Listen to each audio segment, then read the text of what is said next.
Recruits, thank you for joining the cause. A covert resistance team led by my friend Finn has infiltrated a First Order Star Destroyer that is now headed to this system.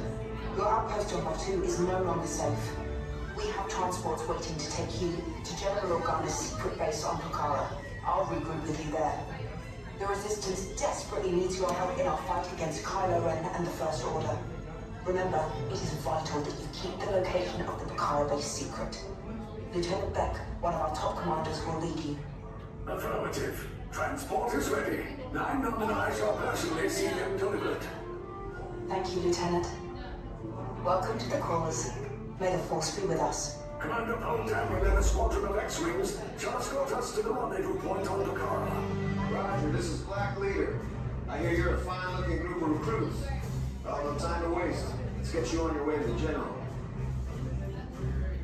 Stand clear. Deck doors opening now.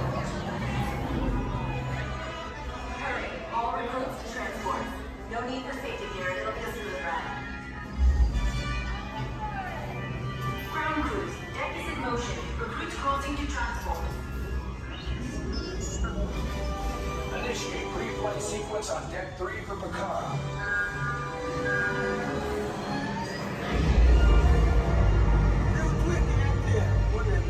Affirmative. Deck 3, you are clear for launch.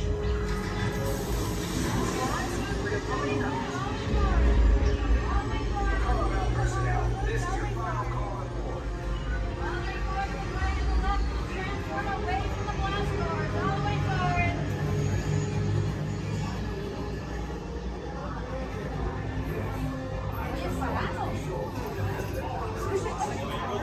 Transport is away in 30 seconds.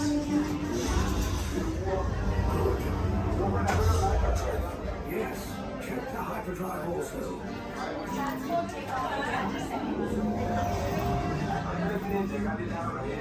Good. Airspeed sensor. Thank you, Nina. Black Leader, are you and your team ready? Affirmative. Engines are hot.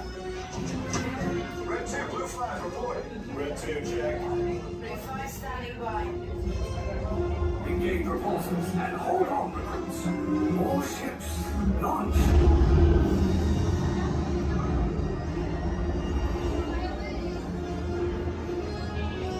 I am Lieutenant Beck.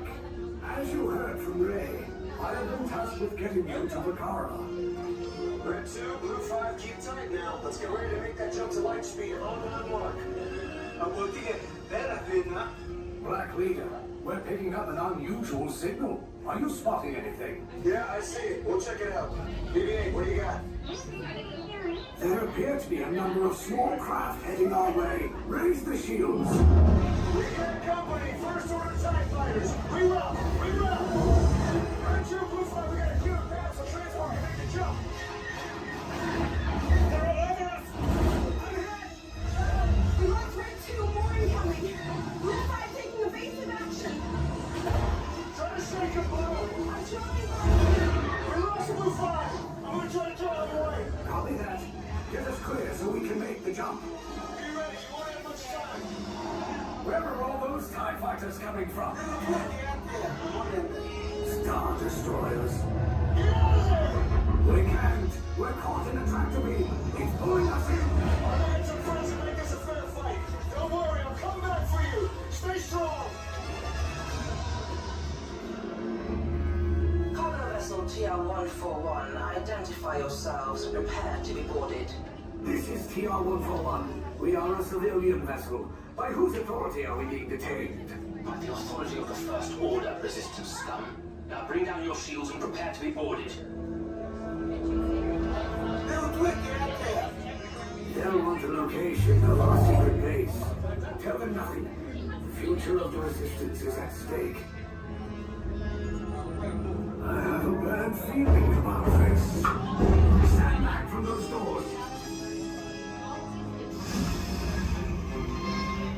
Attention, passengers of the TR-141. You have been identified as enemies of the First Order. You will disembark immediately and prepare yourself for interrogation. Proceed forward, now.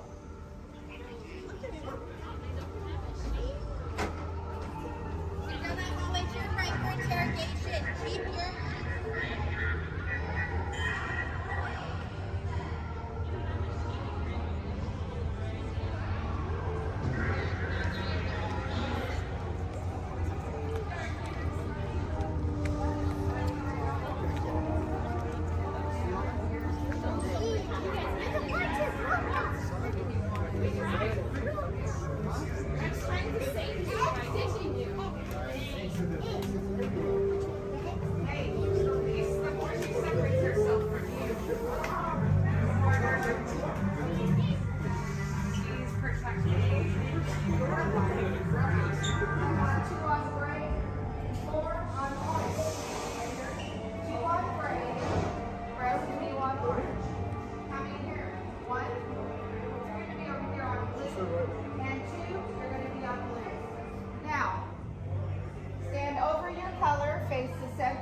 shoulder to shoulder. Now remember the color you've been assigned: blue, red, gray, and orange. It'll be an important part of your interrogation process.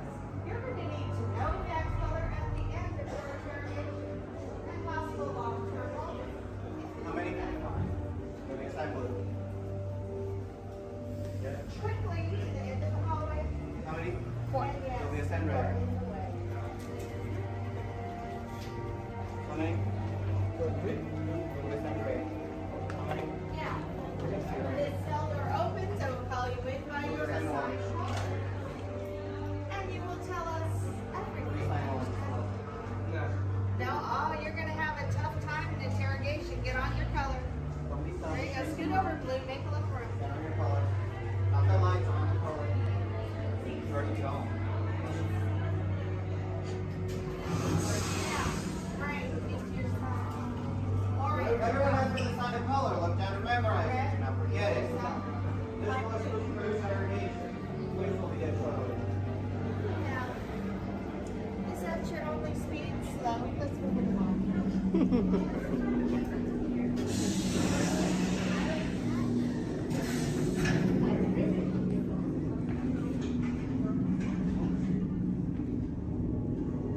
Leave us. Yes, General.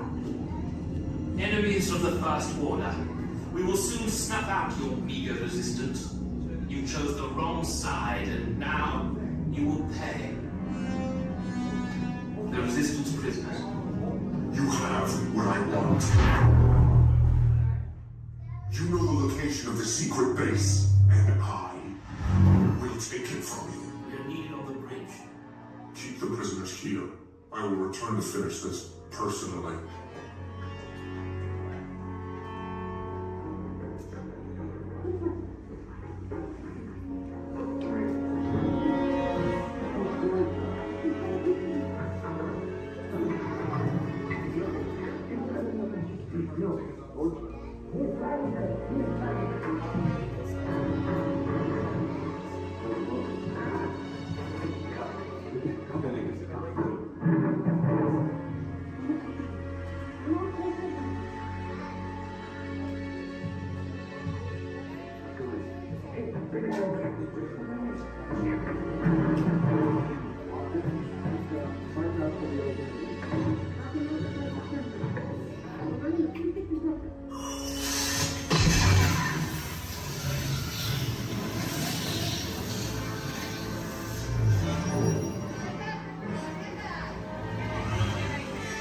Alright, and with the resistance, we're gonna break you guys out. Let's go.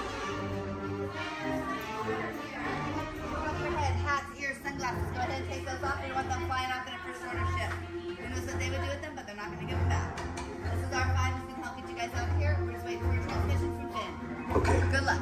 Take this corridor to the turbo lift. Then head down to the escape pod base. Those droids are programmed to return you to Batu. Hurry and don't get caught. Lieutenant Beck will guide you. Recruits, for your safety, stay seated with seatbelts securely fastened. Keep hands, arms, feet, and legs inside the transport and supervise your children. Tell them it's a prisoner transfer. Did it work? Good. Now get a move on. There's a clear path to the turbo lifts at the end of the hallway. Turn right. Probe droid. You're lucky it didn't spot you. Take those turbo lifts and stay out of trouble. Hey, you're not authorized. Wait, go to the prison.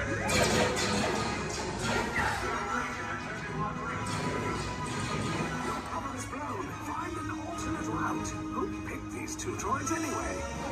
Detection breach. Users not seen at the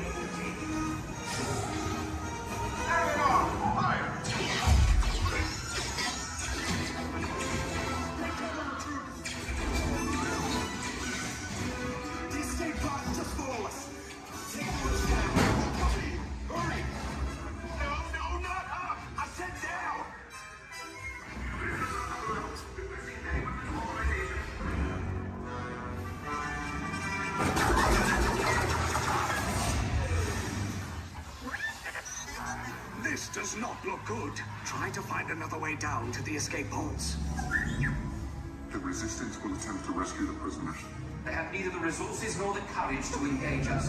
You underestimate their conviction. Raise the shields! Shields? I see no evidence. Now! Sound the alarm! All personnel to their stations!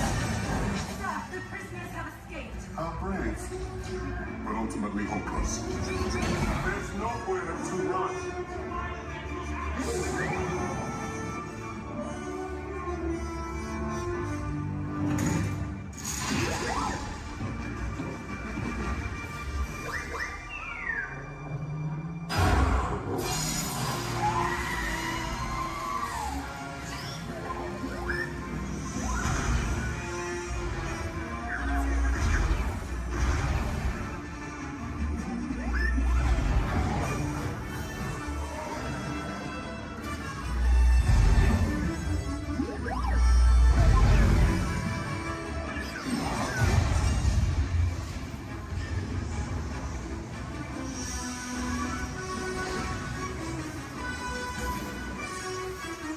Attention, all resistance personnel. Abandon ship. I repeat, abandon ship. This destroyer is about. There's no escape. You will tell me the location of the secret base, and then I will destroy you and the Resistance.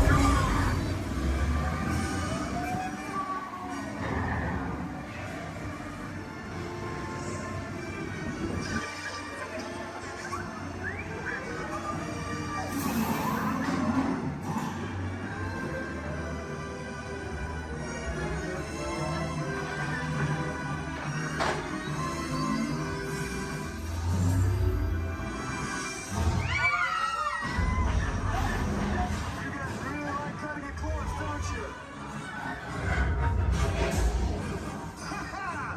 Okay, you're clear.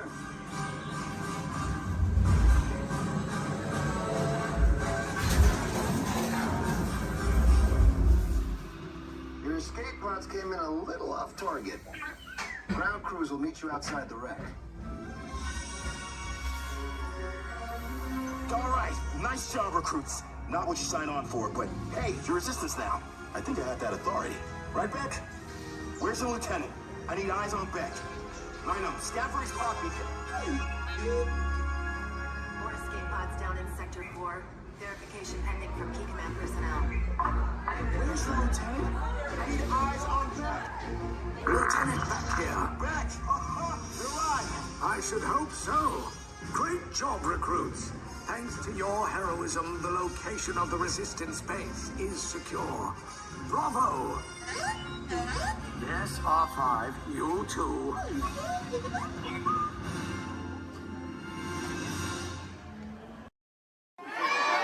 Crash, that's right. Let me show you how it's going to work. Behind me is our window to the Pacific. It allows us to see all of the undersea life that swim by.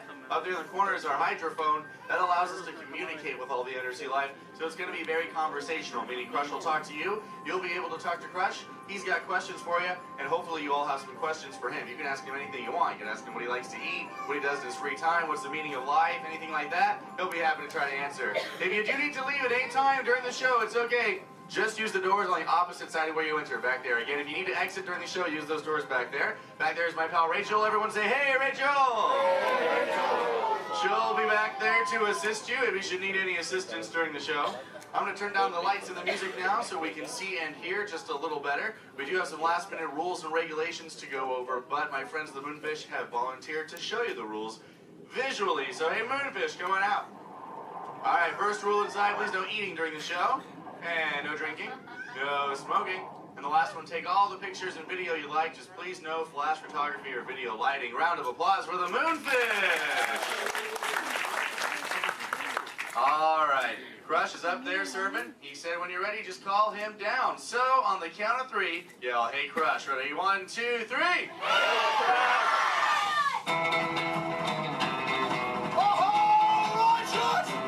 Crush!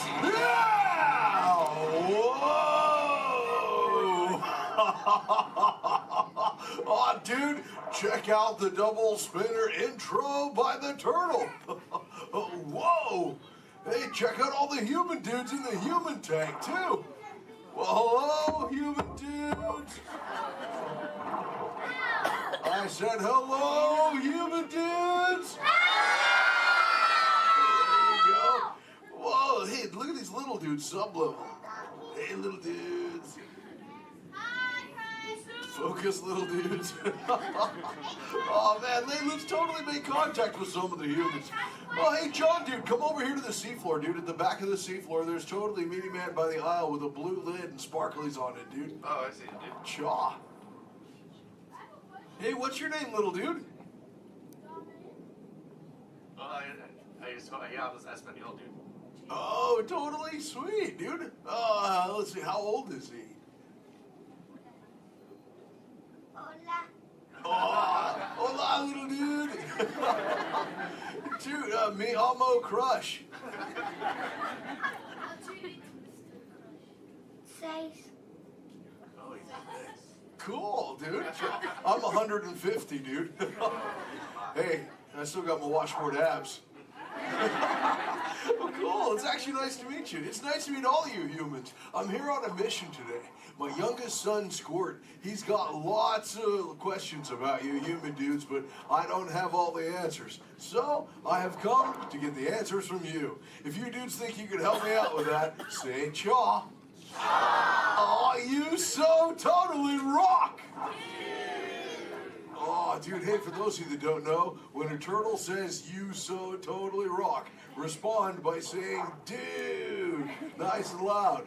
Try one for practice, human dudes. You so totally rock! Awesome. Okay, Squirt wants to know how many of you know how to swim. Hey, raise your fin if you know how to swim, dudes. Wow, we got lots of swimmers out there. Hey, let's stay up in the seats, dude, over on this side.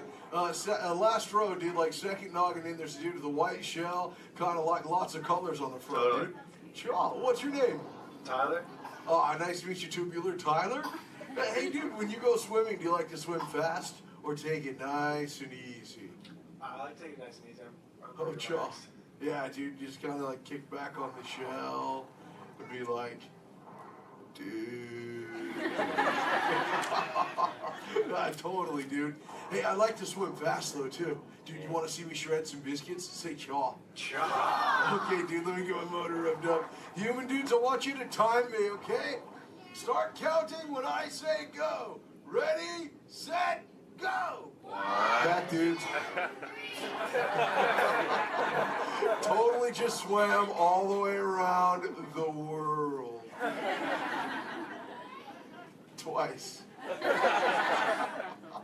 Ah, dude, I can't swim that fast. Only about what you call 20 miles per hour. Hey, but check it out, dude. If I got a tiger shark on my tail, I can go way faster, dude. Hey, but I'm doing all the talking here. Humans, if you got a question for me, like totally raise your fin, dude. Talk to the dudette right there, waving me down from the second row. Hey, what's your name, dudette? Morgan. Oh, cool. It's Mondo Morgan. What's your question? Do you know any twins? Turtles? Oh, I know. Yeah, dude, I got lots of twins of my own, dude. There's my twins, Bill and Ted. I got my twins, Cheech and Chong. I got my triplets, Mary, Kate, and Ashley. That's really cool. What about you? Do you have lots of twins, too? Yeah, well, I'm a twin. Oh, you're totally into... Wait, that dude in front of you looks just like you. Is that your twin? Yeah. I would hope so. That'd be an odd coincidence. That's cool. Where are you dudes from? Castro Valley. Oh, where's that? By the Bay Area. Oh, okay. That's cool. That's cool area up there, dude. Way too many sharks, though. It's totally sweet. Well, thanks for your question. Who else has a question, dude? Let's see. Let's go. Hey, back to the seafloor. Let's go right over here, John, dude. There's totally a mini man up front. He's got a blue shell. He's kind of near the outside, dude. Blue short sleevey shell. Hey, little dude, what's your name? Dominic. Nice to meet you, Deep Sea Dominic. What's your question, dude? Have you ever been married or divorced?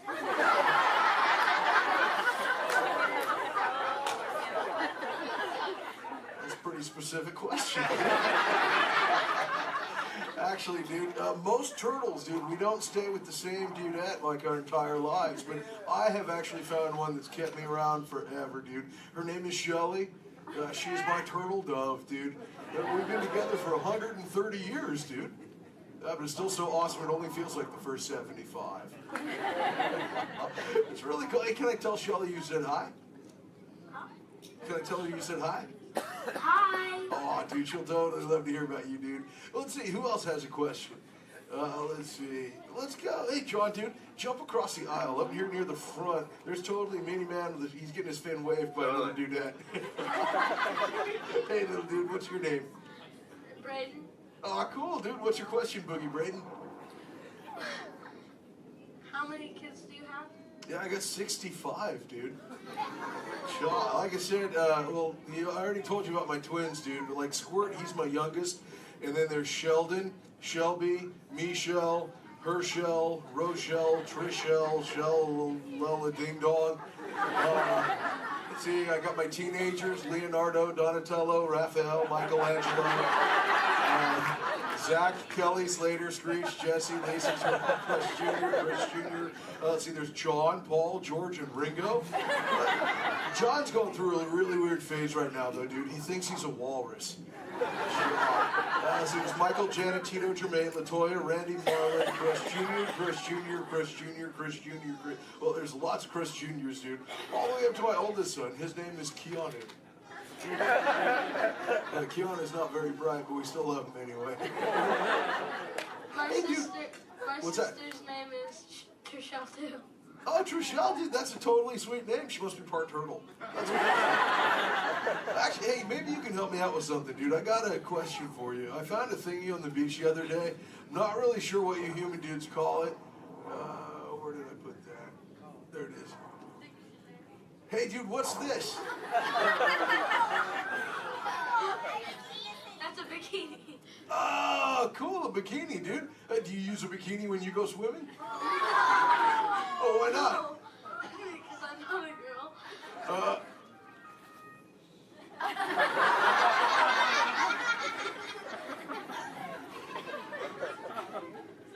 This is for chicks, dude? Does it make me look fat? Anyway, dude. Let's see, dude. Hey, John. Up in the seats, dude, over on the other side. First row on the outside, second noggin over. That dudette with like the specs on the noggin, she had her fin raised too. Where, dude? Sure, from the two noggins to the outside. Oh, totally. Hi, dudette. What's your name? Cassandra. Oh, nice to meet you, Kahuna Cassandra. Hey, oh, did you have a question too? Yes. Do What you speak a second language? Yeah, I speak a little bit of whale, some orca, and some dolphin. That's pretty cool. I'm learning, like I said, like I speak human pretty well too. But you know, my friend Little Blue, she's like the best at it, dude. Hey, do you human dudes want to meet Little Blue? I think she's around here somewhere, dude. Call her out, dude. Say, "Hey, Little Blue." Whoa, there she is. Hey, Little Blue, dude. Check it out. I was hanging out with these human dudes. Cassandra over there wanted to know if I speak any other lingo, dude. I told her I was speaking just a little bit of whale, dude. I can speak whale. I totally Okay, know. everyone, repeat after me. Hello.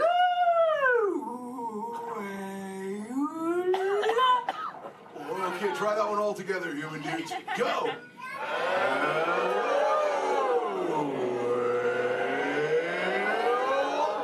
Wow, you human dudes speak whale really good, dude. That was just like excellent. Oh, too bad there's no whales around here, though, dude. You know, sometimes you speak whale and there are like 80 whales swimming around you. Yeah, totally. Not today. No whales around here, dude. No whales. No whales in the ocean. Try to speak sea. Where? Whoa! Oh, dude, look out! The humans call the whale, dude! Grab shot! Swim away!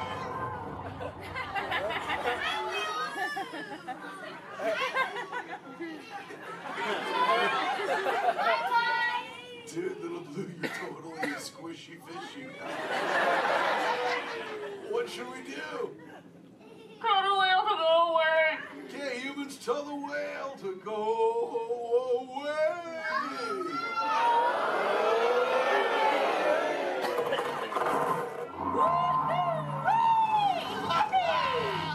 Was excellent. Oh, see you later, Little Blue. Hey, humans, put put your fins together for saving Little Blue.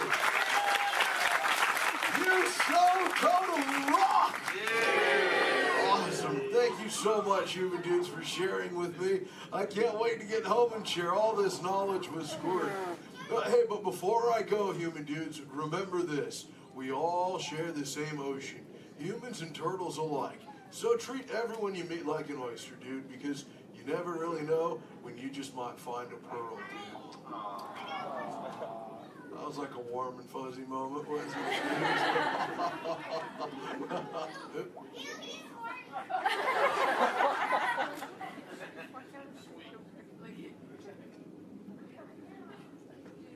That wasn't me, dude. That was my twin. See you later, human dudes. Rock on! Later, Missy Ellen the Crunchman! Awesome! Alright, you dudes, find your next buddy and discover into the doors in the back. Thanks for swimming by. She likes it, right? Here we go. That way. No, there's need a relative. Yeah, but it's a lot. I don't know. I just want to take it off. Just grab that blue blanket.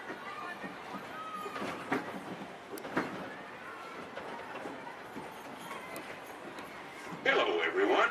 Thanks for joining us on the Disneyland Railroad.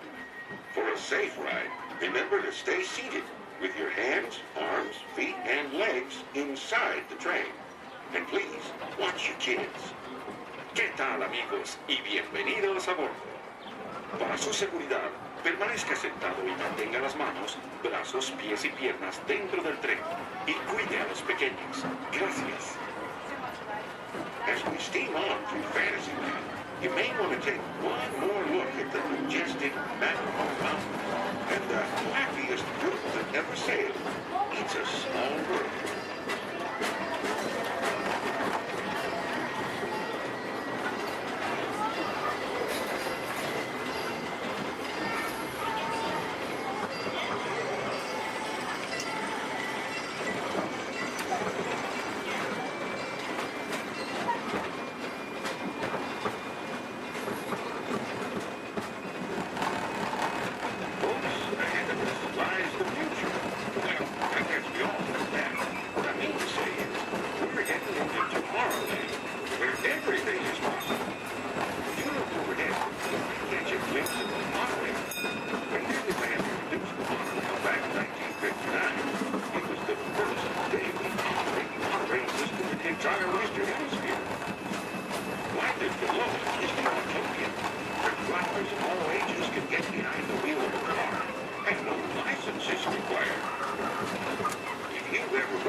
Push up on that lap bar, push up.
stain may seem violent and destructive to us, but to nature, it's a new beginning in the cycle of life.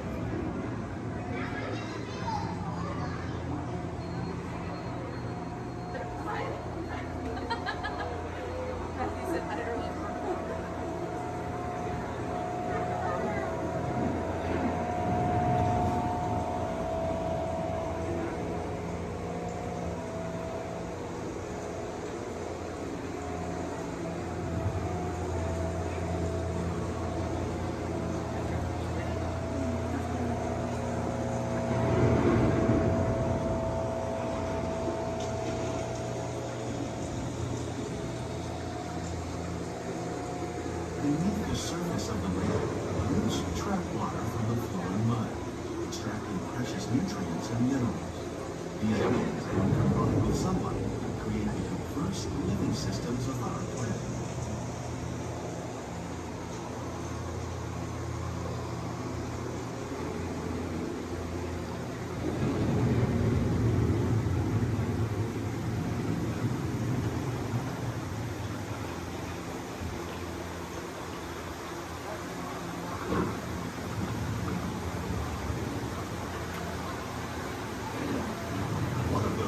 Systems is the rainforest, home to the most amazing concentration of life on our planet.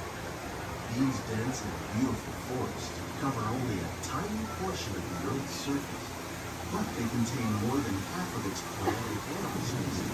Rainforests are also extremely rich in productive living systems, providing us with oxygen, food, medicines, and other elements essential to our lives.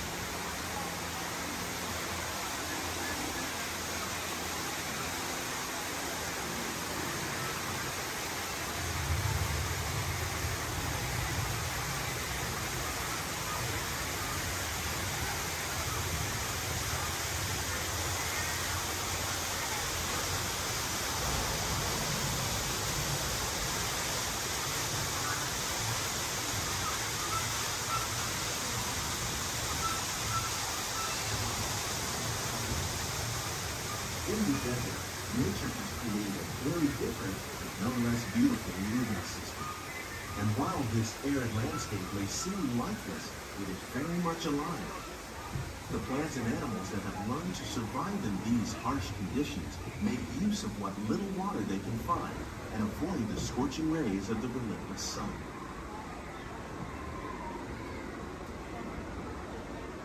The American prairie once appeared as desolate as the desert. But over time, rainwater and nutrients gradually penetrated the hard surface of this land. Even the hooves of the mighty buffalo helped create the rich soil, one day become home to the American farm.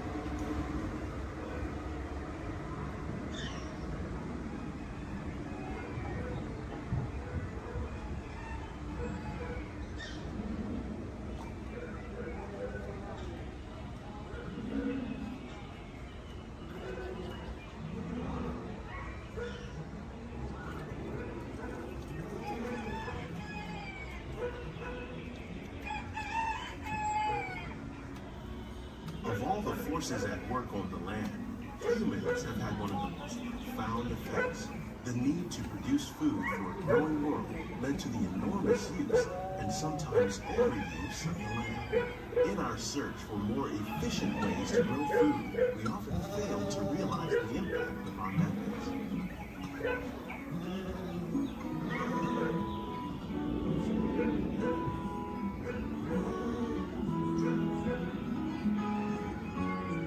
Today, we're learning to live with the land, discovering better ways to grow food that will assure both human and environmental well-being.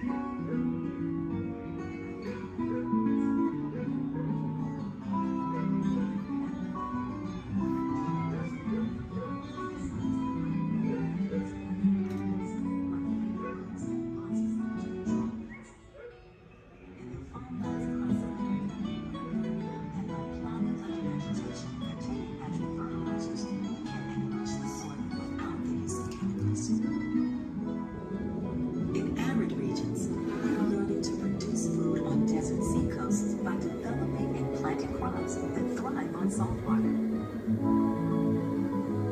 In Japan, we're learning that By mixing leaves and other living materials into our soil, we can make farmland more fertile without the need for chemicals.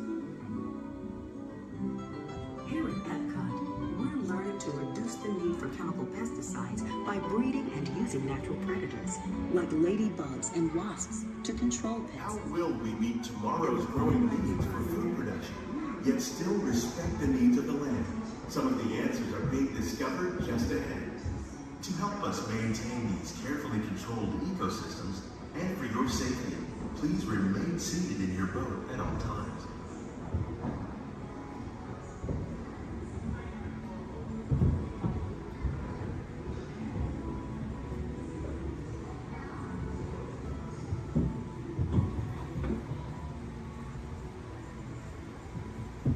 Welcome to our living laboratory, where scientists from Epcot and the U.S. Department of Agriculture are exploring innovative ways to produce bountiful harvests now and into the future.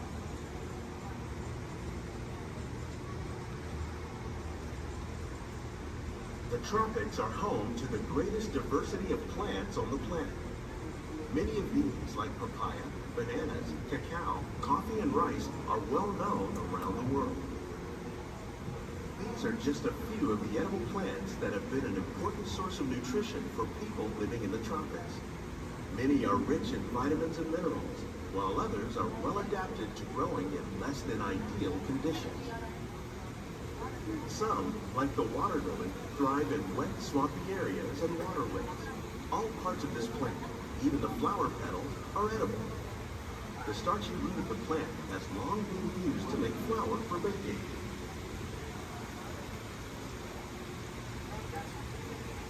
One day, many of these lesser-known tropical plants may be as important as the bananas growing on both sides of the boat. More than 28 million tons of bananas are eaten annually, making it the most popular fruit in the world.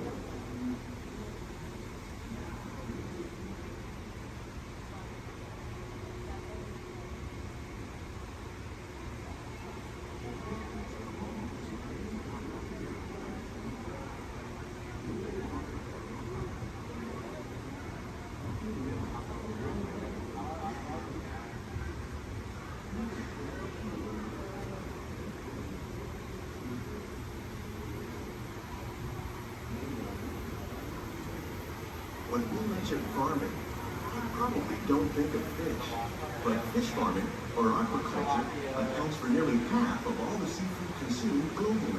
Tilapia, bass, and catfish, like the ones you see here, are three of the more popular crops raised by fish farmers. The sustainable system we're using here recycles the water in the tanks. As a result, we're able to save millions of gallons each year. Our small fish farm produces nearly 5,000 pounds of fish each year to serve at restaurants around Walt Disney World. Innovations like this one can play an important role in our efforts to produce bountiful harvests and still protect natural resources.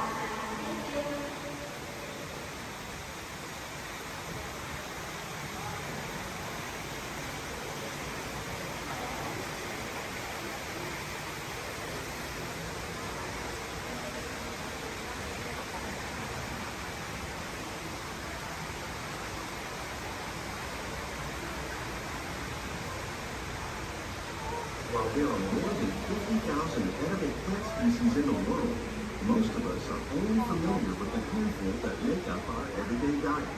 The common grains growing here, maize, sorghum, and millet, plus rice, account for nearly 2/3 of our global food consumption. Learning how to increase yields of these staples is an important goal of research around the world.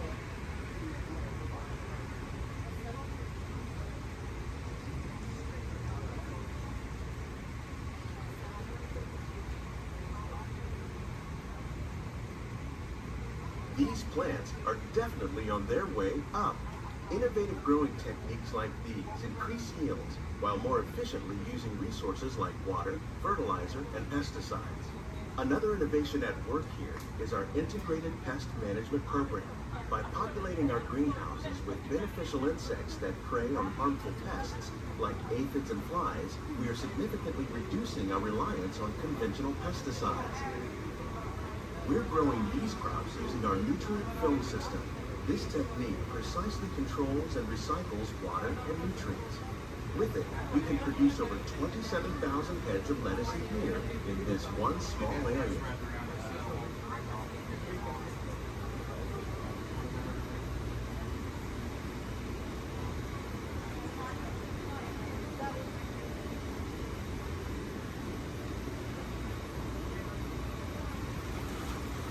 Some of our best ideas have been inspired by nature, like these fruit and vegetable trees.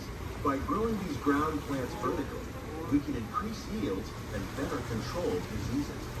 These crops taste as good as they look. In fact, we serve more than 15 tons of produce from our greenhouses in restaurants here at the land every year.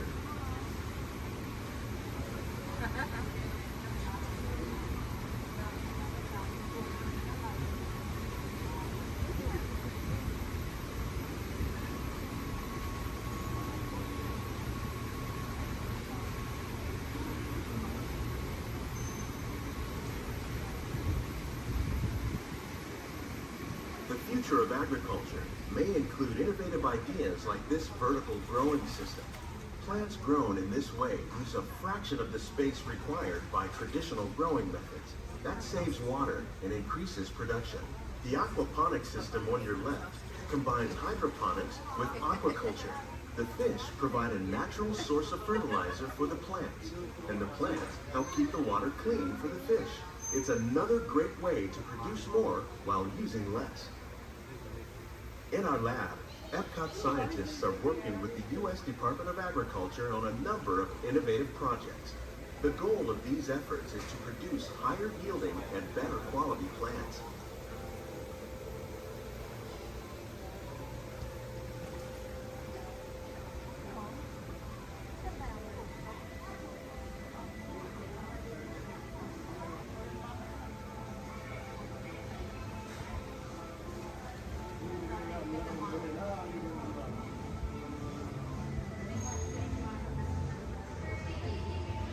These greenhouses represent just a fraction of the work being done worldwide to produce bountiful harvests for our growing population. Scientists, farmers, and even backyard gardeners are doing their part to improve the quantity and quality of foods that we all rely upon. Together, we can continue to find more ways to increase food production and protect our precious natural environment. Only then will we truly be living with the land.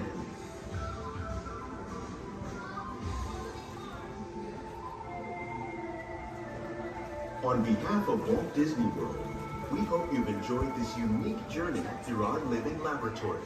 If you'd like a closer look, then check out the Behind the Scenes walking tour. It's a chance for the whole family to get up close and personal with the plants and growing techniques in our laboratory. Please keep your hands and feet inside the boat and remain seated until the boat comes to a complete stop.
Aquí, aquí.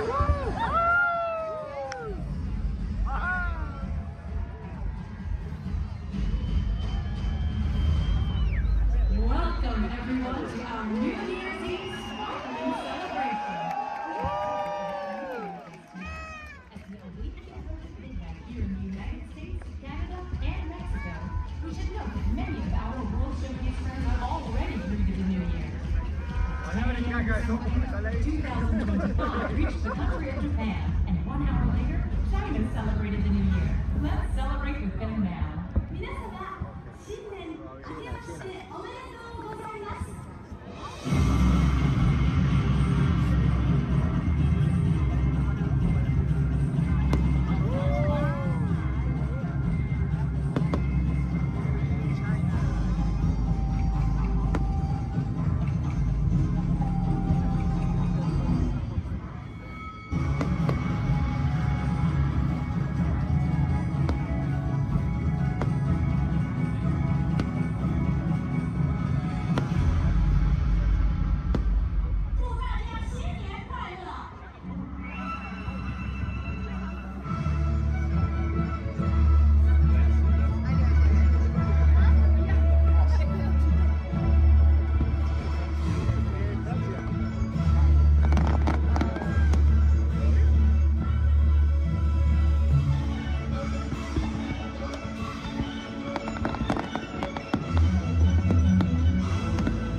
Imagination Institute, Dr. Channing's office. I'm sorry, Dr. Channing is hosting a tour of our sensory diaphragm.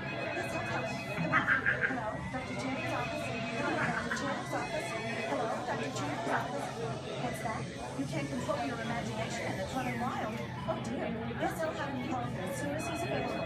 Hello, Dr. Channing's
Wowee!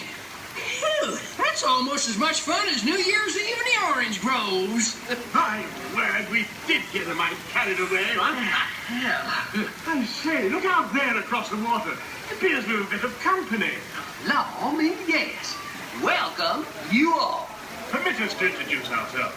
My name is Claude, and my loquacious cousin over here is... I'll introduce myself, if you don't mind. Hi there. I'm, now, let's see now. It's right on the tip of my beak. Clyde Birdbrain. Oh, yeah. I'm Clyde Birdbrain. I say, perhaps you good people have never conversed with toucan birds before. Well, neither did we, till one day we discovered this magic sunshine pavilion. By Jove, yes. I remember just how it happened.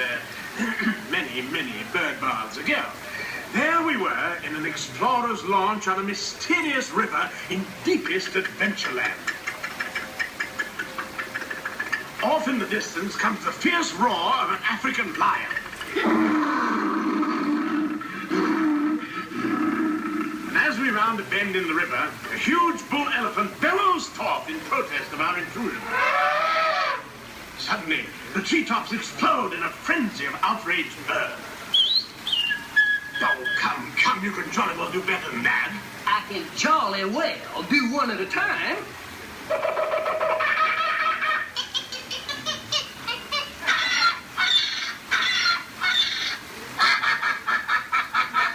Meanwhile, shifty-eyed crocodiles lurk by the water's edge.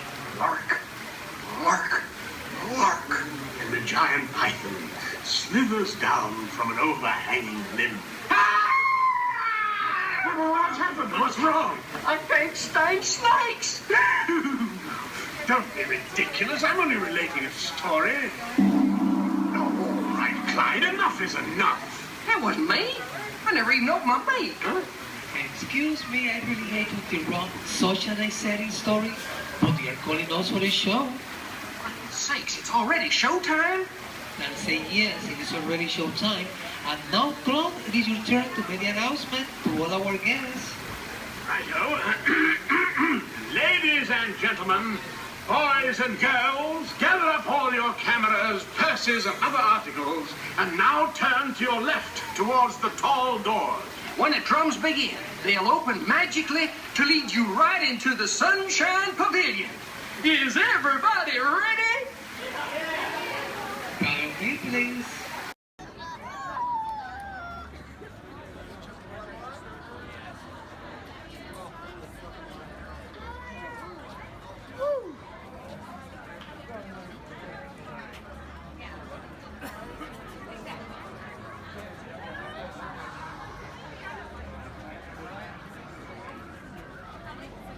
Now, sit back, relax, and enjoy living with the land. Por su seguridad, permanezca sentado con sus manos y brazos, pies y piernas dentro del barco y cuida a los pequeñitos. A manera de recordatorio, no tomar foto con flash y luz de video antes de llegar al inandero.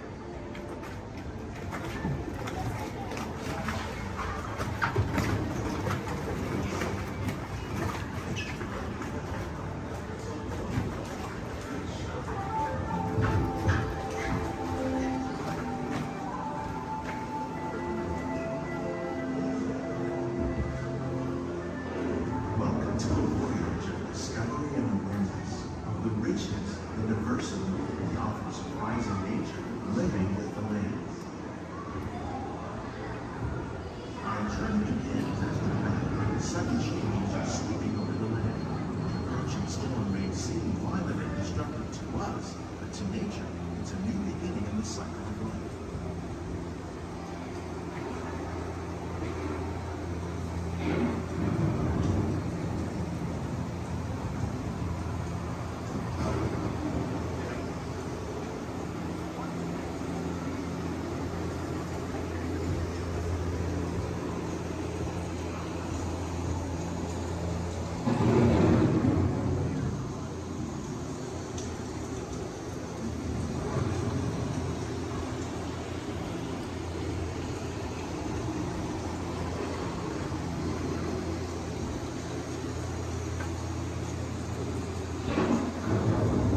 Beneath the surface of the land, roots trap water from the flowing mud, extracting precious nutrients and minerals. These elements, when combined with sunlight, create the diverse living systems above the ground.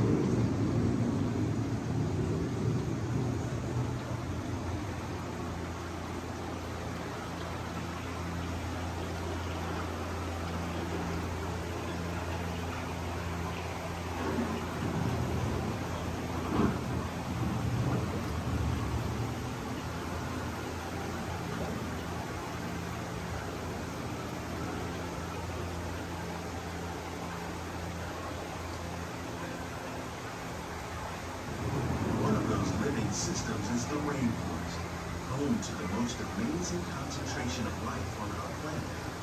These dense and beautiful forests cover only a tiny portion of the Earth's surface, but they contain more than half of its plant and animal species. Rainforests are also extremely rich in productive living systems, providing us with oxygen, food, medicines, and other elements essential to our lives.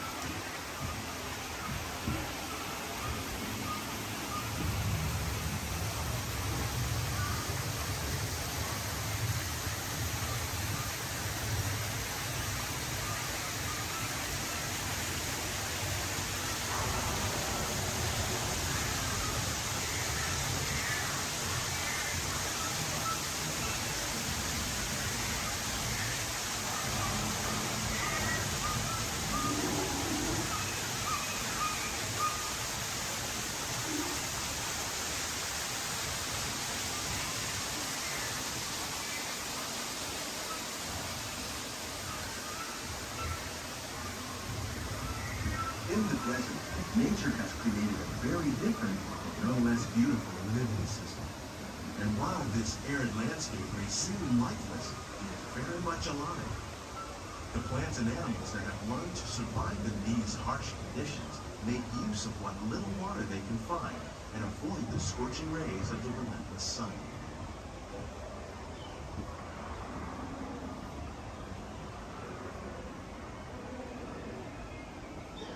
The American prairie once appeared as desolate as the desert, but over time, rainwater and nutrients gradually penetrated the hard surface of this land. Even the hooves of the mighty buffalo helped create the rich soil that will one day become home to the American farm.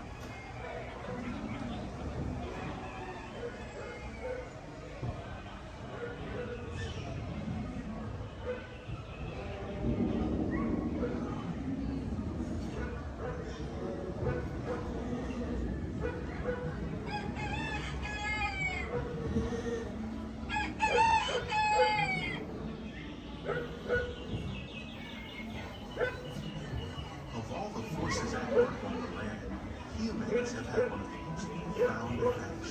The need to produce food for a growing world led to the enormous use and sometimes overuse of the land. In our search for more efficient ways to grow food, we often fail to realize the impact of our methods.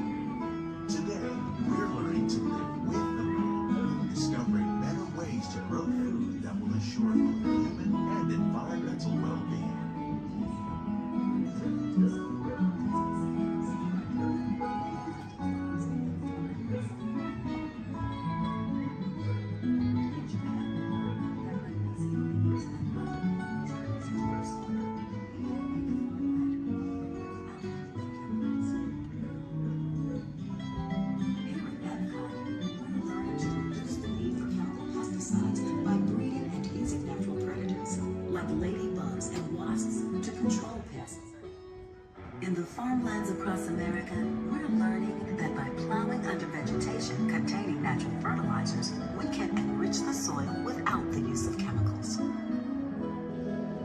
In arid regions, we're learning to produce food on desert seacoasts by developing and planting crops that thrive on salt water. In Japan, we're learning that by mixing leaves and other living materials into our soil, we can make farmland more fertile without the need for chemicals. Here at Epcot, we're learning to reduce the need for chemicals. How will we meet tomorrow's growing needs for food production, yet still respect the needs of the land? Some of the answers are being discovered just ahead. To help us maintain these carefully controlled ecosystems, and for your safety, please remain seated in your boat at all times.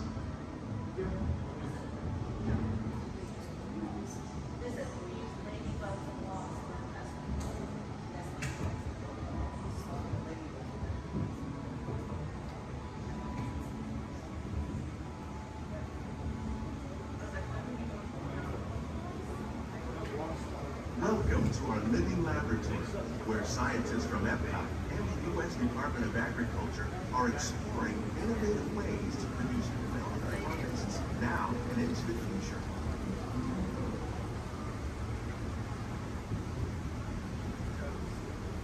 The tropics are home to the greatest diversity of plants on the planet. Many of these, like papaya, bananas, cacao, coffee, and rice, are well known around the world. These are just a few of the edible plants that have been an important source of nutrition for people living in the tropics. Many are rich in vitamins and minerals, while others are well adapted to growing in less than ideal conditions. Some, like the water lily, thrive in wet, swampy areas and waterways. All parts of this plant, even the flower petals, are edible. The starchy fruit of the plant has long been used to make flour for baking.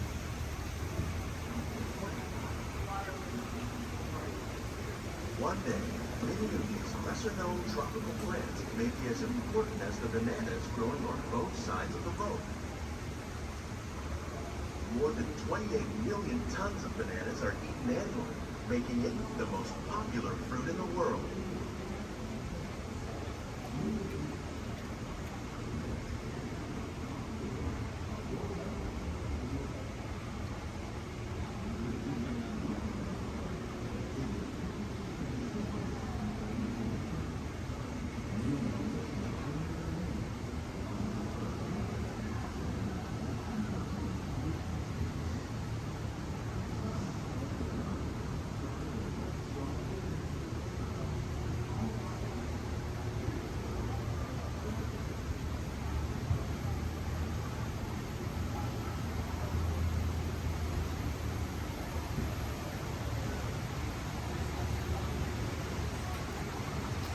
When we mention farming, you probably don't think of fish.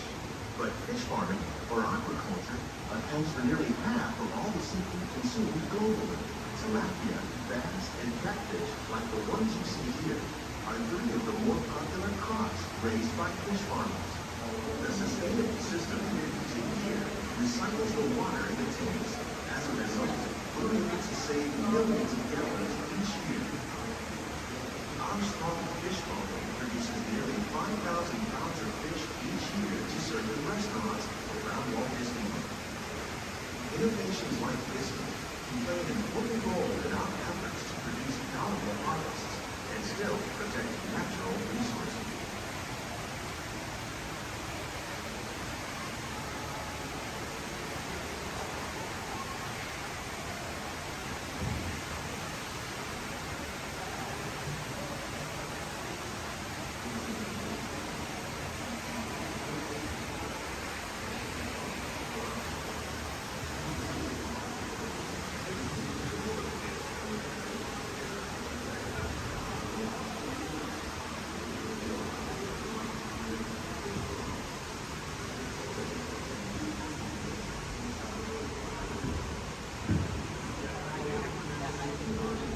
While there are more than 50,000 edible plant species in the world, most of us are only familiar with a handful that make up our everyday diet.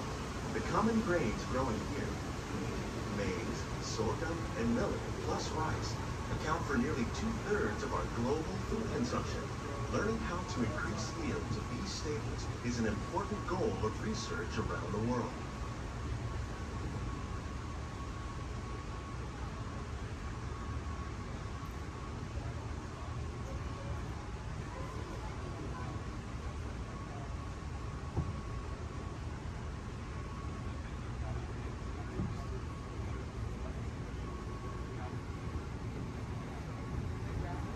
These plants are definitely on their way up.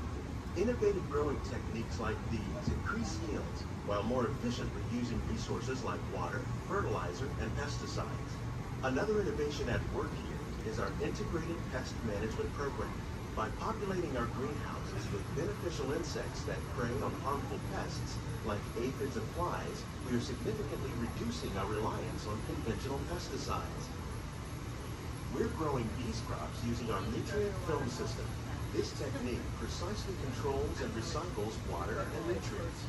With it, we can produce over 27,000 heads of lettuce a year in this one small area.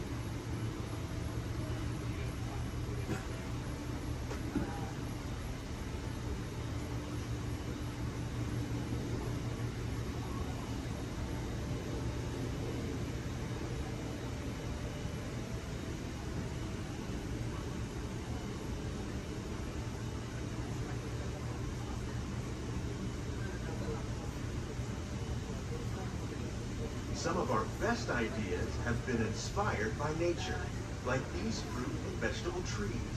By growing these ground plants vertically, we can increase yields and better control diseases. These crops taste as good as they look. In fact, we serve more than 15 tons of produce from our greenhouses in restaurants here at the land every year.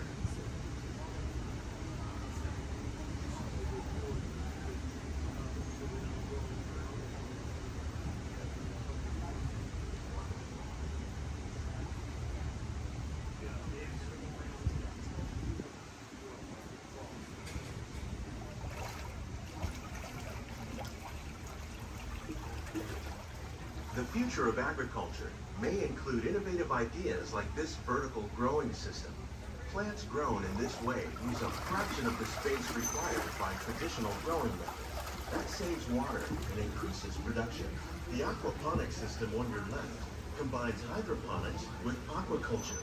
The fish provide a natural source of fertilizer for the plants, and the plants help keep the water clean for the fish.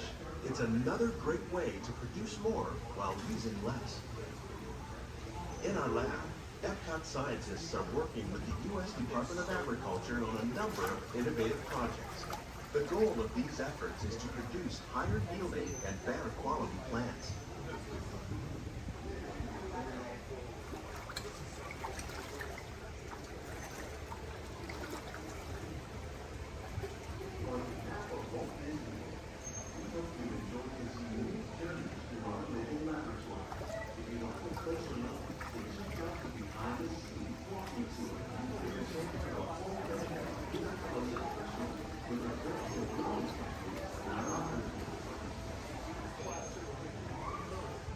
Please keep your hands and feet inside the boat and remain seated until the boat comes swimming on the side.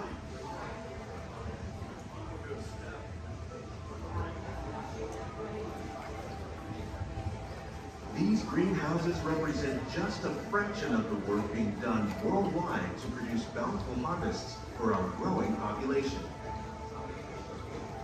Scientists, farmers, and even backyard gardeners are doing their part to improve the quantity and quality of foods that we all rely upon. Together, we can continue to find more ways to increase food production and protect our precious natural environment. Only then will we truly be living with the land.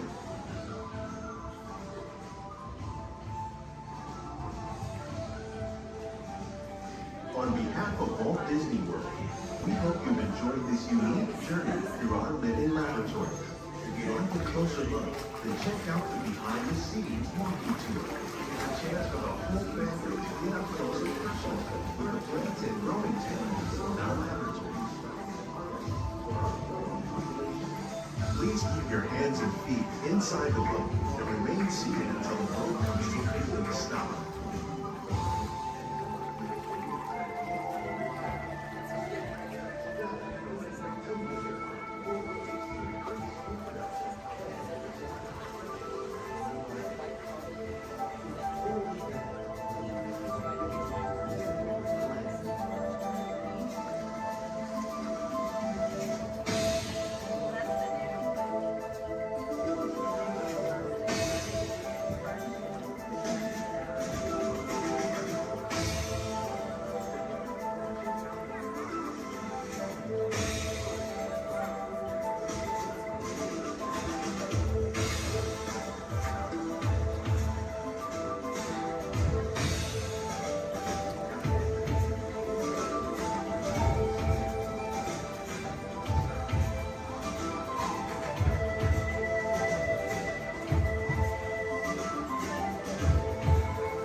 Empire. Yay!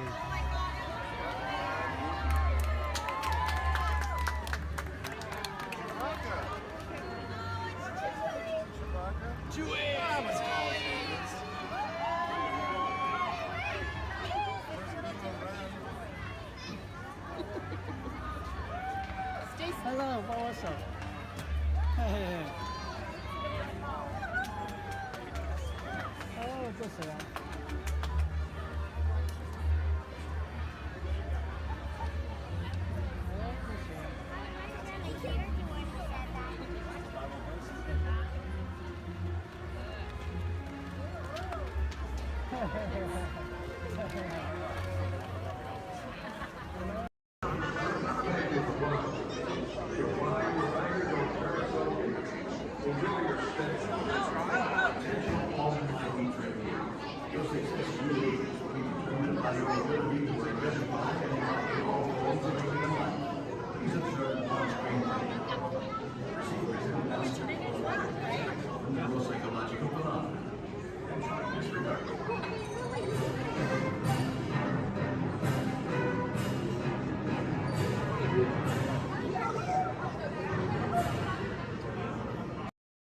We recently learned that your Terran visionary, Walt Disney, had a similar goal in mind with his early concepts for the experimental prototype Community of Tomorrow.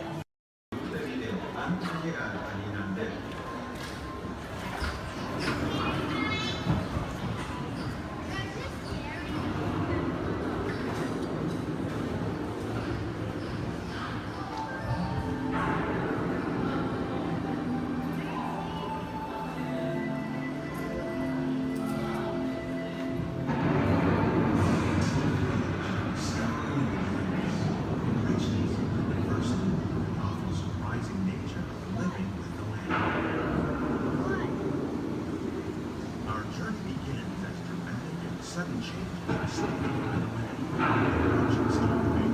climate and destructive to us, and to nature consequently limiting the cycle of life.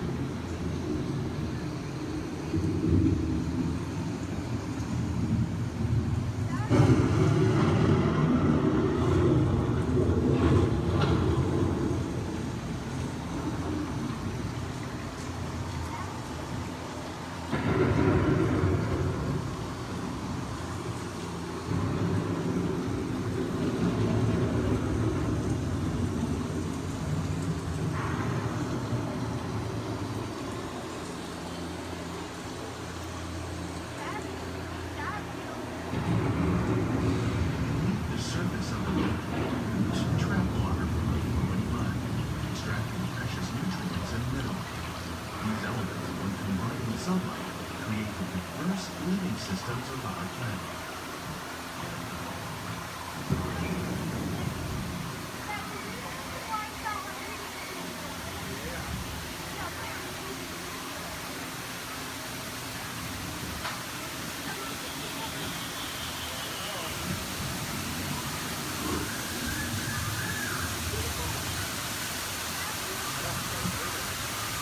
One of those living systems is the rainforest, home to the most amazing concentration of life on our planet.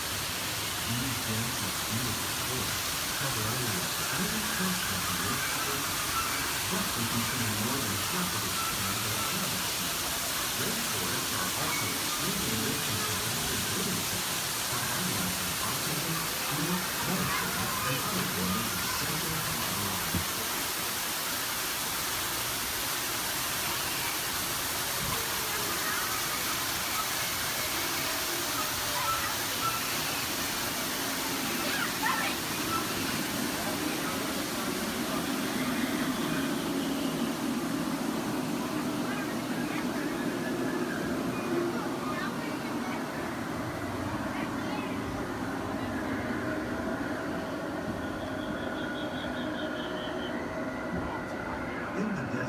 Nature has created a very different, known as beautiful living system. And while this arid landscape may seem lifeless, it is very much alive. The plants and animals that have learned to survive in these harsh conditions make use of what little water they can find and avoid the scorching rays of the relentless sun.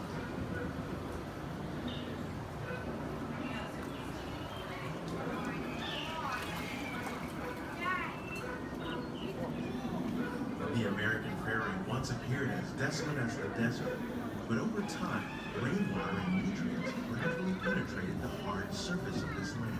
Even the hooves of the mud buffalo helped create the rich soil one day become home to the American farm.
Discovering better ways to grow food that will assure human and environmental well-being. Fertilizers, we can enrich the soil without the use of chemicals. In Saudi Arabia and Mexico, we're learning to produce food on desert seacoasts by developing and planting crops that thrive on saltwater. Here at Epcot, we're learning to reduce the need for pesticides by using natural predators like ladybugs and wasps to control pests. In Japan, we're learning that by adding composted leaves and other plant material to our soil, we can reduce the need for fertilizers. In farmlands across America, we're learning that by plowing under vegetation containing natural fertilizers, we can enrich the soil without the use of chemicals. In Saudi Arabia and Mexico, we're learning to produce food on desert seacoasts by developing and planting crops that thrive on saltwater.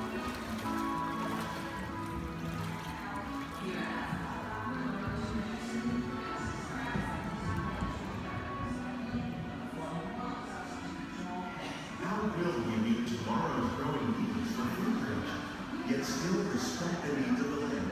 Some of the answers are being discovered just ahead. To help us maintain these carefully controlled ecosystems, and for your safety, please remain seated in your boat at all times.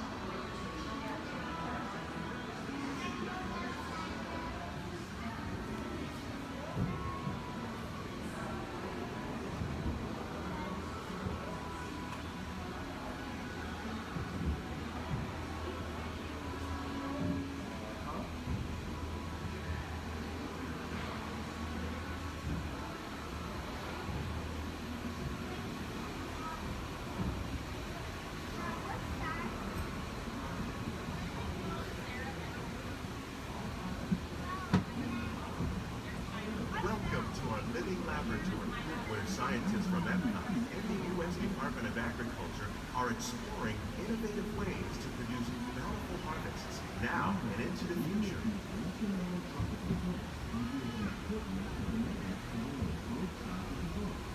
The tropics are home to the greatest diversity of plants on the planet. Many of these, like papaya, bananas, cacao, coffee, and rice, are well known around the world. These are just a few of the edible plants that have been an important source of nutrition for people living in the tropics. Many are rich in vitamins and minerals, while others are well adapted to growing in less than ideal conditions. Some, like the water lily, thrive in wet, swampy areas and waterways. All parts of this plant, even the flower petals, are edible. The starchy root of the plant has long been used to make flour for baking.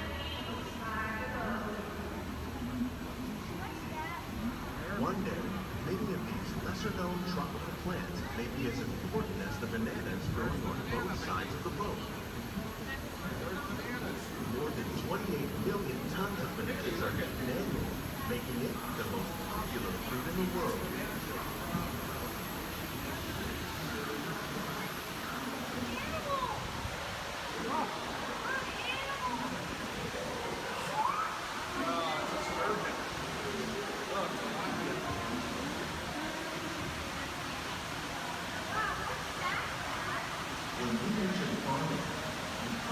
don't think of fish, but fish farming for aquaculture accounts for nearly 5,000 consumed globally. These fast and active, like the ones you see here, are three of the more popular crops raised by fish farming. The sustainable system we're using here recycles the water in the tanks. As a result, we're able to save millions of gallons each year. Our small fish farm produces nearly 5,000 pounds of fish each year to serve in restaurants around the nation. Innovations like this can play an important role in our efforts to produce valuable products and still protect natural resources. Shrimp. That's a big shrimp.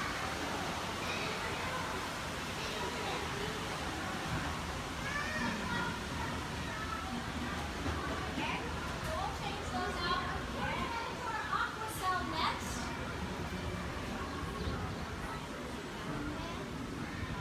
Little sunflowers.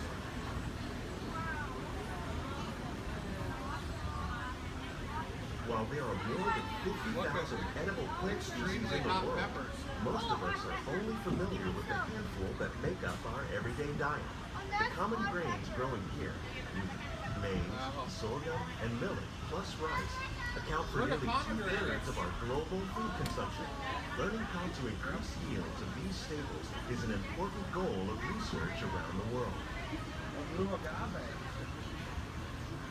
A monkey puzzle tree. Orange. These plants are definitely on their way up. Innovative growing techniques like these increase yields while more efficiently using resources like water, fertilizer, and pesticides. Look how big these Another are. innovation at work here is our integrated pest management program. By populating our greenhouses with beneficial insects that prey on harmful pests like aphids and flies, we are significantly reducing our reliance on conventional pesticides. We're growing these crops using our nutrient film Lettuce. system. This technique precisely controls and recycles water and nutrients. With it, we can produce over 27,000 heads of lettuce a year in this one small area. Look at the cucumbers.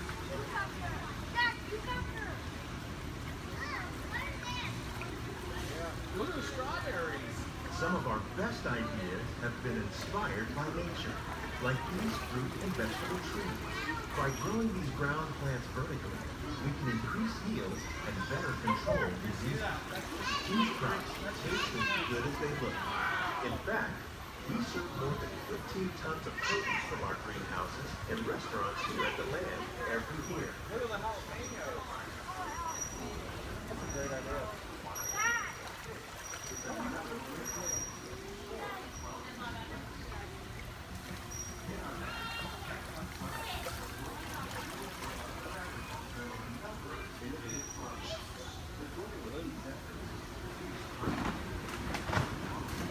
The future of agriculture may include innovative ideas like this vertical growing system.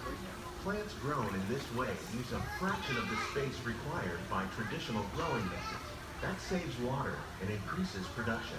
The aquaponics system on your left combines hydroponics with aquaculture. The fish provide a natural source of fertilizer for the plants, and the plants help keep the water clean for the fish.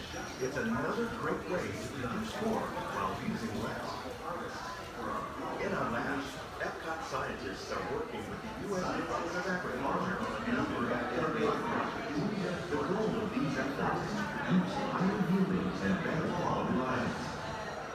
Together, we can continue to find more ways to increase food production and protect our precious natural environment. Only then will we truly be living the land.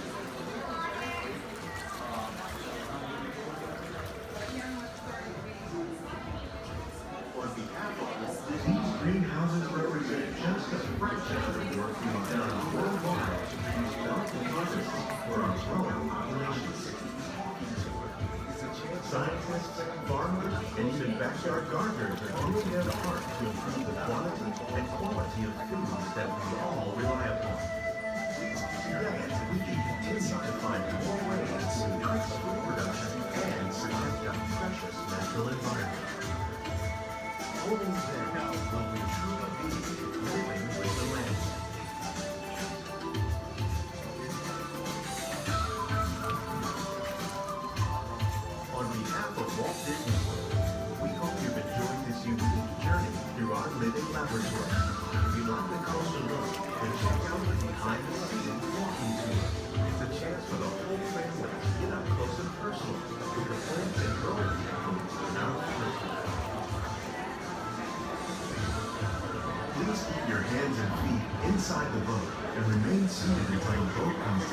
stop.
Personal, it's in the media, it's not my department, can't touch it.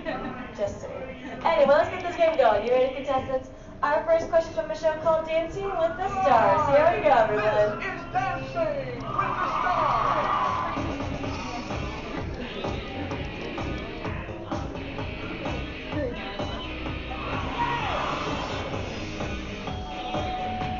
The NFL legend who danced his way to victory in Season 3 of Dancing with the Stars is A. Jerry Rice, B. Emmett Smith, or C. Apollo Antonelli. All right, everyone, take it to the contestants. Contestants, what do you think the answer could possibly be? Contestant number 1.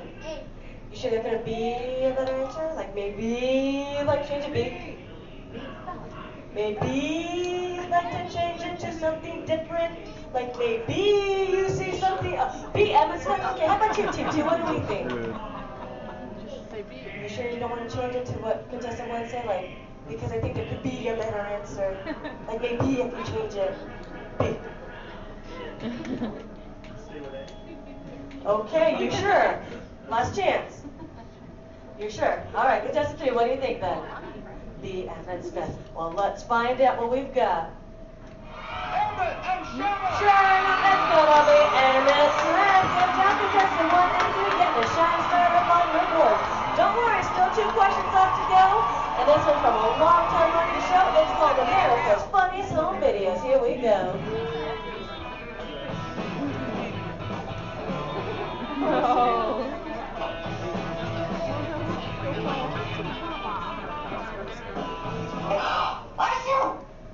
ABC's America's Funniest Home Videos often features dogs doing extraordinary things. In this last video, the dog is going to A.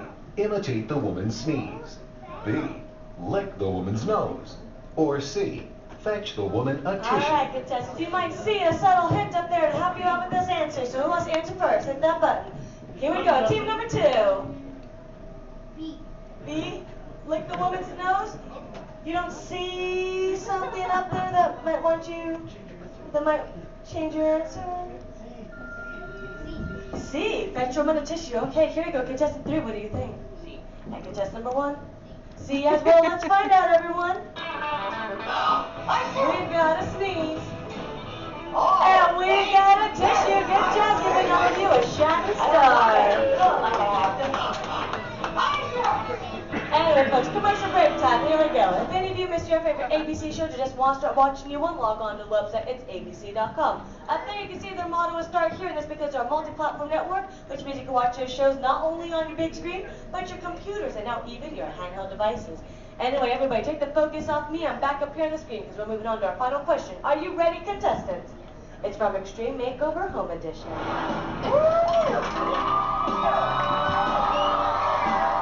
We finished the house! You know what they say with me, bus driver! On ABC's award-winning Extreme Makeover Home Edition, Ty Pennington is famous for saying these words before every new home is revealed. A. Bus driver, take it away. B. Bus driver, move that bus. Or C. Bus driver, hit it. Here we go, contestants. Here we go, team number 2.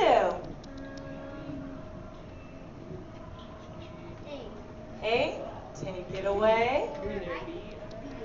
B, move that bus. All right, guess number 3. And guess number 1. B as well. Audience, if you know the answer, say it with us then. Bus driver. Move it! Yeah!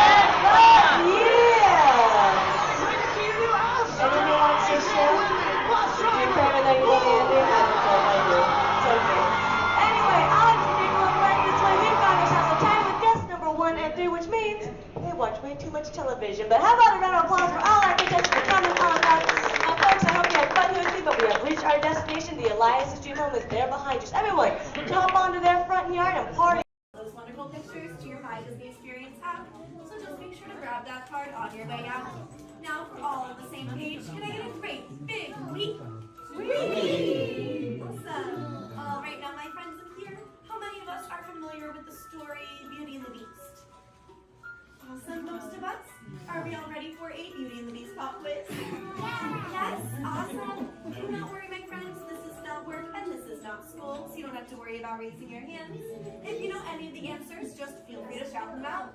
My first question is, which princess grew up here? Belle. Belle, that's right. And does Belle still live here? Yes. No. No? Yes? Well, if Belle doesn't live here, then where does Belle live? The castle. The castle, that's right. Are we all ready to go visit Belle in the castle? Yes. Yes, awesome. Now right behind me is an enchanted mirror, and this was a gift given to Papa Maurice by the Beast. It lets him visit Belle in the castle at any time he wants, and I know the perfect time we can go back to.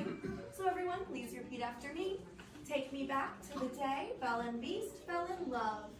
Take me back to the day Belle and Beast fell in love.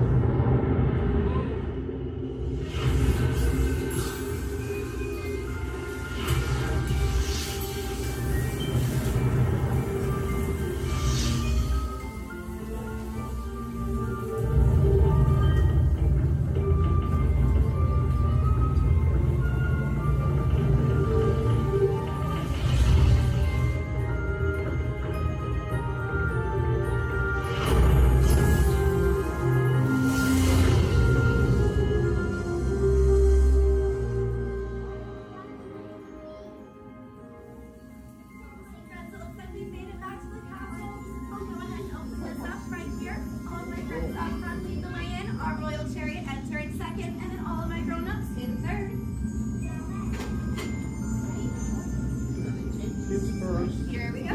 All right, all my children, my kids, get to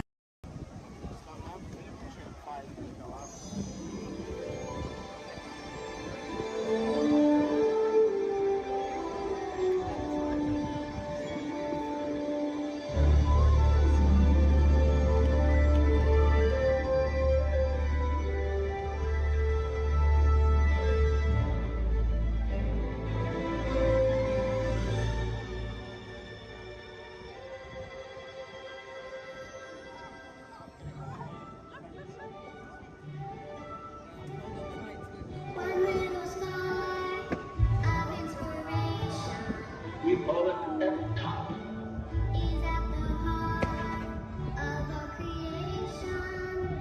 EPCOT. Experimental, prototype, community of tomorrow.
cease to be a living blueprint of the future.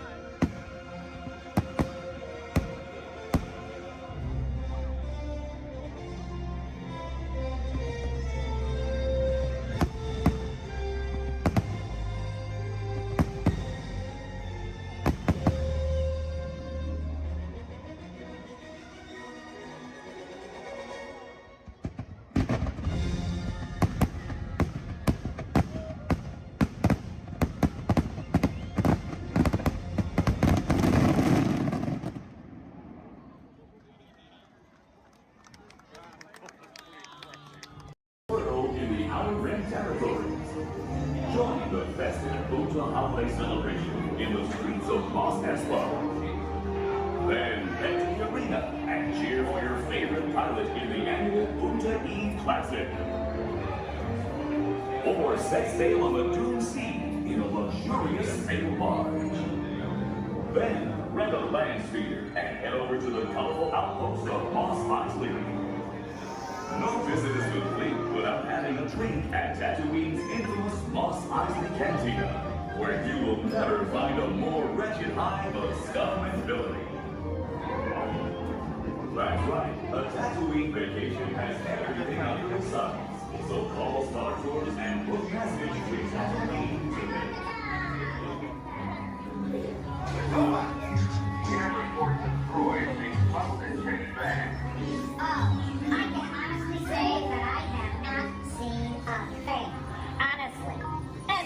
anything would ever get past me.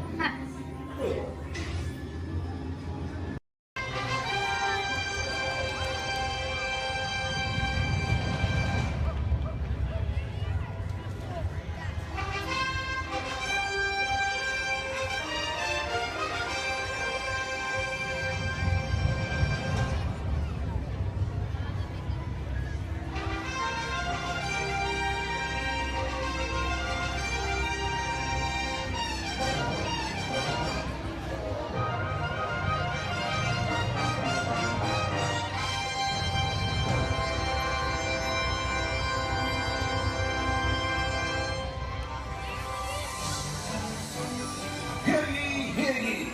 Ladies and gentlemen, boys and girls, welcome to the Magic Kingdom.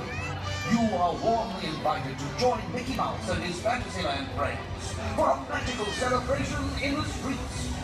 Dreams will come true, hearts will soar, and you will become a part of the magic. For the time has come to take your places and prepare to welcome the wondrous and wonderful Disney Festival of Fantasy Parade!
sea is better than anything they got up there.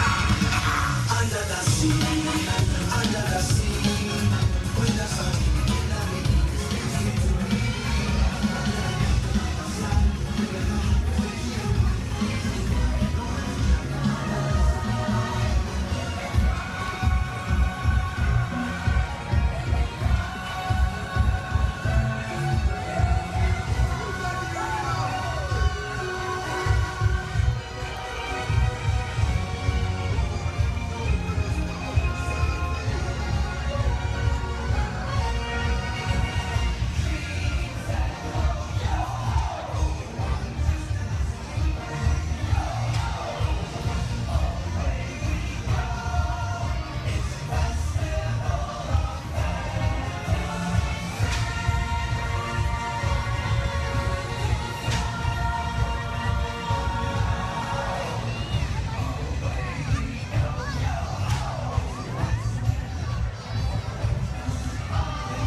shoulder to shoulder.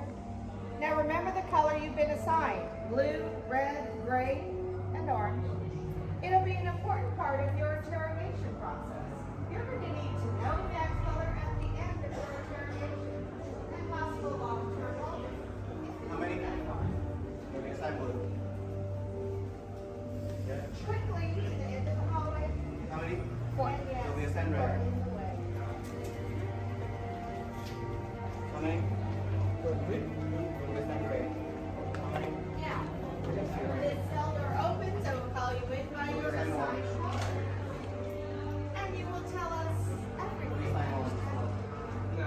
Now, you're going to have a tough time in interrogation. Get on your color. There you go. Scoot over, blue. Make a little room. Get on your color. Not that light, on the color. Ready to go.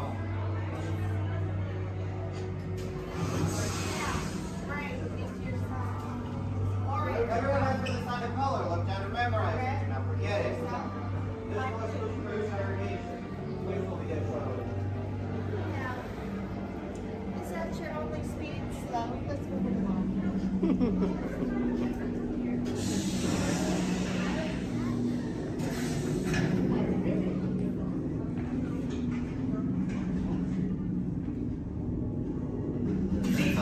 Yes, General. Enemies of the First Order, we will soon snuff out your meager resistance.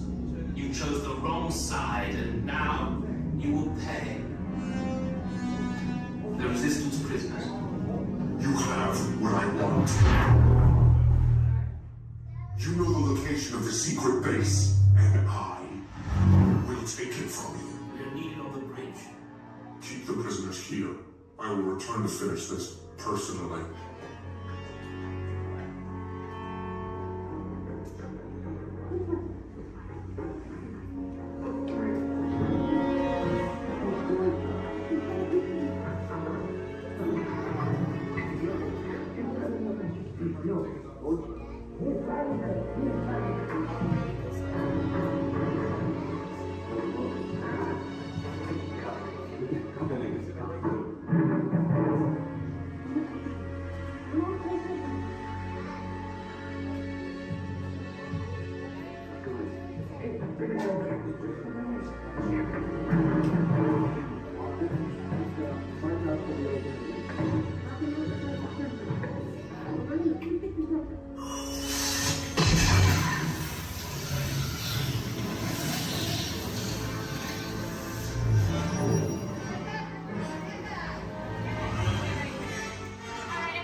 First thing I need to do here is a quick sound check. You can hear me up and down the shuttle, please. Give me a wave if you can hear me. All right, thank you. It's important that you need to pass along a few safety reminders here. Please be sure hands, arms, and feet remain inside the vehicle at all times this morning. Most importantly, that you remain fully seated throughout the entirety of our tour. And for the courtesy of those around you, we do ask that please be no smoking at any point. Now we also have just a little word of caution as well. For those of you on the right side of the shuttle, and that's the side I'm on this morning, now be aware we could be getting a little bit wet on the tour today, okay? However, for those of you on the left side of the shuttle who are smiling about that situation, now realize on the left side you could get soaked. On the left side is the wet side. In reality, you do need to do any seat rearranging. Please go ahead. Do that right now before we get underway. Once our shuttle goes into motion, I will ask everyone to remain fully seated throughout the tour. The left side is the wet side. I won't promise you soak necessarily. However, the best chance to get a little bit wet on this tour is on the left side of the shuttle, so please take that into account. For those of you wanting to get wet today, that'll be your best opportunity. And I'd also like to take the opportunity to welcome you here to Disney's Hollywood Studios, with the Florida counterpart of Walt Disney Studios in Burbank, California. My name is Jerry, and I'll be your guide on the tour today. Behind me at the wheel of our vehicles, our driver Ashley, and she'll be steering us behind the scenes of our working production facility. We'll be getting underway here in just a few moments. If you would, please listen to these additional safety announcements. Welcome to the Studio Backlot Tour. For a safe trip, please remain seated with your hands, arms, feet, and legs inside the tram. And be sure to watch your children. Thank you. Bienvenidos. Para que tengan un viaje seguro, permanezcan sentados, con las manos, brazos, pies y piernas dentro del tren. Y vigilen a los niños. Gracias. And with that, we are all clear. Thank you.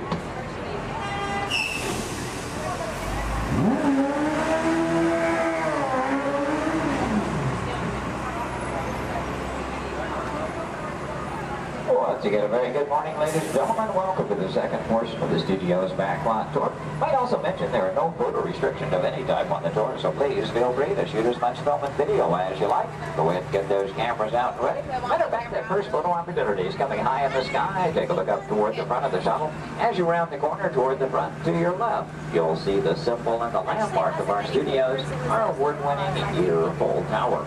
Now that tower takes its inspiration from the design of a water tank that Walt Disney had constructed for our Burbank Studios in 1939. The Yearful Tower stands in at 13 stories tall, topped off by a set of Mickey Mouse ears weighing 5,000 pounds apiece. And for anyone who might be curious, that's also a hat size of 342 3/8. Also off to your left, you see some automobiles, ramps, and so on. This is the rehearsal and staging area for our Lights, Motors, Action Extreme Stunt Show. We'll talk more about that show as we pass by its arena further along in the tour. Now here at the studios, we do feature sound stages, outdoor sets, state-of-the-art editing facilities, recording studios, just about anything else needed for the production of radio programs, television shows, and motion pictures. And over the years, we've had quite a lot of activity taking place. Now, for example, Anthony Hopkins and Cuba Gooding Jr. made use of our sound stages filming Instinct. And Tom Hanks was here, producing, directing, and starring in the 13 episodes of the HBO Emmy Award-winning miniseries From the Earth to the Moon. Our backlot has been used for exterior shots for such shows as The Golden Girls and Empty Nest, and for 5 years, from 1989 to 94, our sound stages were home to the new Mickey Mouse Club. Now that show, by the way, served as the launching pad of several of today's young stars, including Justin Timberlake, Christina Aguilera, Britney Spears, Ryan Gosling, and Felicity's Kerry Russell. They all got their start right here on our sound stages. Now, as you make your way around this turn off to the right, you'll see 2 surviving P-40 aircraft from Touchstone Pictures Pearl Harbor, starring Ben Affleck and Josh Hartnett. Taken from the mold of a real P-40 Warhawk, these full-scale replicas are produced in fiberglass over a steel frame. You might be interested to know there were actually only 16 of those full-scale replicas produced for the filming of Pearl Harbor. If you've seen that movie, you know there were a lot more P-40s than that on the screen. The remainder were all computer-generated. We're now entering one of our most glamorous departments. This is the world of creative costuming, and notice the window displays on the left. Now here in costuming, the process begins with artist designs. From there, our seamstresses and tailors take over. They may use as much as 1 1/2 million yards of fabric each year to produce more than 25,000 garments. In the display cases, you see original costumes from such films as National Treasure, Book of Secrets, Disney Channel's High School Musical 2, costumes from Step Up to the Streets, and in Real Life, and from Enchanted with Amy Adams and Patrick Dempsey. Also coming up ahead on the left, a special display of both costumes and props from Walt Disney Pictures, Pirates of the Caribbean at World's End. We have more than 250 artists involved in the design and manufacture of costumes for motion picture, television, and live entertainment needs. And are proud to say that here in Florida, we have the largest working wardrobe in the world. Now, when an art director needs to create a specific look for production, they may begin with a props department. Here, scenery designers buy and in some cases build everything they need to create the exotic worlds in which their stories take place. On either side of the shuttle, we're passing through a series of prop storage areas, but also to the left, the final large room we pass by is the scenic shop. Now that's where carpenters construct to maintain the sets to be used on the sound stages or out of location.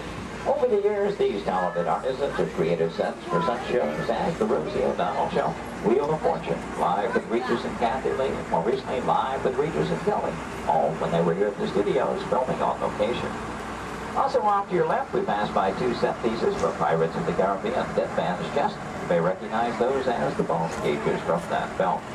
And as you make your way a bit deeper into the back lot, oddly enough, the next area we approach is known as the studio boneyard. Now, most studios have boneyards, simply areas where we can store oversized props such as vehicles, aircraft, anything we may need to reuse or refurbish for another production. The large steamroller, for example, appeared in the film Who Framed Roger Rabbit, starring Bob Hoskins and Christopher Lloyd. We also passed by a Venetian gondola here from the film Casanova with Heath Ledger and Sienna Miller.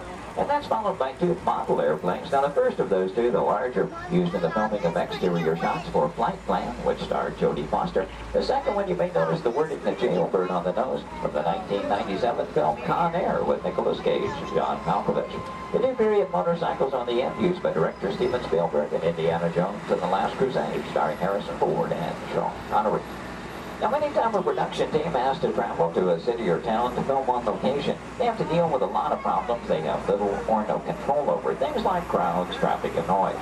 To avoid that, they often prefer to film on a studio backlot. Now, normally we have quite a lot of activity taking place, and well, this week is really no exception. One of the things we have been doing some special effects testing this morning in this large standing set off to the right. Now, when the tests are underway, the set becomes off limits to our tours, but see, we have been given green light here at the moment. You know that Ashley is in contact with our production coordinator, so apparently the between takes here. In case that gives us the opportunity to go inside the set, we'll get a look around and hopefully a good photo opportunity for you as well. Now, we will be going over a bumpy bridge, so please hold on to loose items like cameras and purses, and especially hold on to small children, please. For the safety of everyone, please remember to remain fully seated throughout the entirety of our tour. Now, this is a large standing set, and that's the type of set designed to be used over and over again. This one is modeled after an actual canyon in Southern California, the special effects set that we call the Master Canyon. The large tanker truck is another large prop like those out in the boatyard area. Not an easy task to get that truck into place. We actually had to hoist it up over the canyon wall and lower it with a crane. You know, one of the reasons that production teams like to film on a backlot is because of the things they can recreate and then even influence the weather. As a matter of fact, one of the effects they were testing earlier today was a rain effect. And, I wonder, anybody still upstairs? You might run the canyon's rain effect for us? We would appreciate that. Now, why might we need such an effect? Well, let's say that our script calls for a real downpour and it happens to be a nice, bright, sunshiny day. Time is money in the movie-making industry, and camera crews can't just wait around for Mother Nature. When it starts to cameras to roll, that has to be what it's called. Well, thank you very much. We appreciate that. Now, this effect is being created by some high-pressure water shots over here, just out of the camera rain. Bring the water upward and outward and assist to the motion, giving it a little backward in the fall. Now, we wanted to create a upward door effect. We could add some drone lighting at one end of the air. No, I'm sorry. Let me wait a minute. Stop.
the cast of the canyon. As we exit from behind the scenes, so let me share some of the secrets with you and how those catastrophes were actually created.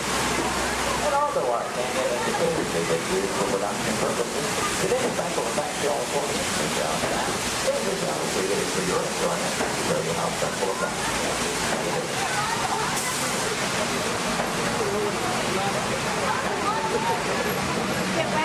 From behind, you'll see the canyon is really a steel structure covered in wire mesh and adjoined by a layer of textured cement and tar to create the natural rock formations over the canyon. The small yellow pipes carry the gas to the fires on the bottom. The large gray pipes the water to the flying block. Now to start that flood in motion, you'll see 3 large holding tanks up at the top of the canyon.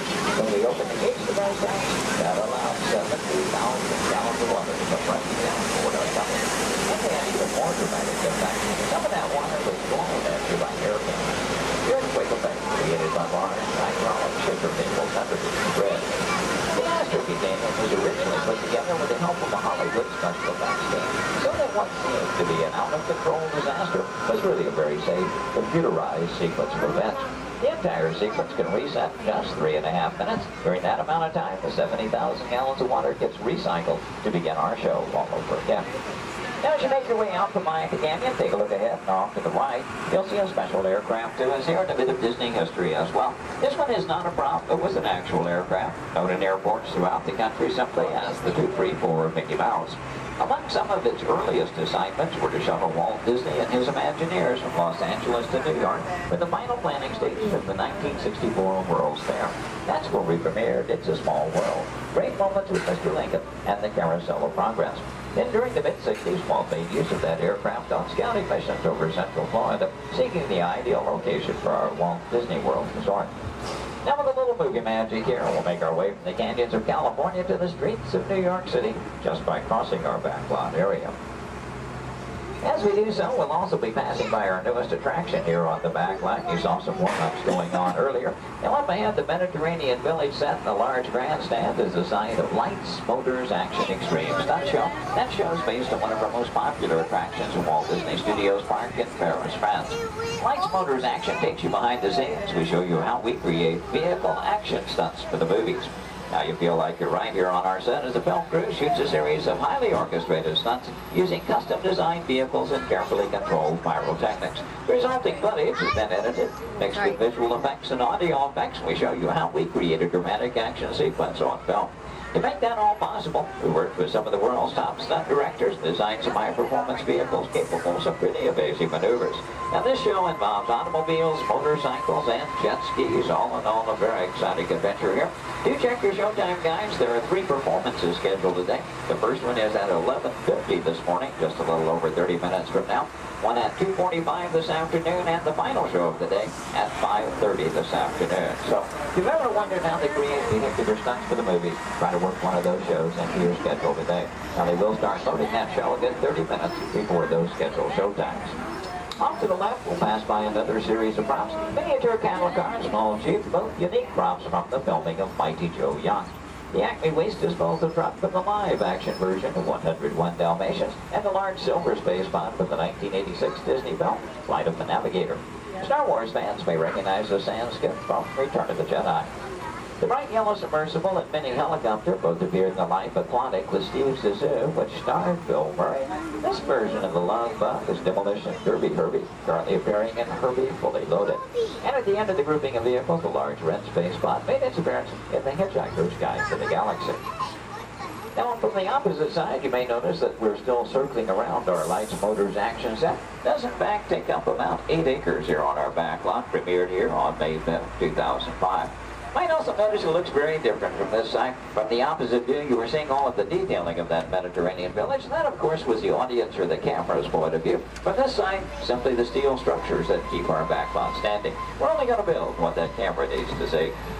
I might also take the opportunity here to mention our Phantasmic show tonight. That's our nighttime spectacular here at the studios. Phantasmic will be presented twice tonight. That will be at 9 p.m. and again at 10:30 p.m. this evening. Now, Phantasmic is an excellent, a very popular show, also a limited capacity show. So I do recommend, especially for that 9 o'clock show, want to be there a good 45 minutes to an hour prior to showtime, proceeding in the amphitheater area. Once it fills up, it's all the folks who could see the show for any given performance. And as you make your way on around the turn, off to the right, see the entrance to Lights, Motors, Action. Looks like they're beginning to preload for that 11:50 show at the present time. You can work that one in your schedule. That'll be the easiest show to get into here today. And as you make your way on around the turn, take a look down the street. Get a view of our very own New York skyline right here in Central Florida. And this illusion is created by an old movie trick known as forced to perspective. The skyscrapers at the end of the street are actually just painted plastic. The tallest of which are about 4 stories tall from a block and a half away. You might also be interested to know we recently redeveloped this entire section of the back lot. In addition to Lights, Motors, Action, we've added a skyline of San Francisco, soon to come one of Chicago to join our existing New York City skyline, renaming the entire area Streets of America, but all with the idea, of course, giving producers more locales to choose from when they're filming here on our back lot. Now this also signals we are coming to the end of our tour today, so please take a moment, check around, be sure you have all your personal belongings gathered up. As you exit the shuttle today, you'll take a stroll through the American Film Institute showcase. There you'll see a themed exhibit titled Villains, movie characters you love to hate. Now if you're heading for that Lights, Motors, Action show, your one and only exit is still through the sliding blue doors and straight off through the showcase, then around the loop, the Lights, Motors, Action. Once again this morning, your driver was Ashley. My name is Jerry. We both thank you very much for joining us today on the Studios Backlot Tour. On my desk, everyone, so please remain seated throughout the show. And please keep your hands, arms, feet, and legs inside the vehicle at all times. Oh, don't forget to supervise your children. And for the safety of our cast, we ask that you please refrain from the use of flash photography and external video lighting. Now that we take care of business, let's talk about me. My name is Travis, and I'll be your guide for this magical journey into the movies. It's the perfect job for me because, why love movies? Is everybody ready? Great, the cameras are ready to roll. Ready when you are, CB.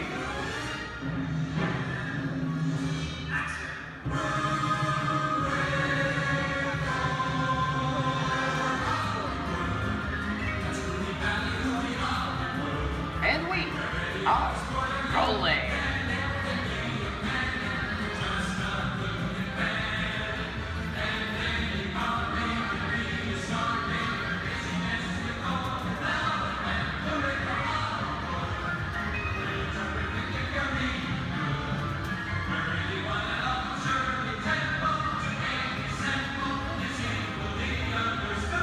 Hello everyone and welcome to the Great Movie Ride.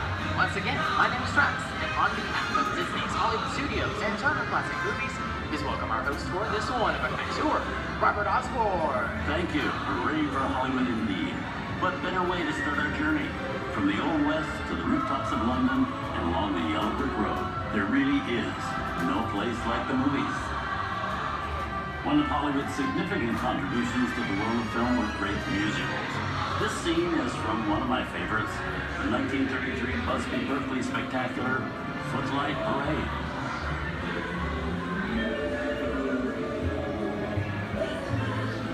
Here's one of the most famous of all dance sequences. It's from the 1952 musical classic, Singing in the Rain. Here's Ellie singing in the rain. Literally.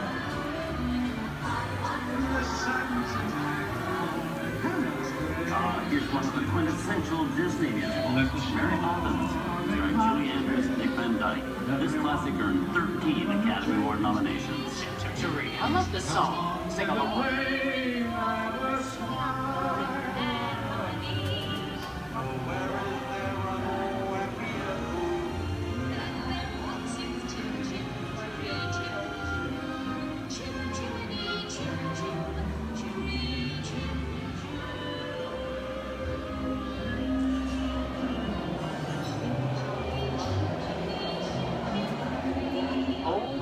Those wallets and purses, folks.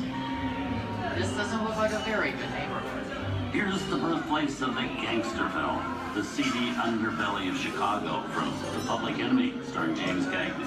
Released in 1931 before strict censorship rules were enforced, The Public Enemy is a gritty, realistic, and violent look at the world of gangsters of the Depression era. I love this movie. In one famous scene, James Cagney shoves a grapefruit in May Clark's face. She can never look at breakfast in the same way again. These tough guys could turn anything into a weapon.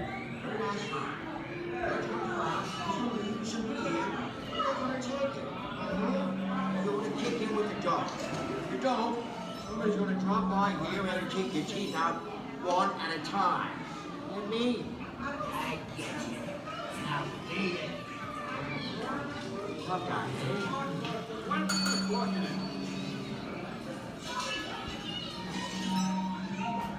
Sorry about the delay, folks. I had to once run a red light, even in the movies. I had to let her leave my vehicle. I think it's time for a visit to a concession stand. Bye. So I was born waiting. Okay, Lexi, whatever you say.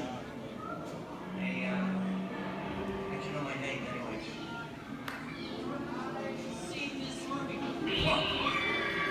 I hear someone singing your fancy cars like to get out of here. So wait for it. I said square out of here or you're gonna get hurt. Here they come, boss! Get out your grinders!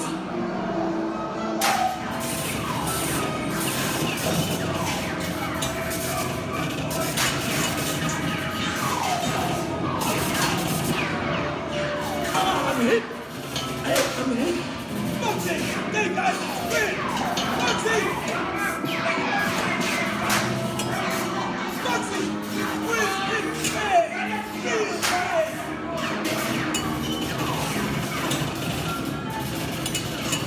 Everybody just sit tight. Running my life against the law. I will never break the law. Hey, watch this. No more red light. Foxy!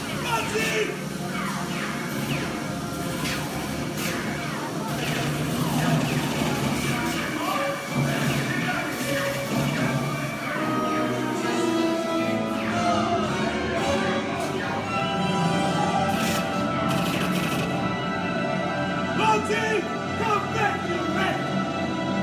Sorry, boys. I'm making my getaway. Give my regards to the warden, suckers. What are you looking at? Everybody just mind your P's and Q's and,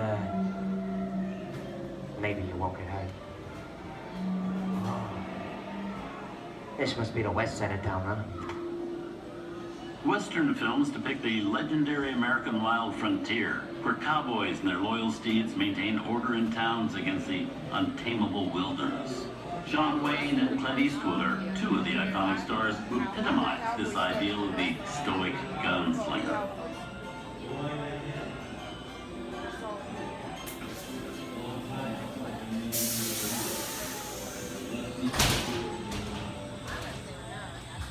Sleepy little bag, ain't it? That's some mighty tough territory you're heading into, Pilgrim. I'd think about turning back if I was you. That is, if you want my opinion. But I reckon you... No, we're in the clear. This looks like the perfect time to collect all your valuables. We'll start with the jewelry and then... What are you talking about? I didn't even order your name on the copper.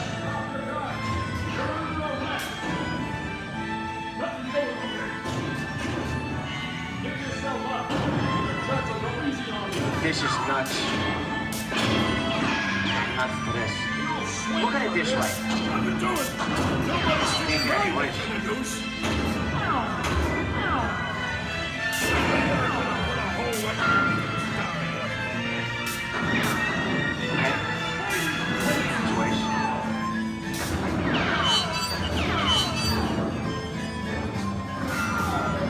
I don't know about you guys, but this is starting to get back with me. Where are we? JC? Science fiction has been a staple of classic movies, from George Méliès's Trip to the Moon to George Lucas's Star Wars. In 1979, director Ridley Scott and Sigourney Weaver made audiences believe that in space, no one can hear you scream. This is Alien. Hey, you get down, face. How do we get out of here? Warning, remain in your vehicle. The area you are entering is extremely dangerous. Proceed with caution.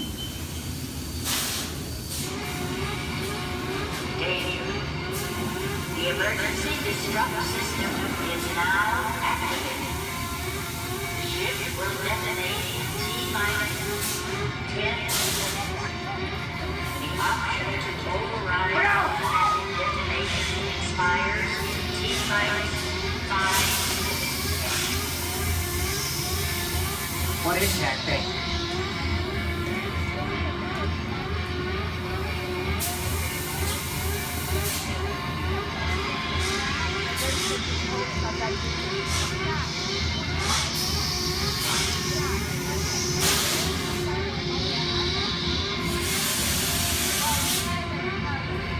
Get it together.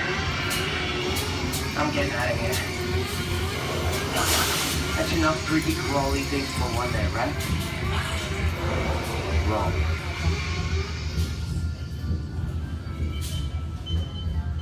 Steven Spielberg and George Lucas cemented their status as the blockbuster boys with their first partnership. Here from that legendary collaboration is Harrison Ford as archaeologist Indiana Jones in Raiders of the Lost Ark. Snakes. Why did it have to be snakes? Some of the biggest horror stars of Hollywood appear in the ancient story of a cursed Egyptian temple, a priceless jewel that beckons to all, but be warned, the temptation always leads to destruction. Get a load of that show, guys. Time for me to get back to work. Good thing I don't believe in ghost stories. Don't nobody move while I go get the goods. I don't think they'd notice a few extra bodies around here. If you know what I mean.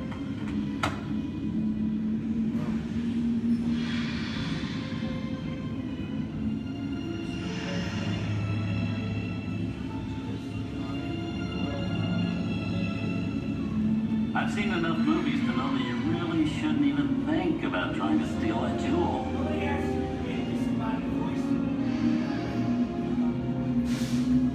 Halt, unbeliever. Disturb the treasure of the gods, and you shall all pay with your lives.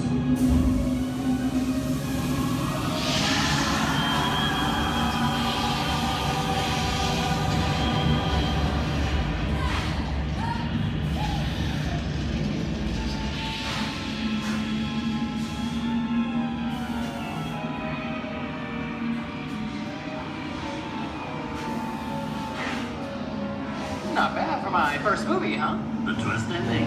That just goes to show you anything can happen in the movies. Now, let's get on with the show. I see dead people. Things like a bump in the night have always been a staple of movies.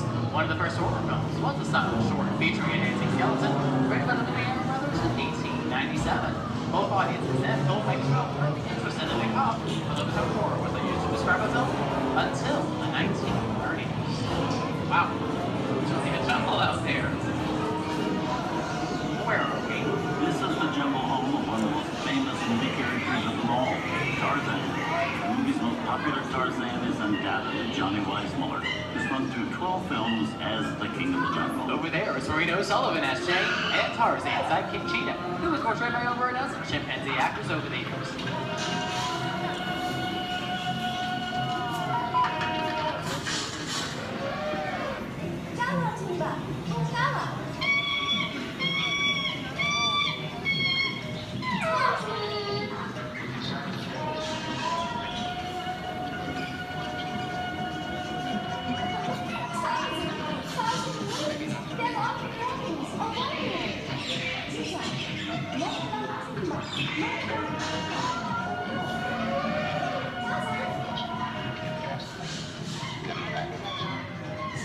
Here's Humphrey Bogart in his most famous film role.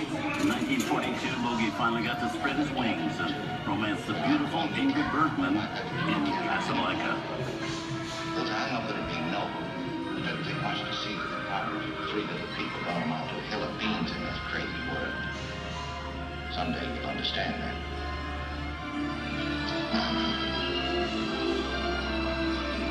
He's looking at you, kid.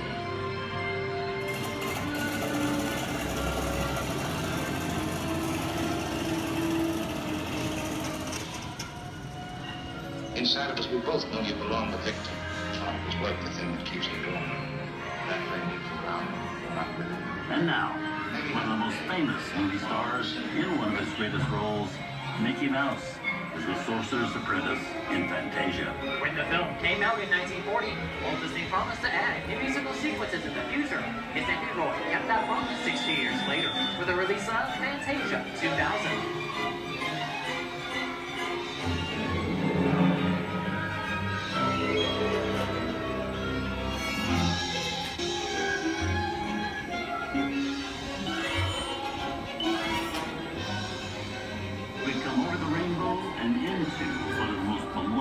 And most watched films in movie history, The Wizard of Oz. Toto, I have a feeling we're not in Kansas anymore.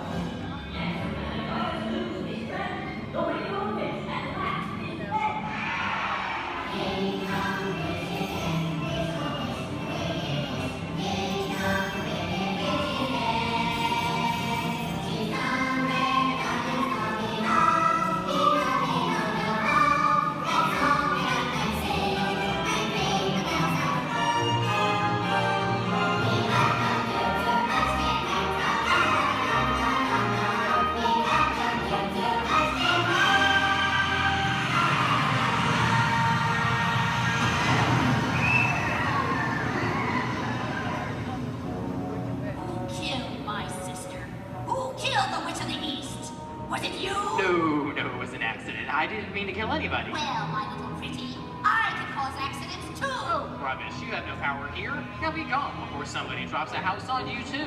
Very well. I'll bide my time. But just try to stay out of my way. Just try. I'll get you, my pretty, and your little dog, too. I wonder how we get out of here. What do you folks think? Where do we go? Follow the yellow brick road. Follow the yellow brick road. Follow the yellow brick road. Oh, why didn't I think of that? Sing along, folks. You know the words.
From all of us here at Disney's Hollywood Studios and Turner Classic Movies, we hope you've enjoyed our tour through some of my favorite films.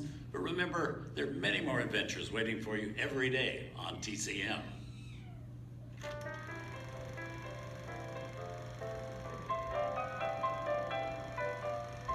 We didn't need dialogue. We had faces. Wait a minute. You ain't heard nothing yet. Step in time!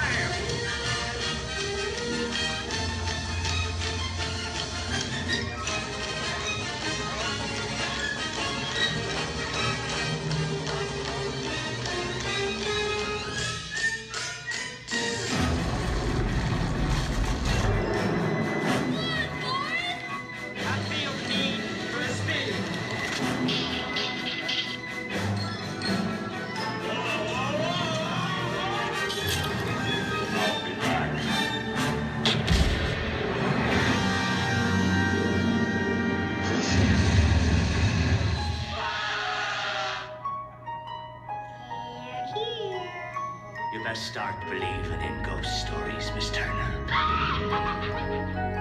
Is it safe? Let me run! I have a feeling we're not in Kansas anymore. I'm a man. Well, nobody's perfect.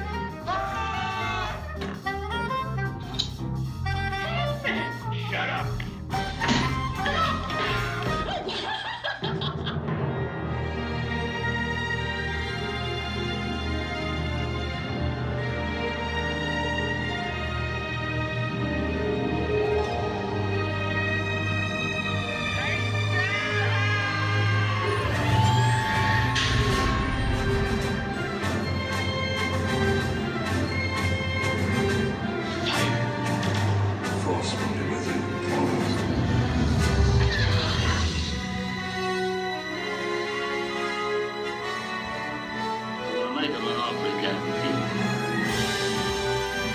I want to be alone. We didn't land on Plymouth Rock. Plymouth Rock landed on us. Good morning, Vietnam! He's looking at you, kid.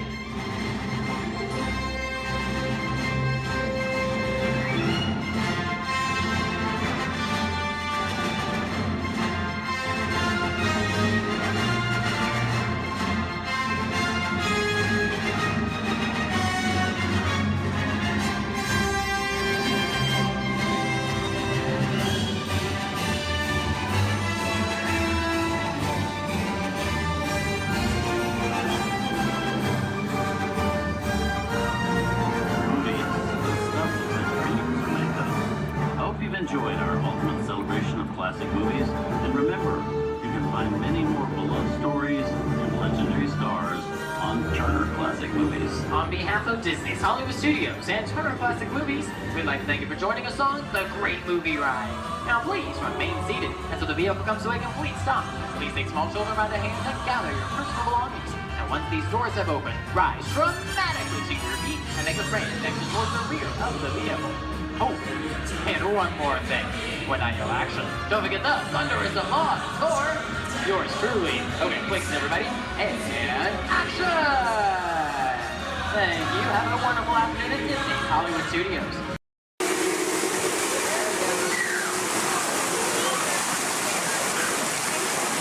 Hey, what are you doing here, William? What are you doing here, Morris? I just flew in from Hollywood. My client's the new owner of this birthday. What? Are you cuckoo? My client's the new owner.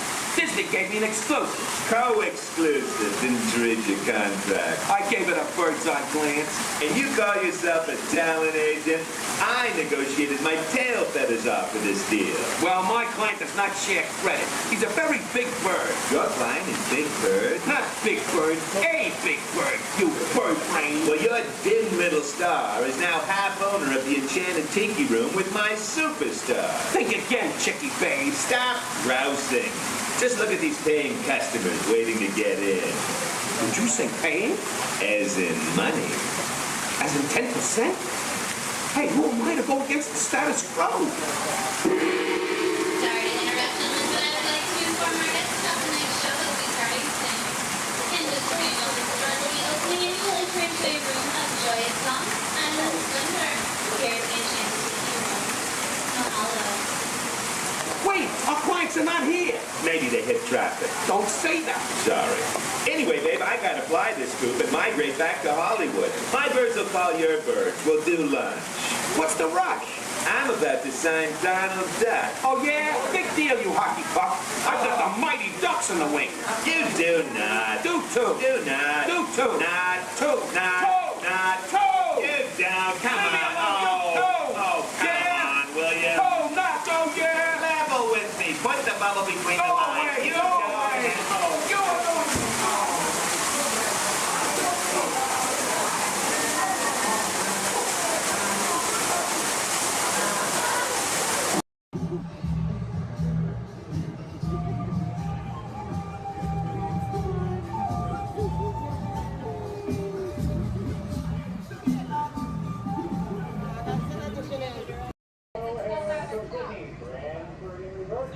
Next on.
feet, and legs inside the train. Watch your children, and no smoking, please. Bienvenidos a bordo. Para su seguridad, permanezca sentado y mantenga las manos, brazos, pies y piernas dentro del tren y cuide a los niños. Por favor, se dejen a Gracias. We're now en route to our final stop, the Tomorrowland monorail station. Along the way, you can get a bird's-eye look at the downtown Disney district, Disney's Grand Californian Hotel and Spa, and Disney's California Adventure. To the left of the monorail is the main entrance of Disneyland, the happiest place on earth. Disneyland is truly an American original. Since its opening in 1955, it has hosted more than 500 million guests from around the world, including presidents, kings, and celebrities. It is the original Disney theme park, created and enjoyed by Walt Disney himself. To the right is our transportation plaza, where you'll find taxis, hotel shuttles, and public transit stops. We're about to enter Disneyland. Some of the clearances are pretty tight up ahead, so be sure to remain seated, keeping your hands and arms inside the cabin.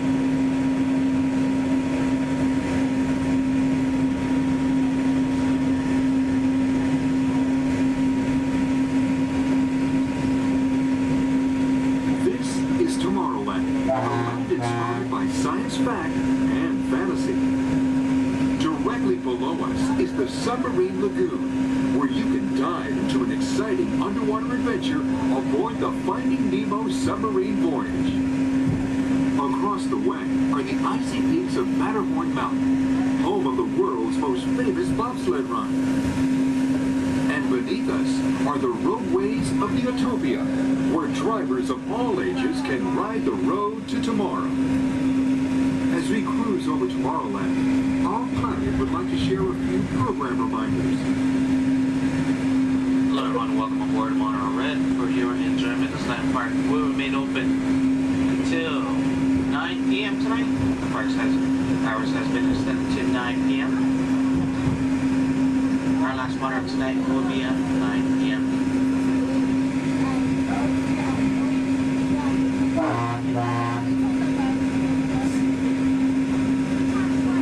Later today we have Celebrate H Street Party stepping off at 5:30, coming from Main Street, USA, back up to It's a Small World. And later tonight we have Halloween Screams at 8 p.m. in front of Sleeping Beauty Castle. Hope you enjoy the rest of your stay here at Disneyland Resort. Thanks for joining us on that fabulous guy.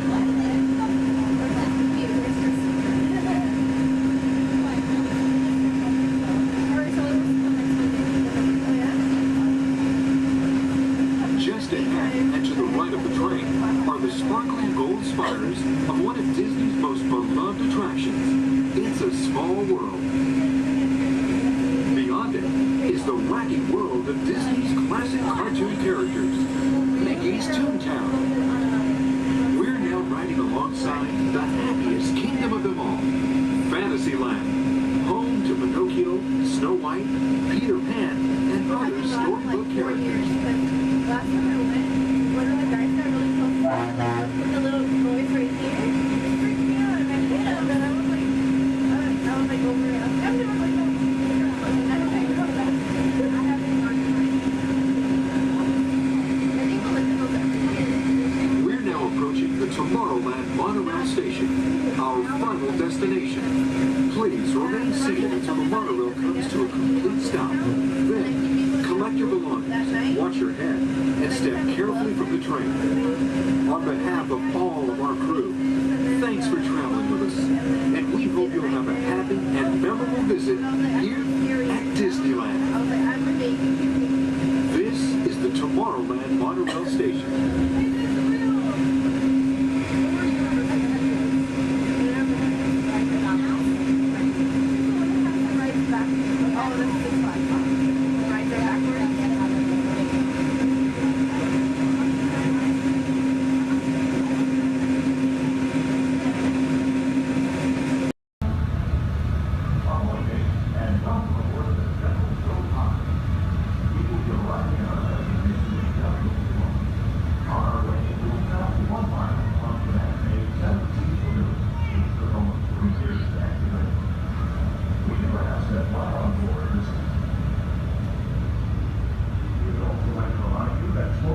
not permitted at Walt theme parks and water parks.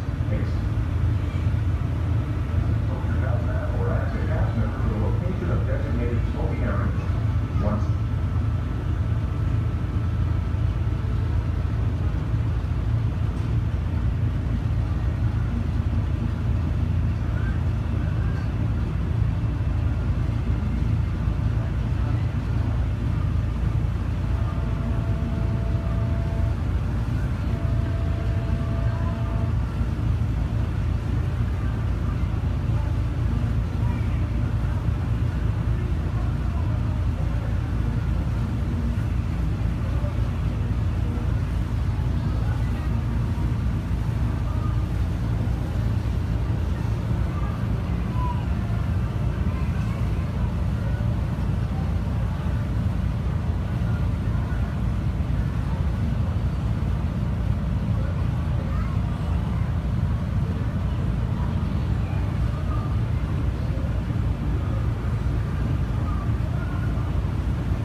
If you are standing or sitting on the stairs, we ask that you please clear the stairway.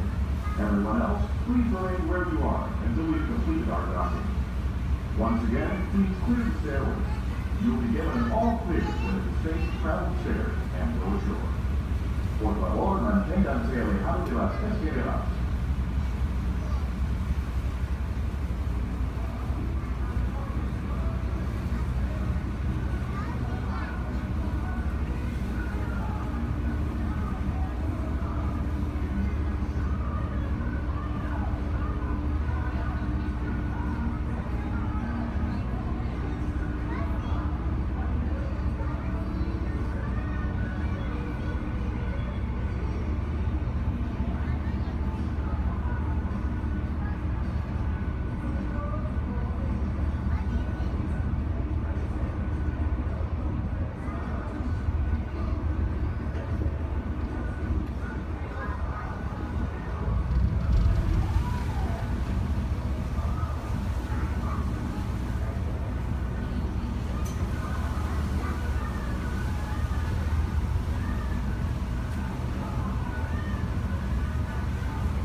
To those joining us, welcome aboard.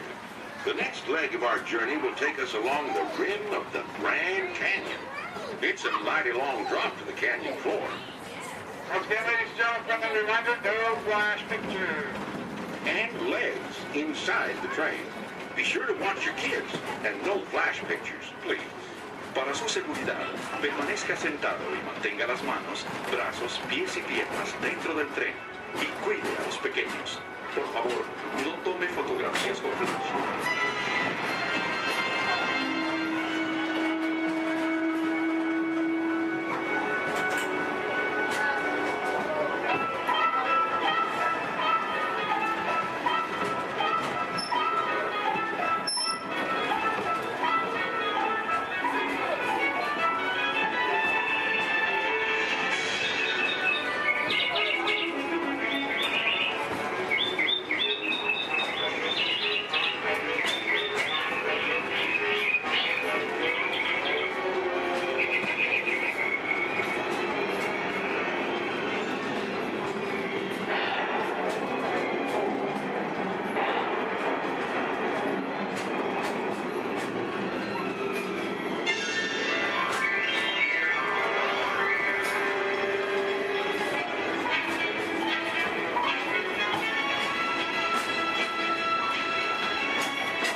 We're now steaming back to our own time and to Main Street Station, gateway to Disneyland. If you'll be leaving us here, stay in your seat till we come to a full stop. And remember to gather all your personal belongings, including the guns if you got any, and step carefully from the train. I'd especially like to thank those of you who've been with me for the Grand Circle Tour of Disneyland. We surely hope you enjoyed your travels with us and that you'll come back and see us again real soon. For those of you traveling on, we'll be on our way again in just a few minutes. This is Main Street Station, Main Street, USA.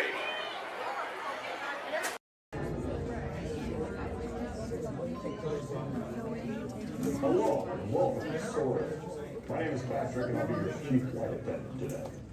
We'll begin boarding in a few minutes, but first I'd like to acquaint you with some important safety information.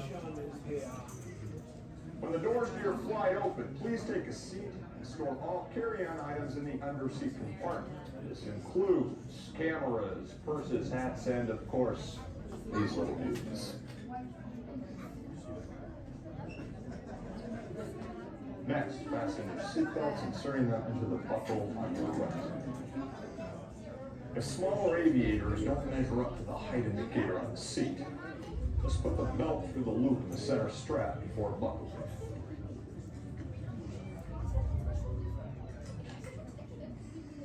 Nice work, pal. Soon you will be airborne. So if you or your little aviators have a fear of flying or of heights, you might want to wait for your party to arrive.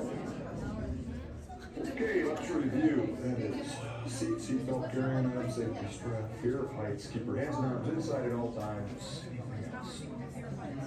Yeah. Have a nice flight. Welcome to the Avatar program.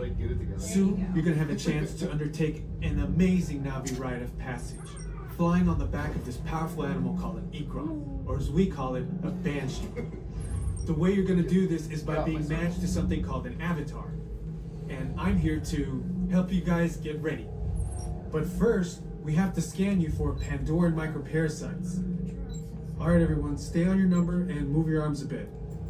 Okay, start scan. I'm here. Oh, I'm red. You've all got them. But don't worry, they're very common around these parts. Let's start the decon. Initiating GMR decon. Stay still over your number, you're not gonna feel a thing. You're doing great. You're almost done here. They're all clear. Great. Now let's go over how all this works. Like I said before, you're going to be matched to these things called avatars, which look a lot like the Na'vi. They're created by blending human DNA and Na'vi DNA. Once we match you to an avatar, thanks to a special link chair, your mind will be able to control that avatar. Using avatars to fly this way was all figured out by my boss, Dr. Jackie Ogden. She leads our science team, which is part of the Pandora Conservation Initiative, and we're here in the Valley of Moara studying banshees and their environment. Over a generation ago, this enormous company called the RDA created a lot of damage to the area through their bad mining practices and conflicts with the Na'vi. Just like on Earth, it can take decades for ecosystems to recover. One way to understand what's going on with an ecosystem is to study what are called keystone species. These are animals like tigers, jaguars, seals. The banshee is one of these important animals. Okay, to get you flying on a banshee, we need to find each of you an avatar. Let's prep the genetic sampling. I'm on it. Okay, first we need to find the compatible match of your genetic material with the genetic material of one of the avatar bodies that we already have. Once we do that, you'll be able to link to that avatar and fly. Help us out and move around a bit. Almost. Yes, got him. Now, let's find you your avatar matches.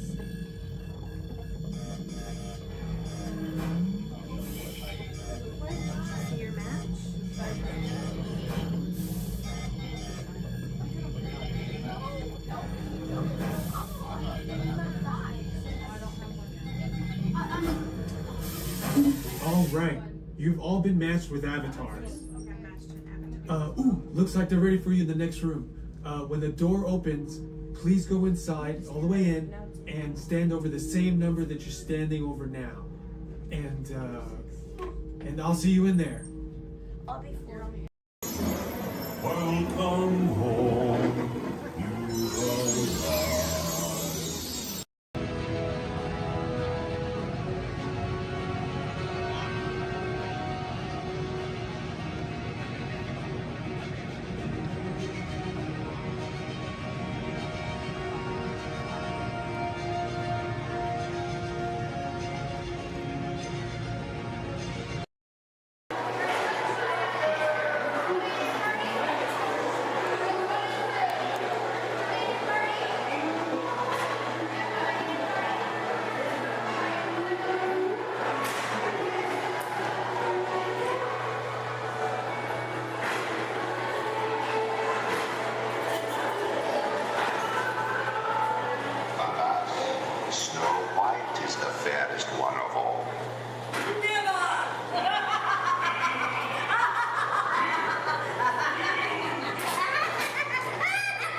light, the cottage of the sun.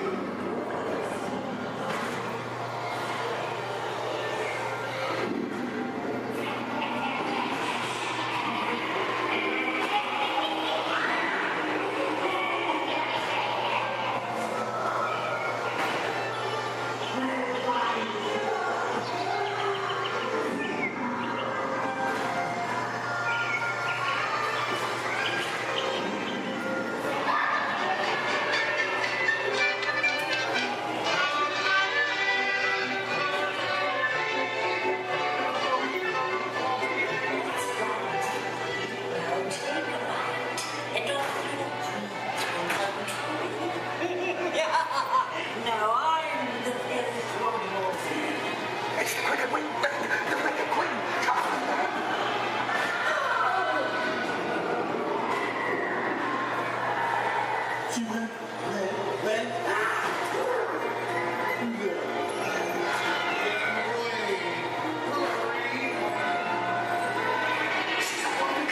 Let's go.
Wait, what?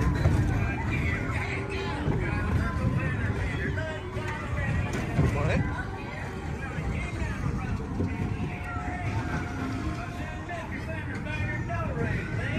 I heard him say the voice of the railroad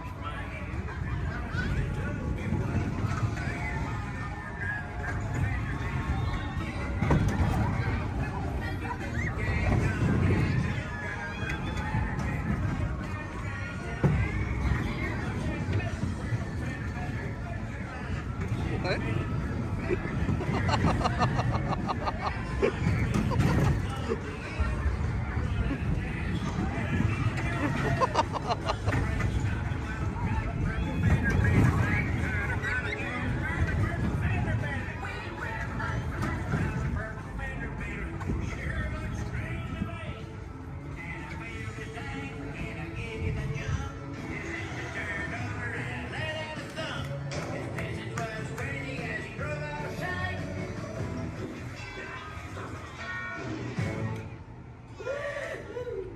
Can you believe that?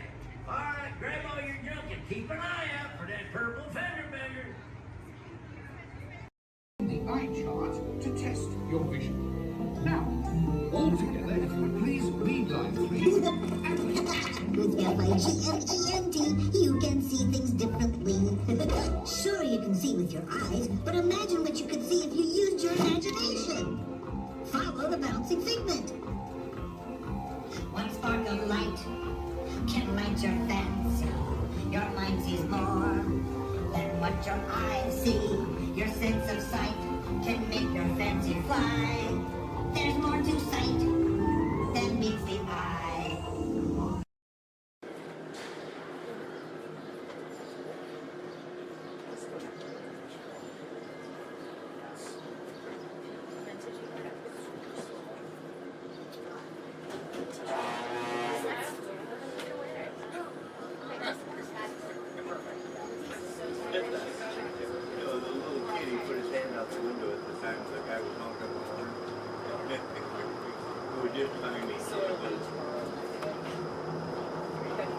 To those of you who have just joined us, welcome aboard the Disneyland monorail. For your safety, please remain seated, keeping your hands, arms, feet, and legs inside the train. Watch your children, and no smoking, please. Bienvenidos a bordo. Para su seguridad, permanezca sentado y mantenga las manos, brazos, pies y piernas dentro del tren y cuide a los niños. Por favor, se ruega no fumar. Gracias. We're now en route to our final stop, the Tomorrowland monorail station. Along the way, you can get a bird's eye look at the downtown Disney district, Disney's Grand Californian Hotel and Spa, and Disney's California Adventure. To the left of the monorail is the main entrance of Disneyland, the happiest place on earth. Disneyland is truly an American origin. Since its opening in 1955, it has hosted more than 500 million guests from around the world, including presidents, kings, and celebrities. It is the original Disney theme park, created and enjoyed by Walt Disney himself. To the right is our transportation plaza, where you'll find taxis, hotel shuttles, and public transit stops. We're about to enter Disneyland. Some of the clearances are pretty tight up ahead, so be sure to remain seated, keeping your hands and arms inside the cabin.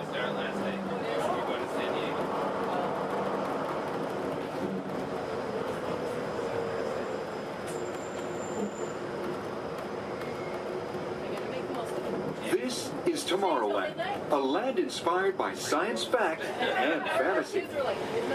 Directly below us is the Submarine Lagoon, where you can dive into an exciting underwater adventure aboard the Finding Nemo submarine voyage. Across the way are the icy peaks of Matterhorn Mountain, home of the world's most famous bobsled run. And beneath us are the roadways of the Utopia, where drivers of all ages can ride the road to tomorrow. As we cruise over Tomorrowland, our pilot would like to share a few program reminders. Alrighty folks, thanks for flying aboard Monorail Red, your highway in the sky. Just a few reminders. Disneyland will remain open today until 12 o'clock midnight. All passengers are required to be on board this monorail at approximately 12 o'clock midnight to catch that final flight. We're also going to be having Celebrate a Street Party along Main Street at 6:30 p.m. today.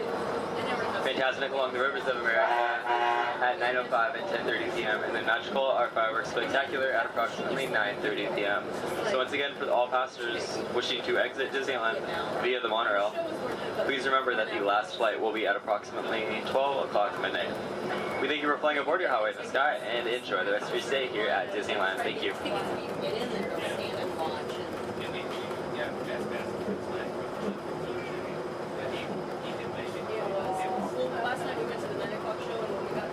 Just ahead and to the right of the train are the sparkling gold spires of one of Disney's most beloved attractions. It's a Small World. Beyond it is the wacky world of Disney's classic cartoon characters, Mickey's Toontown. We're now riding alongside the happiest kingdom of them all, Fantasyland, home to Pinocchio, Snow White, Peter Pan, and other storybook characters.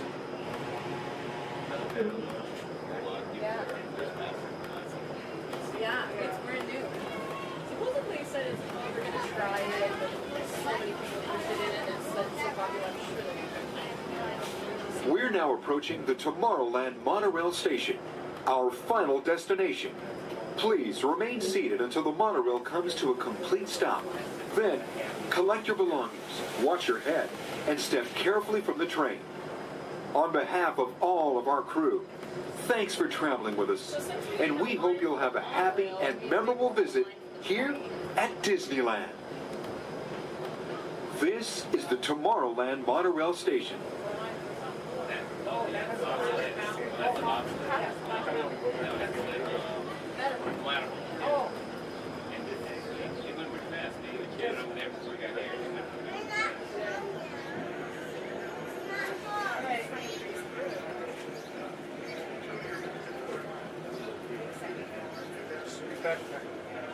We did? Okay.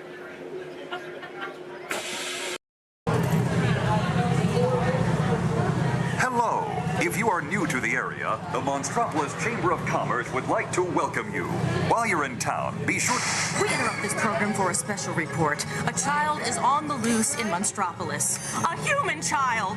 If witnesses are to be believed, there has been a child security breach for the first time in monster history. We can neither confirm nor deny the presence of a human child here tonight. I tried to run from it, but it picked me up with its mind powers and shook me like a doll. It's true! I saw the whole thing! Happy birthday, Smokesy Poo! Oh, goodly bear!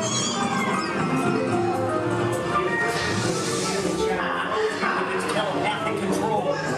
Lazy days like a chicken. I thought were not my own. Then it grabbed me with its giant forked tongue and rolled me up and down like a Oh, we gotta get you home.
Race you to the scare floor.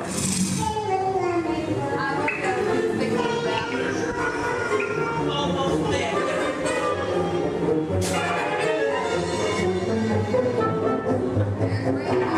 They'll never find her door now.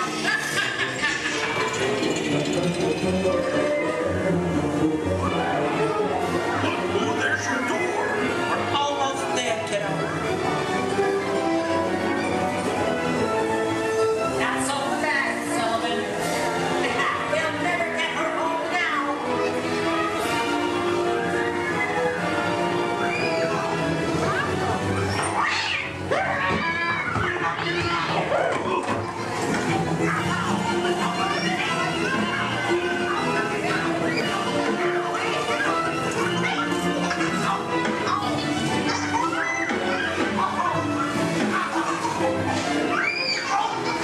It's been the most terrifying day of my life. But I love you, kiddo.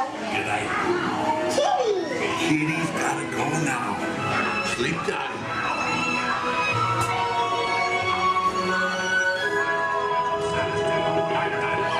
Get ready, folks. We have to decontaminate you. Sorry, Eddie. We have to do this for your own good.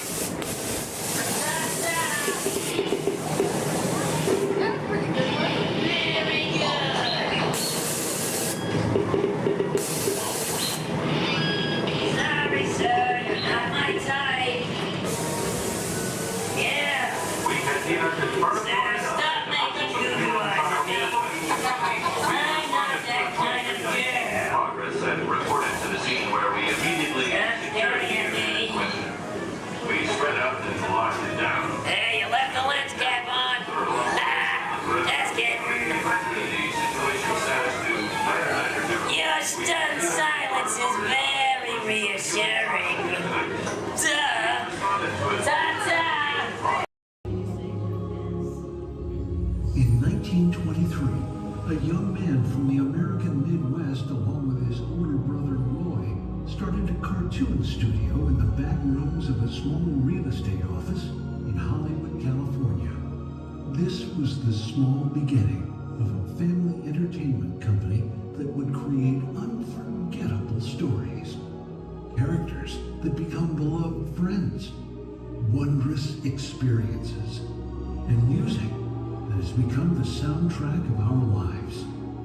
That young man was Walt Disney, a master storyteller whose imagination knew no bounds and who delighted in making the impossible possible. Disney 100, the exhibition, is a journey through 100 years of Disney magic, presented in themed galleries based on Walt Disney's creative concepts and philosophies.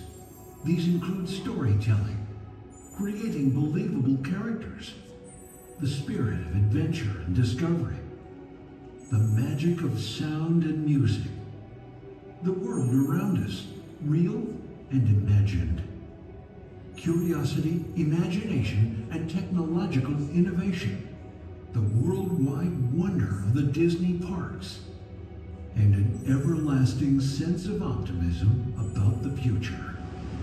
Walt Disney famously said that it was all started by a mouse, but it really was all started by Walt himself. His philosophies became the foundation of the Walt Disney Company. They still inspire Disney's artists, filmmakers, Imagineers, and the storytellers of today. Oh boy! Oh, steady! Whoa! Hi, Mouseketeers! Well, here we go again, so hang on. Anything goes. You ready? And let the show begin! Here's my pal Walt to tell you how the magic is made. There's a lot of satisfaction in developing ideas into reality when we consider a new project we really studied. Not just the surface idea, but everything about it. And when we go into that new project, we believe in it all the way. We have confidence in our ability to do it right, and we work hard to do the best possible job. There's really no secret about our approach. We keep moving forward, opening up new doors, doing new things, because we're curious. And curiosity keeps leading us down new paths. We're always exploring and experimenting. Everybody ready? Then on with the show!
This is Disney's Port Orleans French Quarter Line. Please collect your belongings, watch your head and step as you disembark, and take some home to our fun.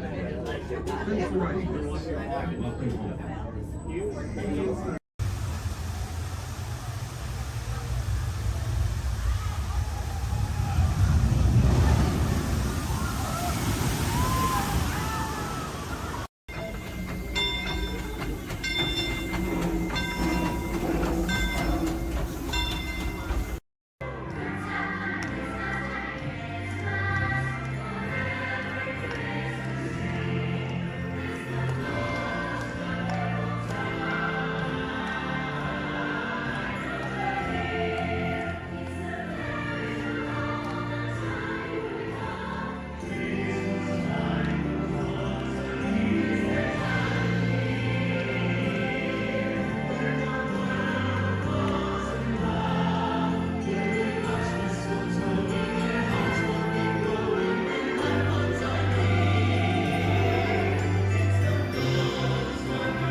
When hinges creak in doorless chambers, and strange and frightening sounds echo through the halls, whenever candlelights flicker, where the air is deathly still, that is the time when ghosts are present, practicing their terror with foolish delight.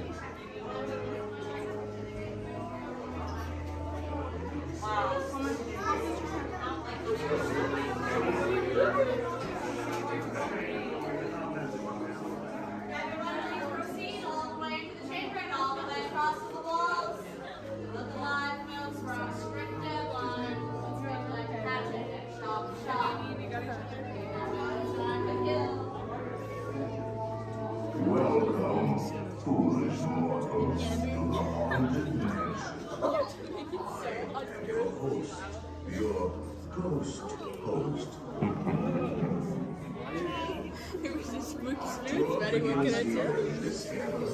Here where you see paintings of some of our guests as they appeared in their corruptible, mortal state. Kindly step all the way in, please, and make room for everyone. There's no turning back now. Now everyone, gather your bodies away from the walls and into the dead center of the room. Your cadaverous pallor betrays an aura of foreboding, almost as though you sense a disquieting metamorphosis. Is this haunted room actually stretching? Or is it your imagination? And consider this dismaying observation. This chamber has no windows and no doors. Which offers you this chilling challenge to find a way out.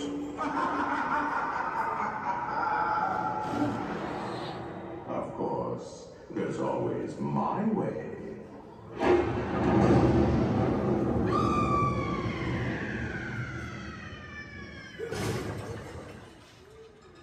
Oh, I didn't mean to frighten you prematurely.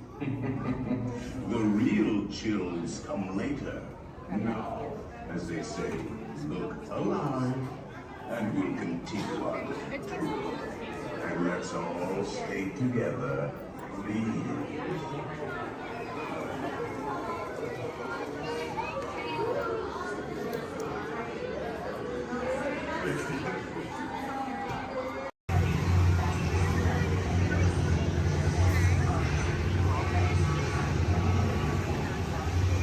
Time travel commencing in T-minus 10 seconds and counting. This is Seeker. Listen up. We've got to get in, grab the iguanodon, and get out before that asteroid hits. Let's roll!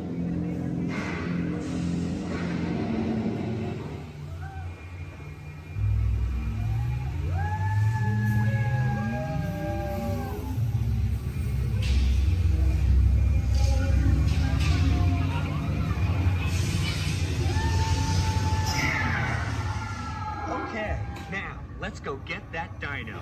Computer, what are you tracking? Styracosaurus. Not our dino. Warning, meteor shower in range. Just little one. Oleoramus. Hadrosaur. Raptor. Time to get serious. Locking autopilot on homing signal now! Hang on! I'm tracking a big dino on the scope. Could be ours. Computer, full stop. Identified. Carnotaurus. Definitely not our dino. Go, go, go!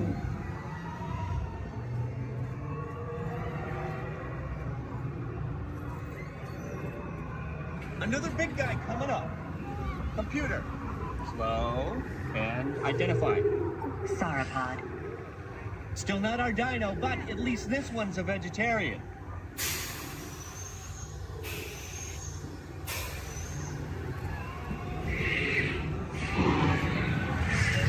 Asteroid impact in 90 seconds. We better move it.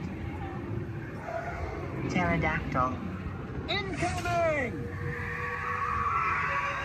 Asteroid impact in 60 seconds. We can't stop now. Keep going, keep going. Compsognathus.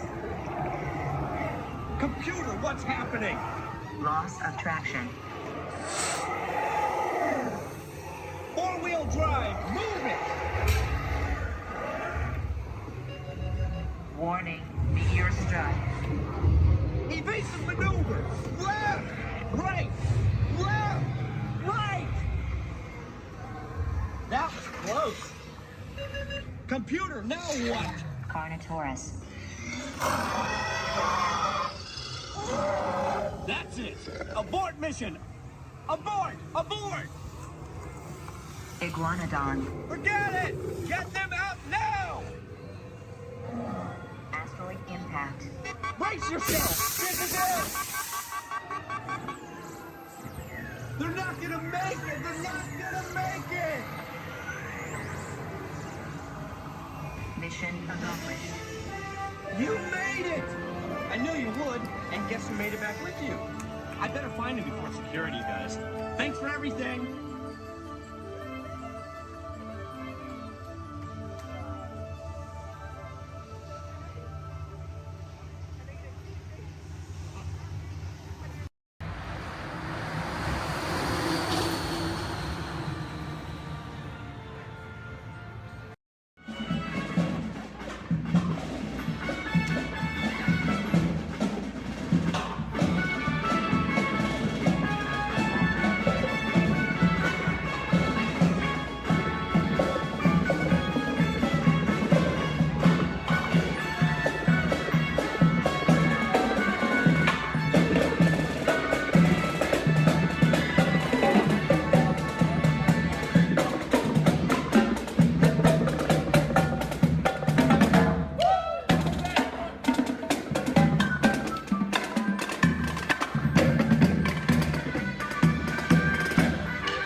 Disneyland Railroad. We're embarking on a grand circle tour of the Magic Kingdom. We'll be stopping at New Orleans Square, Mickey's Toontown, and Tomorrowland. We'll also visit the Grand Canyon and make a trip back in time to the primeval world at the age of the dinosaurs before returning to Main Street Station.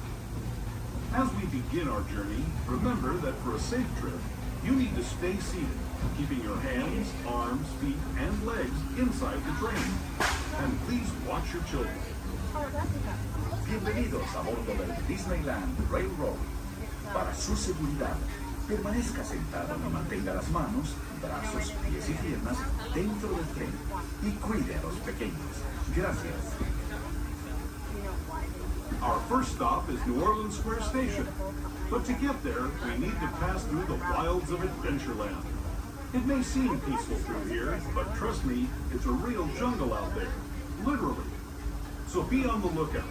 You just never know what might be lurking along the rails.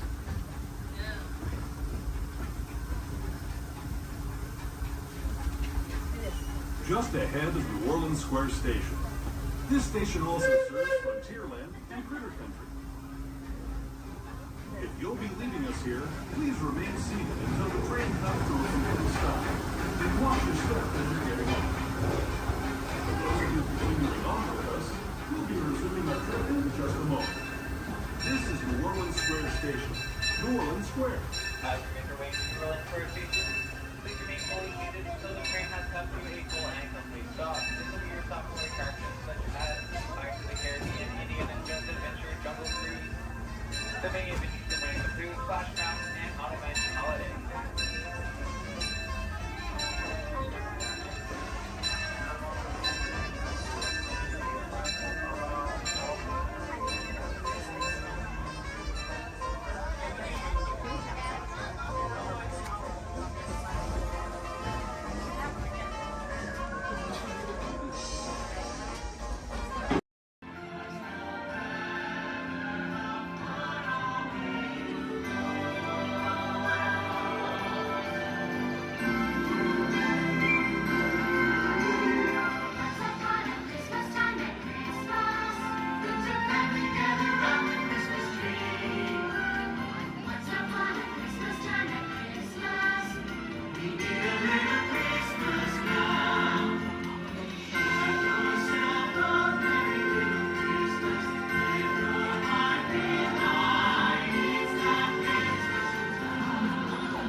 Home sweet home for the holidays.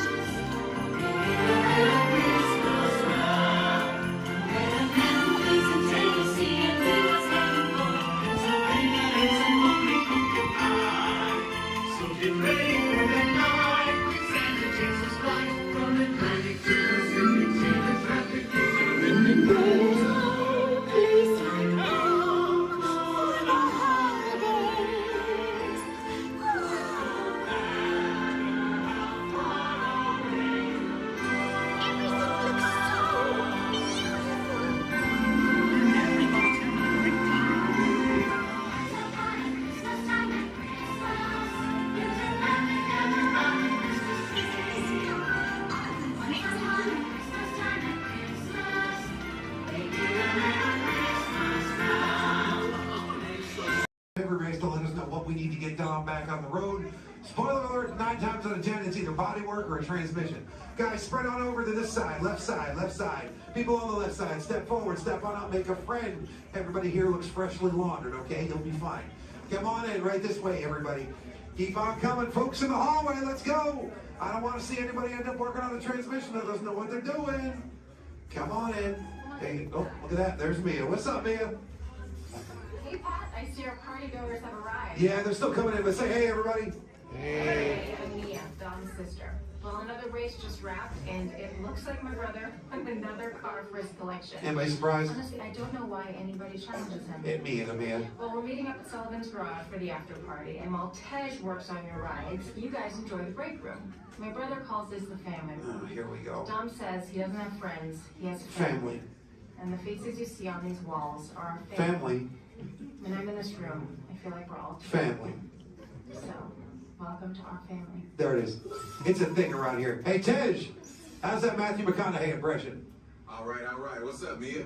Hey, Get better. Tej, just welcoming these good people to our family. Family. How are their rides coming along? The rides are ready to roll out and roll out in Perfect. Let's get the show on the road. I'll let Dom know. You guys have fun at the party. Bye, man. Bye. She just called. Okay. All right, Pat. Yeah. Let's get these people on their way. Send them over to the war room. Sounds like a plan. Are you sure, though, Jamie's kind of a piece of work? Right. And he hung up. Okay, so in a moment, those doors are going to open. When they do, head on into the war room with Jamie. That's Tej's new assistant. First day without Tej, so good luck. Be nice. Don't touch nothing.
Turn to your left.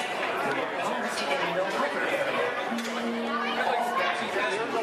exchange currency prior to their departure are invited to visit the exchange office, open daily during regular flight hours.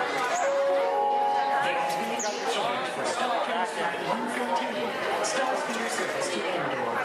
Flight 114 will now be departing from gate number 2. This is a gate change only.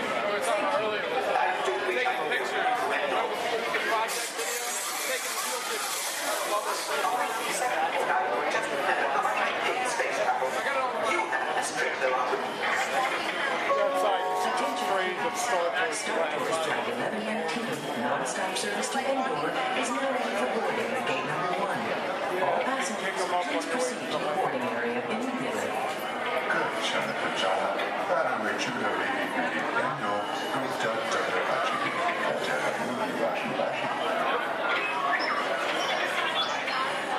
R2-D2 just walked in.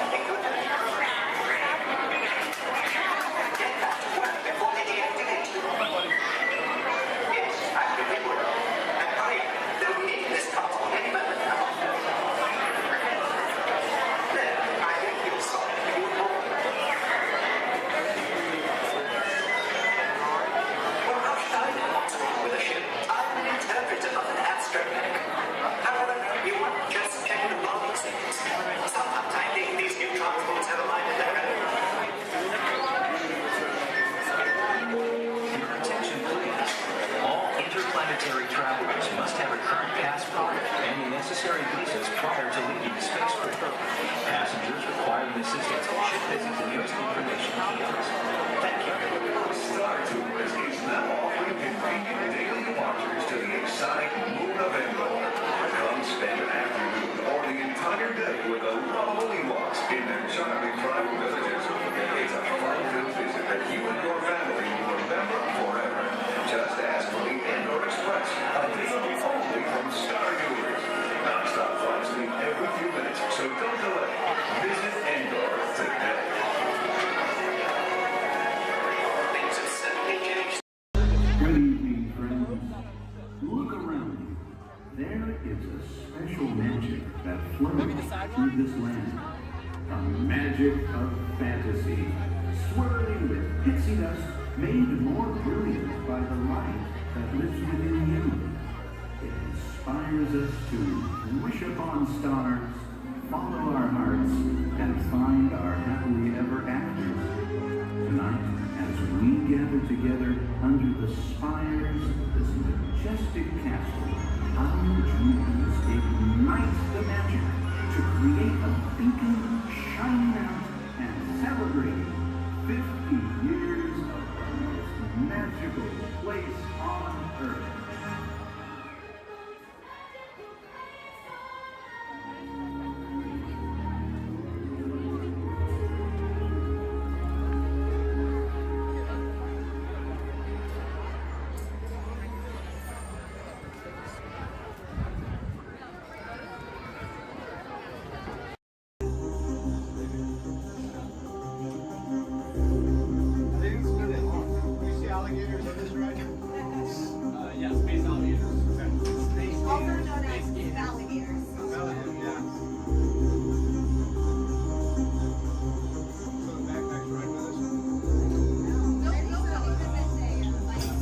Users, prepare to be digitized into the world of Tron.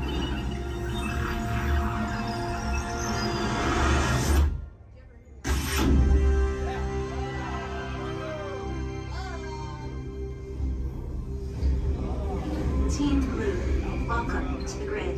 Proceed to gates.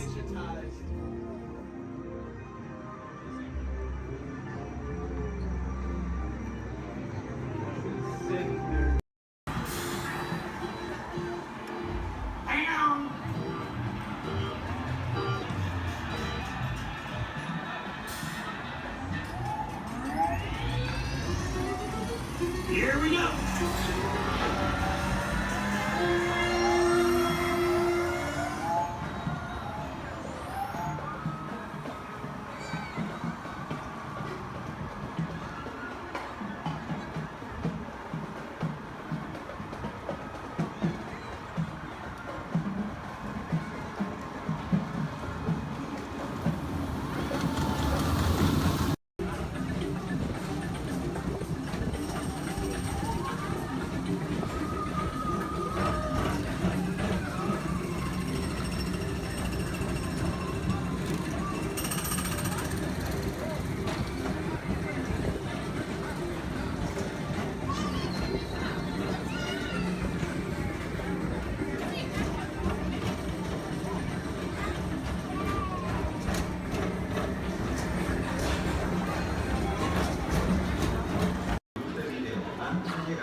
sudden change in slightly right away.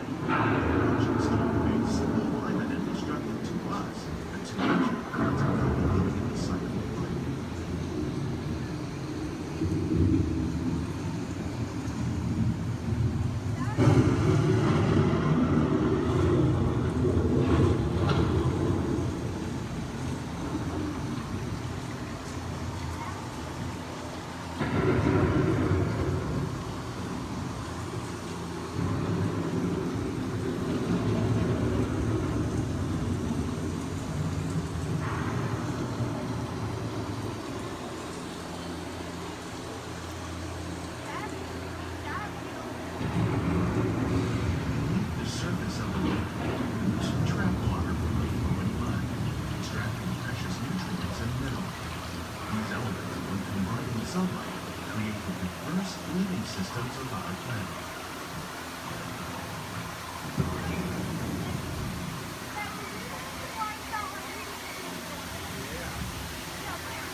One of those lizard systems is the rainforest, home to the most amazing concentration of life on our planet.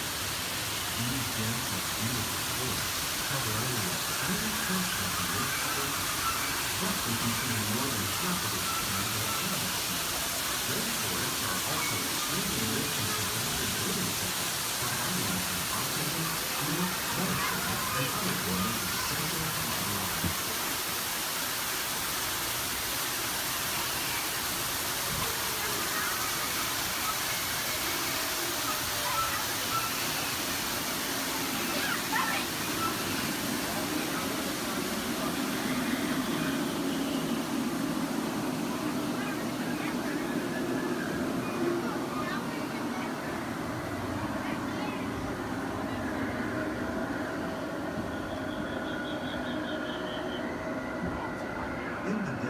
Nature has created a very different, known as beautiful living system. And while this arid landscape may seem lifeless, it is very much alive. The plants and animals that have learned to survive in these harsh conditions make use of what little water they can find and avoid the scorching rays of the relentless sun.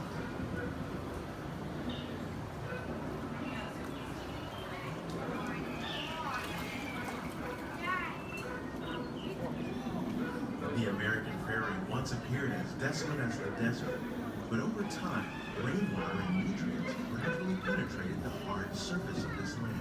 Even the hooves of the muddy buffalo helped create the rich soil one day become home to the American farm.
Discovering better ways to grow food that will assure human and environmental well-being. Fertilizers, we can enrich the soil without the use of chemicals. In Saudi Arabia and Mexico, we're learning to produce food on desert seacoasts by developing and planting crops that thrive on saltwater. Here at Epcot, we're learning to reduce the need for pesticides by using natural predators like ladybugs and wasps to control pests. In Japan, We're learning that by adding composted leaves and other plant material to our soil, we can reduce the need for fertilizers. In farmlands across America, we're learning that by plowing under vegetation containing natural fertilizers, we can enrich the soil without the use of chemicals. In Saudi Arabia and Mexico, we're learning to produce food on desert seacoasts by developing and planting crops that thrive on salt.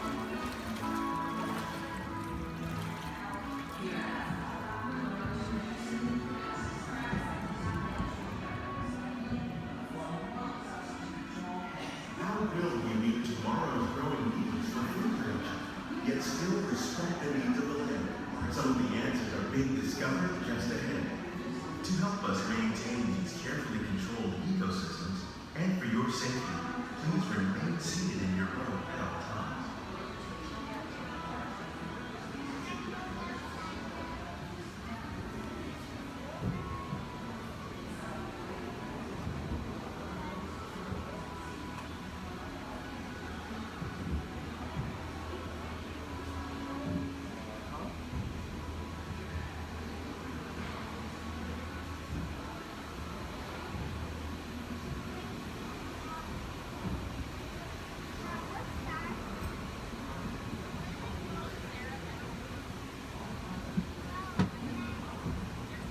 Welcome to our living laboratory, where scientists from EPCOT and the U.S. Department of Agriculture are exploring innovative ways to produce bountiful harvests now and into the future.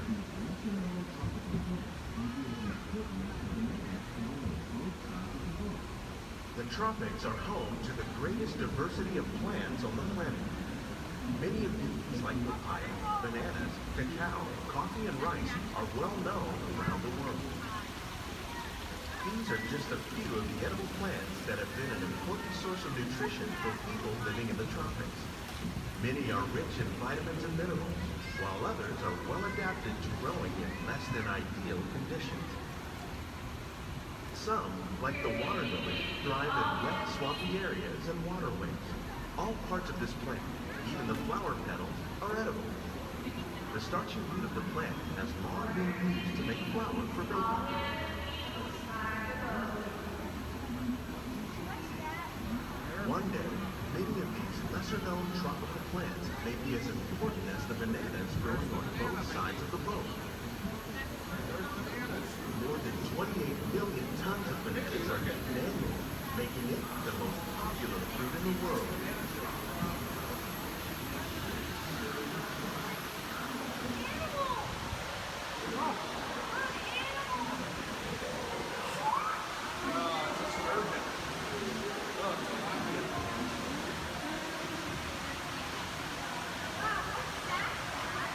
When we mention farming, you probably don't think of fish, but fish farming or aquaculture accounts for nearly half of all the food consumed globally.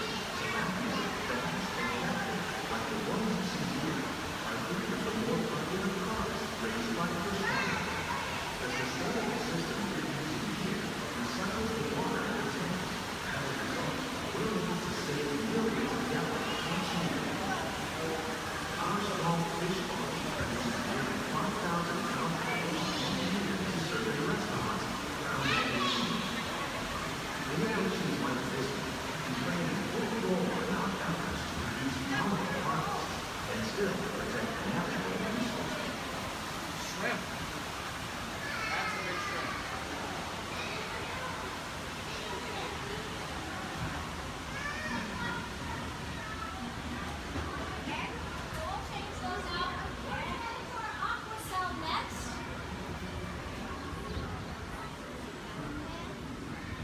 Little sunflowers.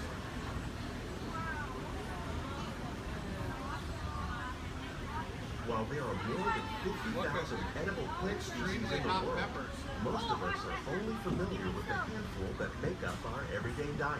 The common grains growing here, wheat, maize, sorghum, and millet, plus rice, account for nearly 2/3 of our global food consumption. Learning how to increase yields of these staples is an important goal of research around the world.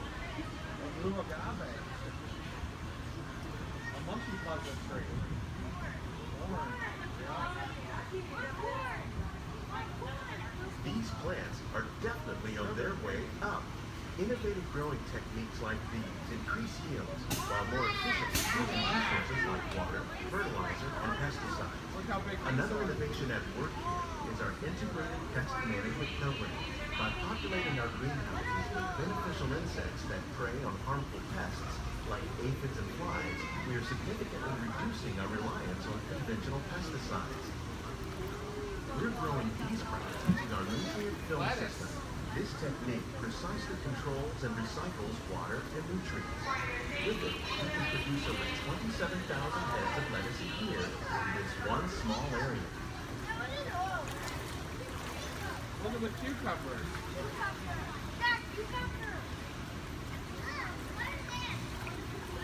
Look at the strawberries. Some of our best ideas have been inspired by nature, like these fruit and vegetable trees. By growing these ground plants vertically, we can increase yields and better control diseases. These crops taste as good as they look. In fact, we serve more than 15 tons of produce from our greenhouses in restaurants here at the land every year. Look at the jalapenos. That's a great idea.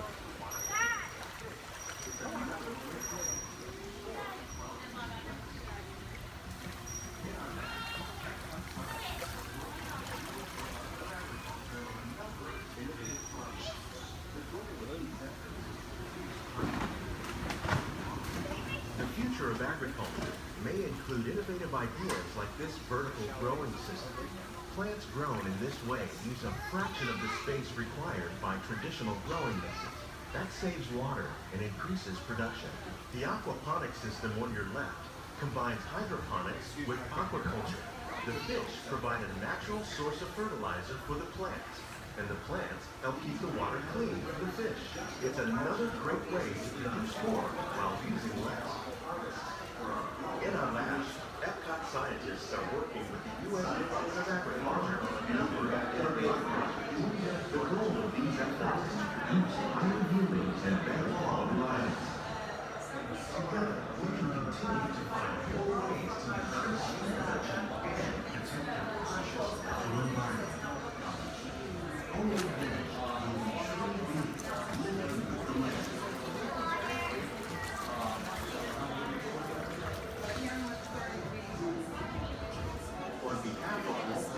Greenhouses represent just a fraction of the work being done worldwide to produce valuable harvests for our growing populations. Scientists, farmers, and even backyard gardeners are doing their part to improve the quantity and quality of foods that we all rely upon. Together, we can continue to find more ways to increase food production and protect our precious natural environment. Only then will we truly be living with the land.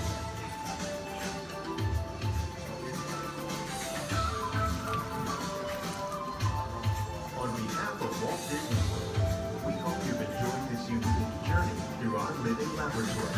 If you'd like a closer look, then check out the behind-the-scenes walking tour. It's a chance for the whole family to get up close and personal with the plants and growing techniques in our laboratory. Please keep your hands and feet inside the boat and remain seated until the boat comes to a complete stop.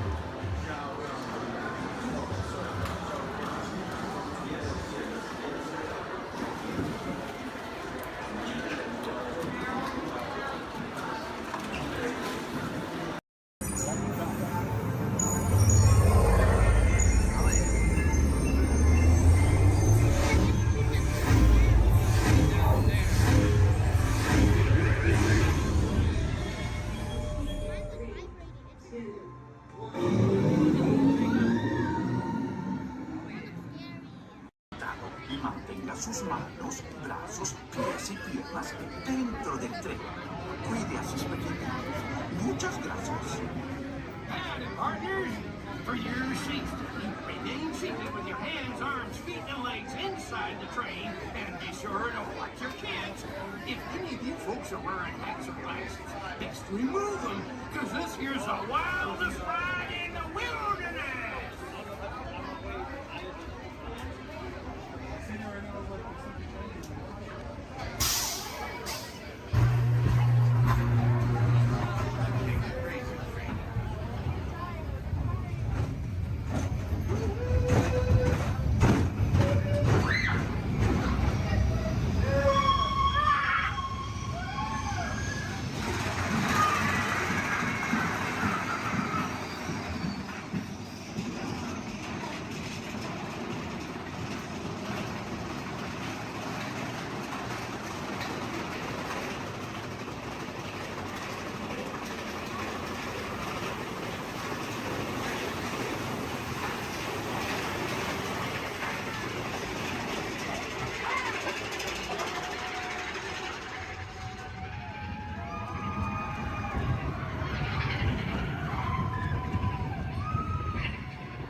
may be wondering, are Reza aliens really that common here on Earth? After all, how many tentacles or antennae does one see in a day? And that's precisely the point. Because when they get here, they look like this. Then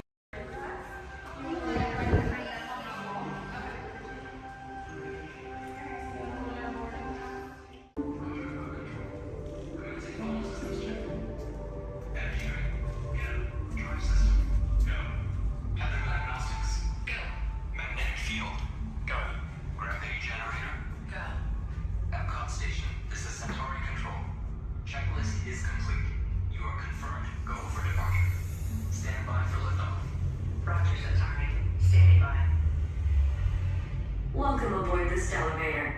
In just a few moments, you'll be on your way up to Space 220 aboard the Centauri space station. Enjoy the ride. SV1, you are clear.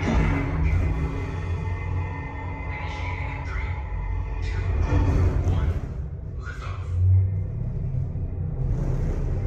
You're riding aboard the Mark V Stellarator, the latest in space elevator design and technology. Today, you'll have a spectacular view of Florida and the eastern seaboard. Enjoy the ride. I'll be back in a bit with arrival information.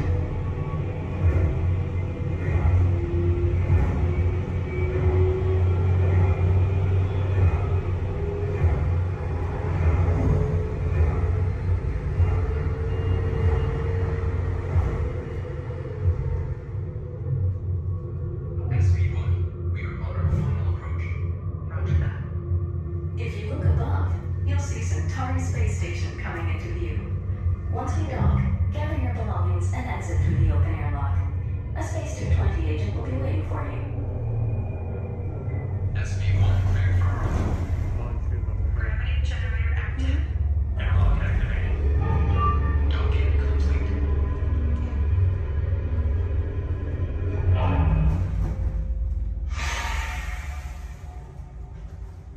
Welcome aboard. Is where we go down? Yeah. Give me one moment. You guys gonna head right down this way. Somebody should meet you there. If there's nobody, oh, there is somebody. Okay. Head on down. Thank you. All right, guys. Woo. Is it okay? Good. We're safe.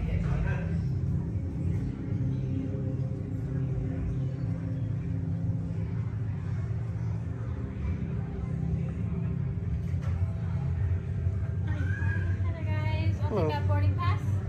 What's the last name? These? Alright, for Joffrey? Yes. Alright, you guys can call me. How was the trip up today? Was it good? Easier or good? Awesome.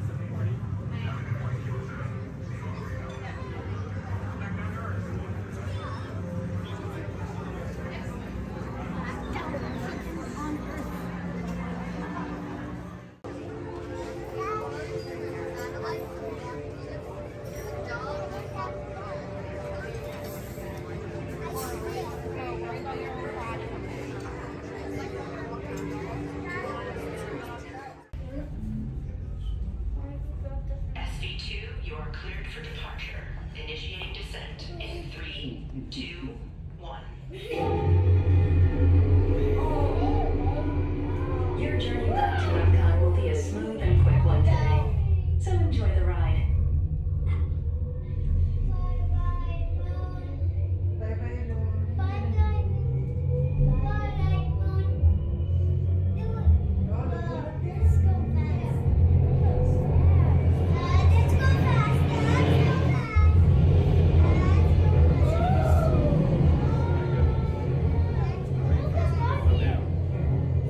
Epcot is now coming into winter. Gather your belongings, exit through the open airlock, and watch your younger travelers. Yeah, it's way better. SV2 cleared.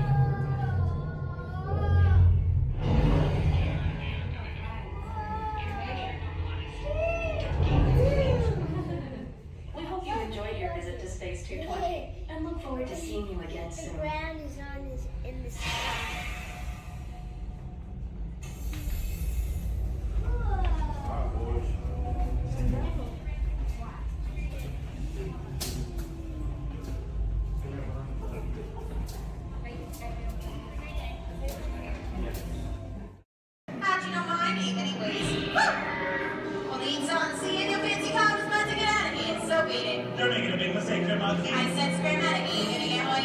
slot down in the middle of a movie. Here they come, Bust!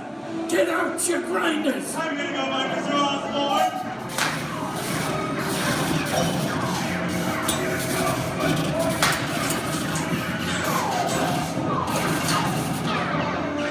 I'm hit!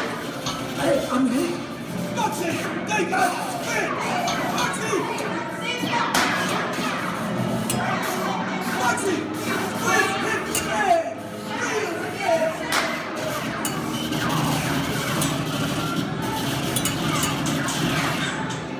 Everybody just sit tight. Run the red lights against the wall and I would never break the law. Hey, watch this. No more red light.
para parar. Se están acercando a la zona de desembarque. Por favor, reduzcan la velocidad y mantengan una distancia mínima de un largo de auto entre su vehículo y el de adelante.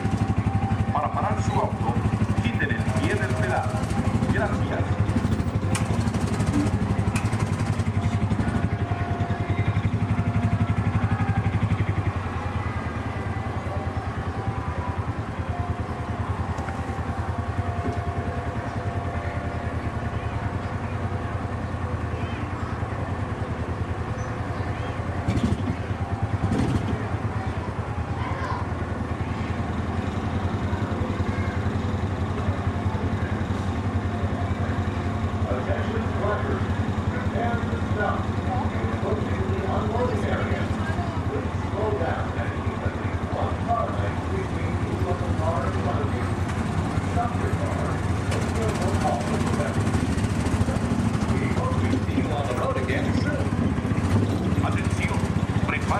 para parar. Se están acercando a la zona de desembarque.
You should go get the fast pass. Oh, Lord!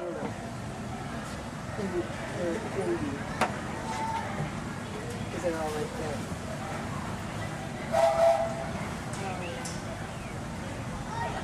And folks, on our way to Main Street Station, we'll be passing through the Grand Canyon in Primeval World. This is a perfect opportunity to take out your cameras and snap a few pictures. However, as a courtesy to those around you, we ask you please turn off the flash photography and video lighting on your cameras. Once again, no flash photography or video lighting inside the tunnel. Thank you.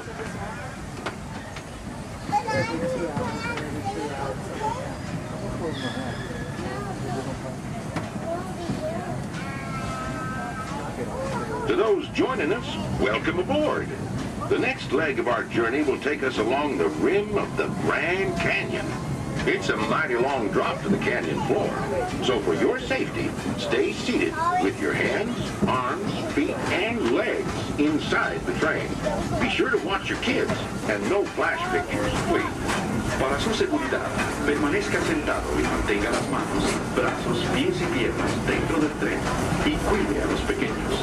Por favor, no tome fotografías con flash.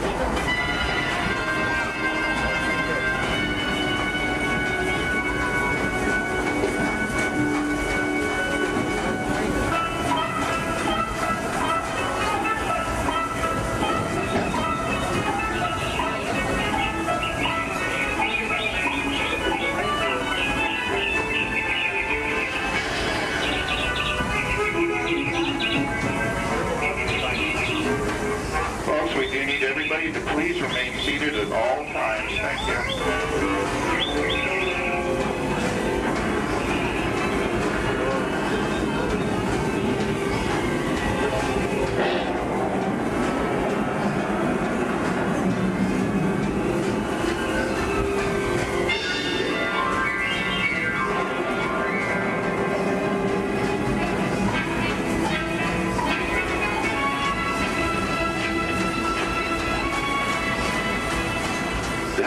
Grand Canyon as we know it today, but it wasn't always that way. Right now, as we travel back in time, back to the fantastic primeval world, land of the dinosaurs.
welcome to Main Street Station, gateway to Disneyland.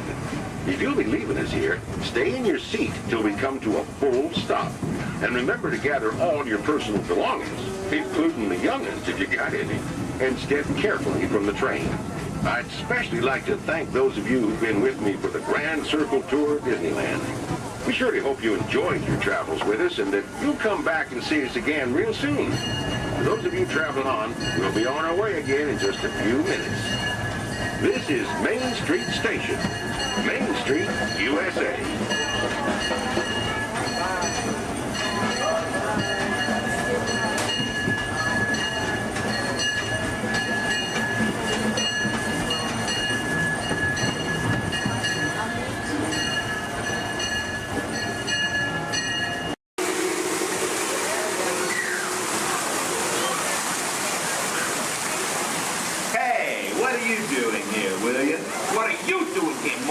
I just flew in from Hollywood. My client's the new owner of this birthday.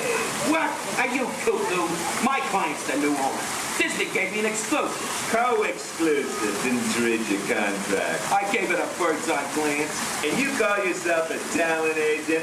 I negotiated my tail feathers off for this deal. Well, my client does not share credit. He's a very big bird. Your client is Big Bird? Not Big Bird, a big bird, you bird brain. Well, your dim little star is now half owner of the Enchanted Tiki Room with my superstar. Think again, chickie babe. Stop grousing. Just look at these paying customers waiting to get in. Did you say paying? As in money. As in 10%? Hey, who am I to go against the status quo? Sorry to interrupt, but I would like to inform our guests about the next show that will be starting soon. In just a few moments, the door will be opening and you will enter into a room of joyous songs and a splendor. Here's the Enchanted Tiki Room. Mahalo. Wait, our clients are not here. Maybe they hit traffic. Don't say that. Sorry. Anyway, babe, I gotta fly this coop and migrate back to Hollywood. My birds will call your birds. We'll do lunch. What's the rush? I'm about to sign Donald Duck. Oh, yeah? Big deal, you hockey puck. I've got the mighty ducks in the wing. You do not. Do too. Do not. Do too. Not. Two. Not. Two. Not. Two. You down. Come Leave me on. alone, you two. Oh, come on, will you? Oh, not go, yeah. Level with me. Put the bubble between the lines. Away, You go don't. away. Go away.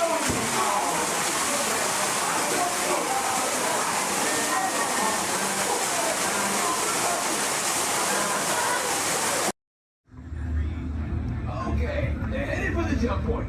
This plan's never gonna work. Well, okay, I'm locked onto your vehicle. We'll be right behind you. Nothing to worry about. Unless we cannot stop this unusually large man, then you're likely doomed. Good luck. You're gonna need it.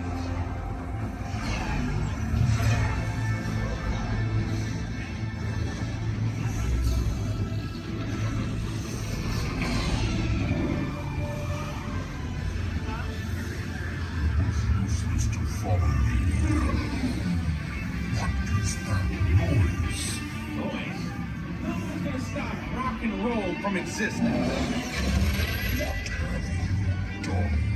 What have we done? I think we took crack.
really think they deserve to be called heroes?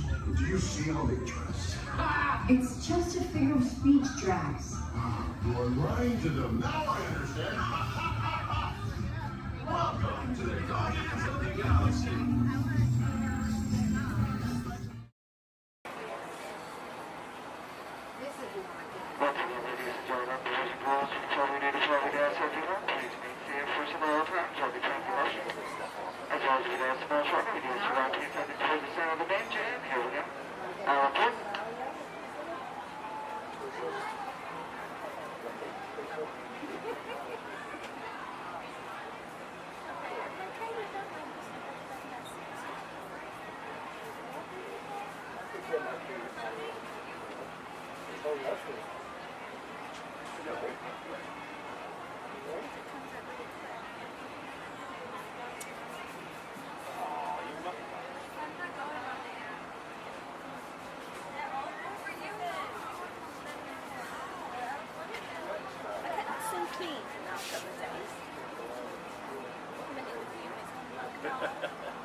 To those who just joined us, welcome aboard the Disneyland Railroad.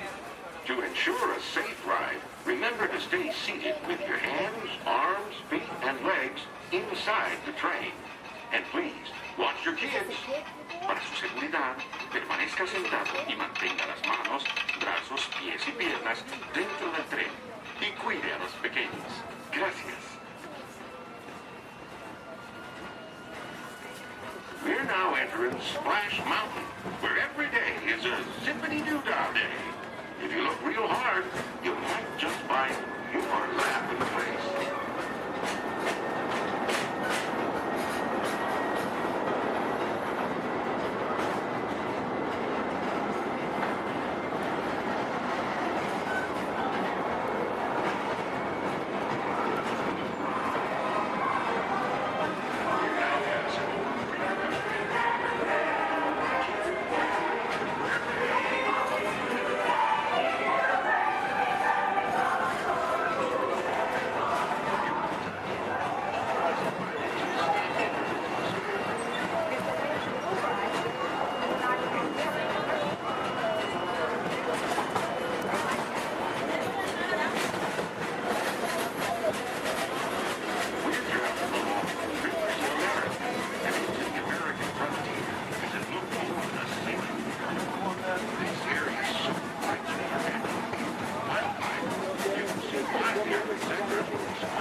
animated characters and stories.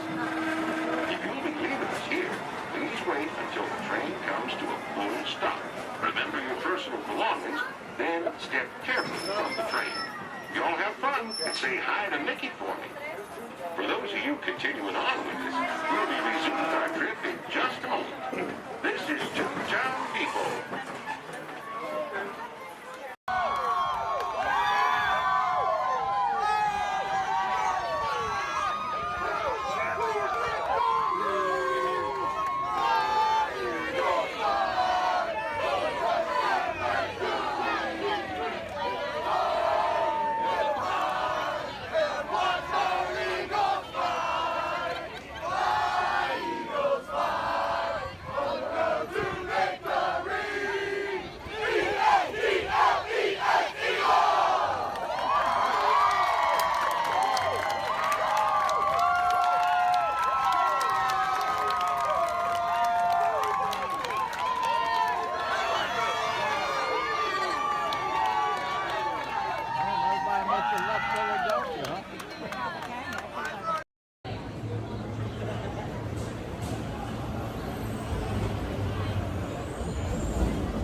Very special celebration right on the heels of Super Bowl 52.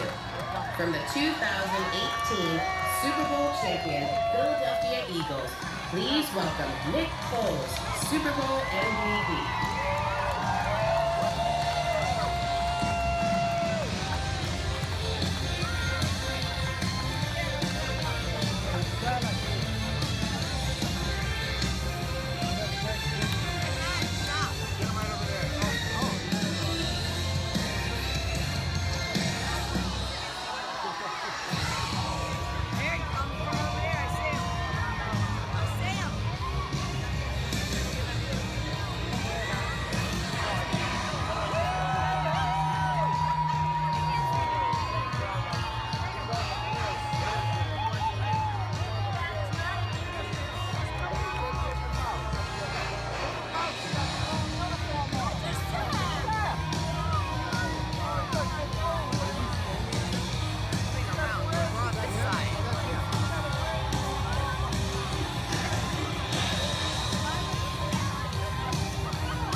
unbelievable to be out here with everyone here. I mean, we're celebrating a good time.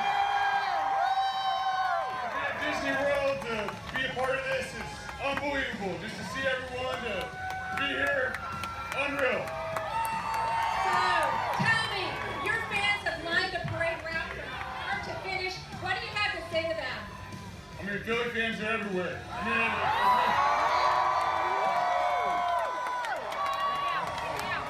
there we go. Hey, yeah, it's all right to yell we're world champs. It's all right to yell we're world champions.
Up to the castle, and you all got to stay seated because we're going to be hitting speeds upwards of 5 miles an hour.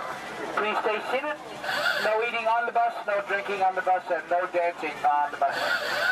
Now feel free to wave to the folks as we go up the street. A little elbow, wrist, touch your lips, and blow up. Yes, here we go. We're going by the Opera House on the right-hand side there. They have great moments with Mr. Lincoln. That's a great show. You need to catch it before you go home. It's really good. Where are you off from? Camarilla, all right.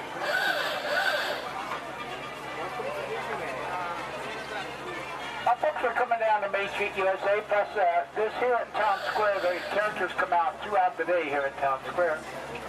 And here at Main Street, USA, this is Main Street as Walt imagined it many years ago from that small town of Marceline, Missouri, where he grew up. On the left-hand side is the Emporium. That's the largest gift shop in the park. On the right-hand side is the movie theater. They have 6 continuous showings of cartoons, including the famous Steamboat Willie, and it's air-conditioned in there, too. Steamboat Willie is the one that got Robert Mickey started in this business. On the right, the market house. Behind that are the lockers. And on the left-hand side is the Carnation Cafe. They have sit-down lunches in the Carnation Cafe. We have the Brew Room and Bakery, Ice Cream Parlor, and the Candy Palace over here on the right-hand side. Now the park is open until midnight. We do have fireworks scheduled for 9:30 over the castle. We have celebrated street party as like a parade. That's at 3:30 and 6:30 today. And Fantastic down by the rivers at 9:05 and 10:30. Now you can watch them make candy to those bay windows and making the things peanut butter today. You can watch them make candy and gain 5 pounds while you're doing it. On the right-hand side is photo supply shop. Behind that are guest services such as first aid, lost children, and baby care. We're coming down the end of Main Street. On the left-hand side is the information booth if you need maps or schedules, birthday buttons, first-time visit buttons. And right here in the middle is Walt and Mickey statue. Thanks to them, they've made it possible for us to be here. Now this is the hub, the gateway to all the lands. On the right-hand side is Tomorrowland. Right through the castle is Fantasyland and Toontown. On our left and behind us is Adventureland, Frontierland, Critter Country, and the Wallet Square. Now if you folks are getting hungry, if you look at your map, they show the restaurants in each of the lands. You can figure out what you might want to eat. I want to thank you for joining us. Once again, my name is Ken. I've been your driver. If you enjoyed the ride, if you didn't enjoy the ride, my name's Bob. Please be careful coming down the stairs. Grass are ready with both hats. Have a wonderful day in the original Magic Kingdom. Thank you.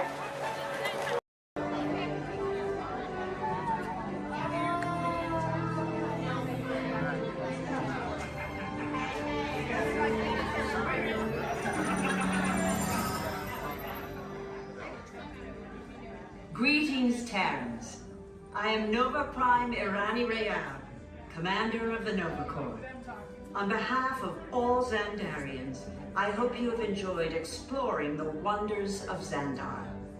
As you have seen, your world and ours were born of the same moment, one which you refer to as the Big Bang.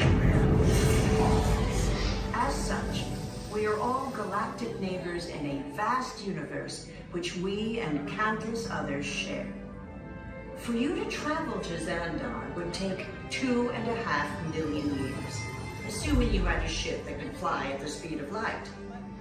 So we decided to come to you. But even we could not have reached you so easily were it not for the Cosmic Generator, an advanced piece of Xandarian technology that creates jump points, artificial tunnels that act as shortcuts, linking distant points in space. It is our desire to share this wondrous technology with your people so that together we might explore new worlds and create a brighter tomorrow.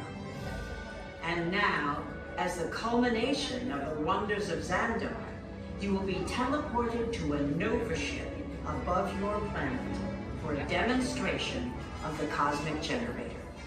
I trust you will find it an unforgettable experience.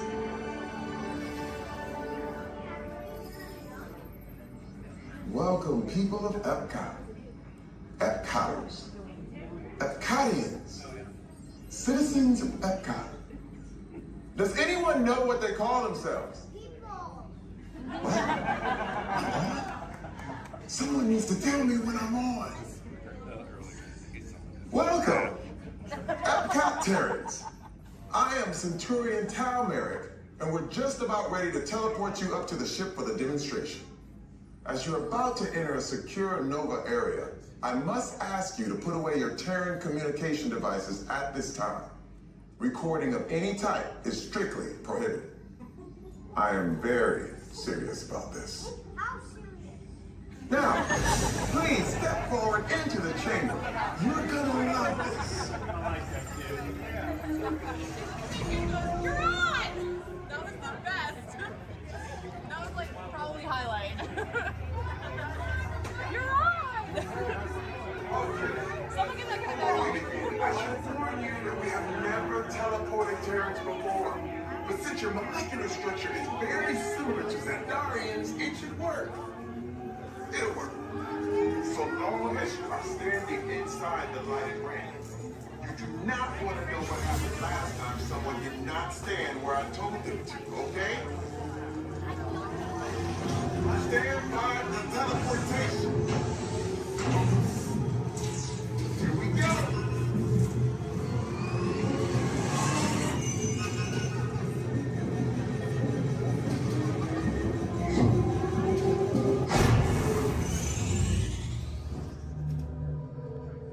You made it. I mean, of course you did. Nova Prime, they're ready. Excellent. What you see before you is the cosmic generator. And in just a few moments, we'll be activating it so you can experience for yourself what's happening. I'm not sure. Our power's out. And the cosmic generator is gone. Cheerio, Mark. Go to Code Red. Prepare the fleet. And call the Guardians. Now. There is no cause for alarm. Turn off that alarm. I've got an important transmission coming in. Hey, what's up, Nova Corps? Our cosmic generator has been stolen. What? How? Why didn't we think of that? That thing's gotta be worth a fortune. I am Groot. Good question. Yeah, who do you think took it? Perhaps that really big man outside your ship. Oh, that is a big man. I need to alert Nova Prime. I'm watching Terrans for dogs. That's not creepy at all. This species has failed. Wait, whoa, we didn't even know there was a test. He's got the cosmic generator. He's creating a new jump point. Jump point to where? Not where. When? It's some kind of mutant jump point. He's going back to the dawn of time. Dawn of time, why? To erase the error. Well, that doesn't sound good. Your time is over. Wait, what do you mean? What do you mean that's so vague? The jump point is closing. Hey, Nova Dude, you Nova Corps need to follow that whatever it is until we get there. We can. Our power is down, and I've got to get these Terrans onto evacuation shuttles. I got it. I reprogrammed the shuttles to follow him through the jump point. Wait, what? Look, they're our only chance of keeping track of that whack job until we get the cosmic generator back. Piece of cake. What? There's King. Where's this King? the odds are impossible. Yeah. But it's our only shot. Good luck. Are you sure you can control it? Come on, it's me. We got this. We're all toast. First it was cake, now there is toast. This plan is making me so hungry. Terrence, listen up. We need to make our way to the evacuation shuttles now. We'll follow with the fleet and get our power.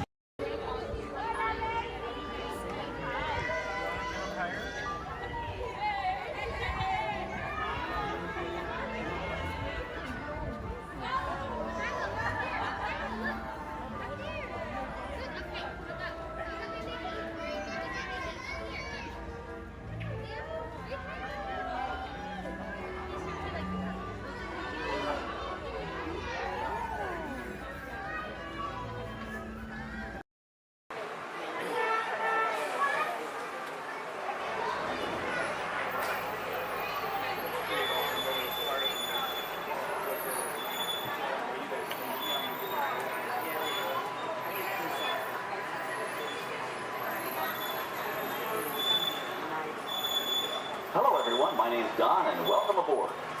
We're heading into the backlot of Disney's Hollywood Studios. This production area was built in 1988 as a Florida counterpart to the Walt Disney Studios in Burbank, California. We included sound stages, recording studios, high-tech editing rooms, all the tools needed to create movies, TV shows, and radio broadcasts. We've even got our very own water tower too. It's up ahead on the left side of our shuttle. We call it the Earful Tower. It's inspired by the water tower Walt Disney had built for his Burbank studio in 1939. Our Florida tower stands a lucky 13 stories high, and we added our own creative touch, a giant set of Mickey Mouse ears. If you wanted to wear those ears, you'd have to have a hat size of 342 3/8. Up ahead, after the next bend in the road, you'll have a perfect opportunity to take a picture of this famous icon. In the world of entertainment, every project starts with a screenplay and a lot of creative ideas. A production studio is where the ideas of writers, producers, and directors are transformed into an on-screen reality. Within these huge spaces, filmmakers can literally create their own worlds. Our Florida sound stages are soundproof, weatherproof, and most importantly, air-conditioned. All vitally important for the cast, crew, and equipment. Many of the crafts needed for filmmaking are located right here on the lot. On the left, we have our own greens department. It grows flowers, trees, shrubs, and topiaries.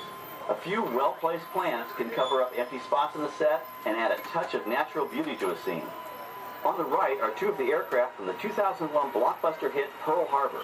These exact full-scale replicas of P-40 fighters were used in the special effect fight sequences. Of course, many of the planes we saw flying through the aerial battles or sitting on the ground weren't real at all. They were created entirely within a computer. Oh, keep your cameras focused to the right. We're coming up on that perfect angle of the Eiffel Tower I told you about. It's a true masterpiece.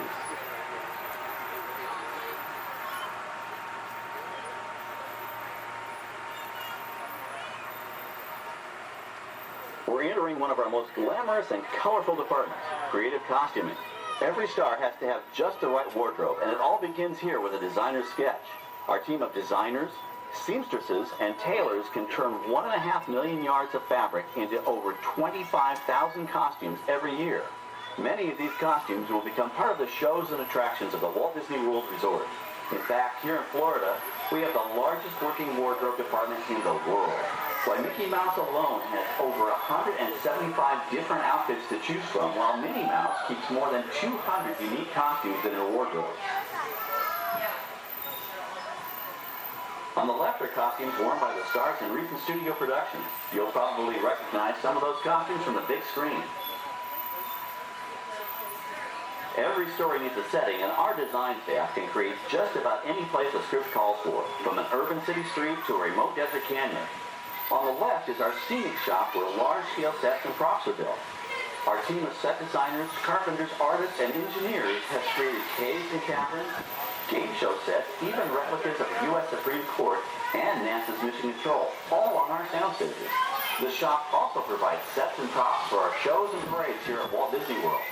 The same skill and craftsmanship that goes into a movie set can also be used to create magic for our parks. Either way, it's all about making dreams come true.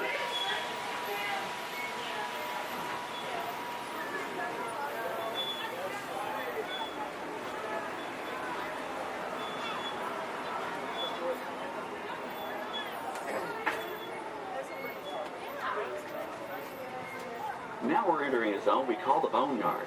It's an outdoor storage area for oversized props and vehicles. Cars, trucks, boats, planes, we often save these props in case we need them for future productions. In this backlot collection, you may find real working vehicles, non-working mock-ups, and even large-scale miniatures used in special effects shots. Large-scale models create a more convincing illusion on camera. We even place small cut-out passengers in the windows of the plane.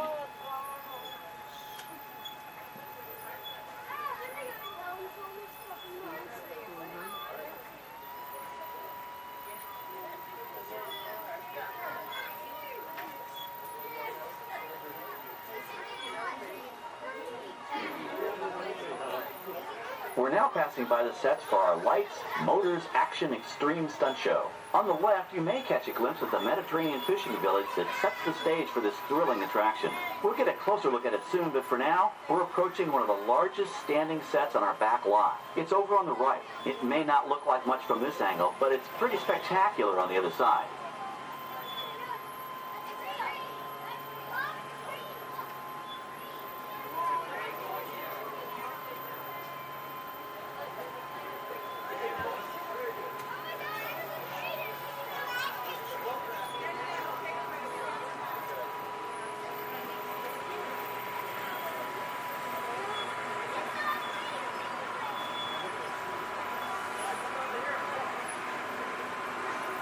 This is great, folks. The production crew has just given us clearance to enter the set. Hello, Backlot Tour. I'm Amy, a production coordinator here at the studios. I can see your shuttle heading toward our canyon set. I've given your driver permission to come in and take a look around. I'm up here with our effects crew, and we're getting ready to shoot a test sequence. Oh, on the way in, you're going to be crossing a wooden bridge, and things may get a little bumpy, so please, hold on to your belongings, especially hats, cameras, and glasses, and keep an eye on any small children in your party. And of course, please remain seated at all times.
watch your children.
Now, let's go behind the scenes to find out how the spectacular sequence was created.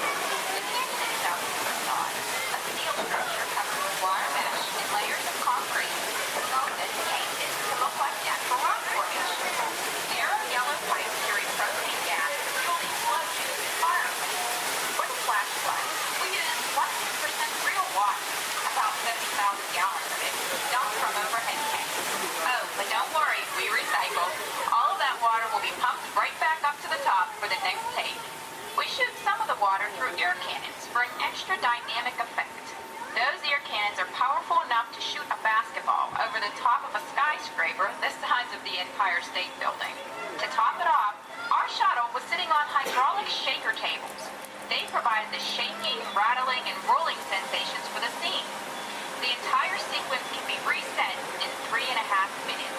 That's just enough time to bring in the next shuttle. Well, I've got to get ready for our next take. Thank you all for being part of the action. Hey, I'm needing back on the set, so enjoy the rest of your tour. Okay, well, thanks, Amy, for giving us access to the set.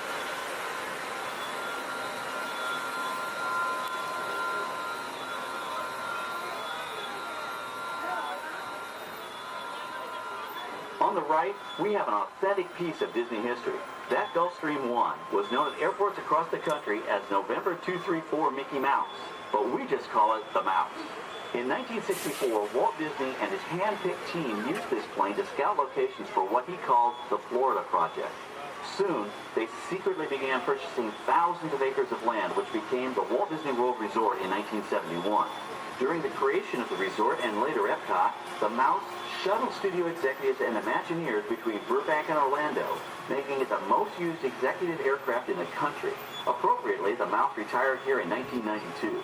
As Walt used to say, it was all started by a mouse. In this case, the 234 Mickey Mouse. On our right, we once again sweep past the magnificent Mediterranean village of our lights, motors, action extreme stunt show. This high-octane attraction is based on the hit show from the Walt Disney Studios Park in France. In this action-packed production, you'll feel like you're right there on the set during the filming of a spy thriller, complete with custom-built cars, motorcycles, even jet skis. You'll experience the split-second timing, coordinated driving, and fiery special effects that make action movies a real blast.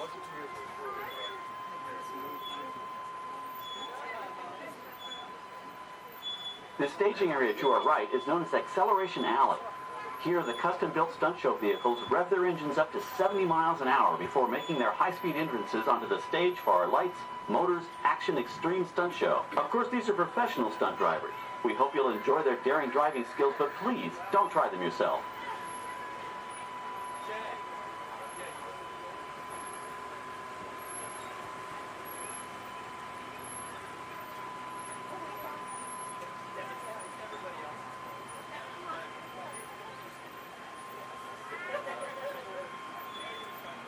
On the left, we've reached our second boneyard with more historic props and vehicles. When we reuse older props in a new production, they're often refitted with custom parts and given a whole new color scheme. You might not even recognize them the next time you see them on screen. For instance, coming up is our friend Herbie the Love Bug. He went through a special demolition derby makeover. Those dents and dings were added on purpose, but he can be polished up as good as new for his next starring role.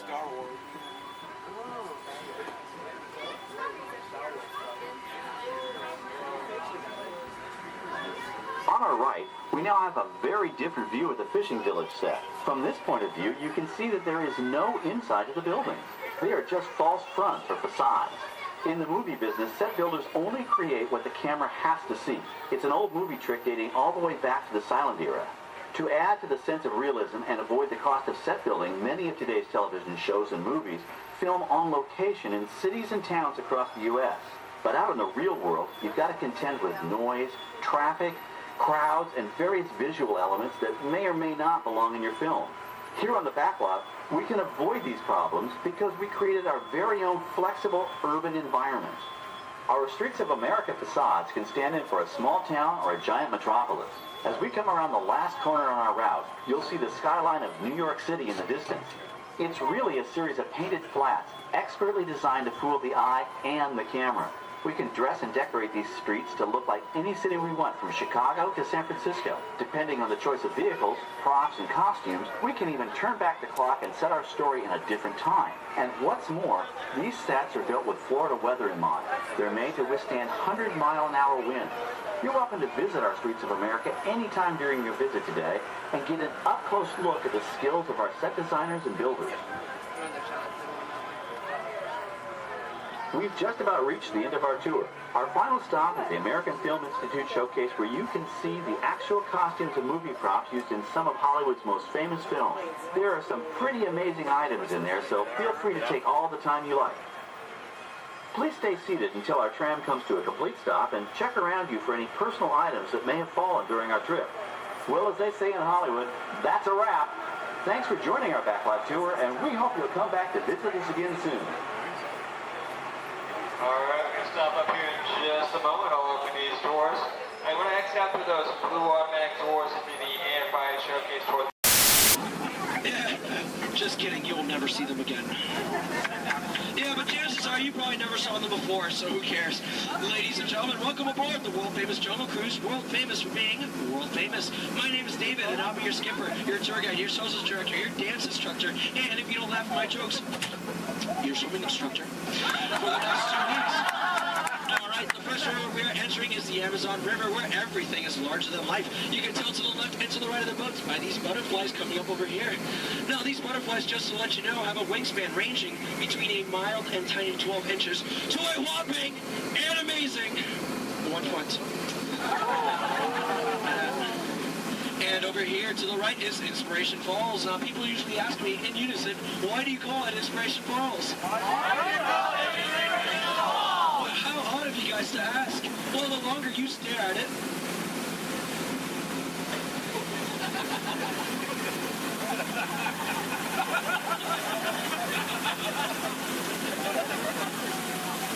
the more it inspires you to travel deeper and deeper into the jungle. Everyone say, ooh.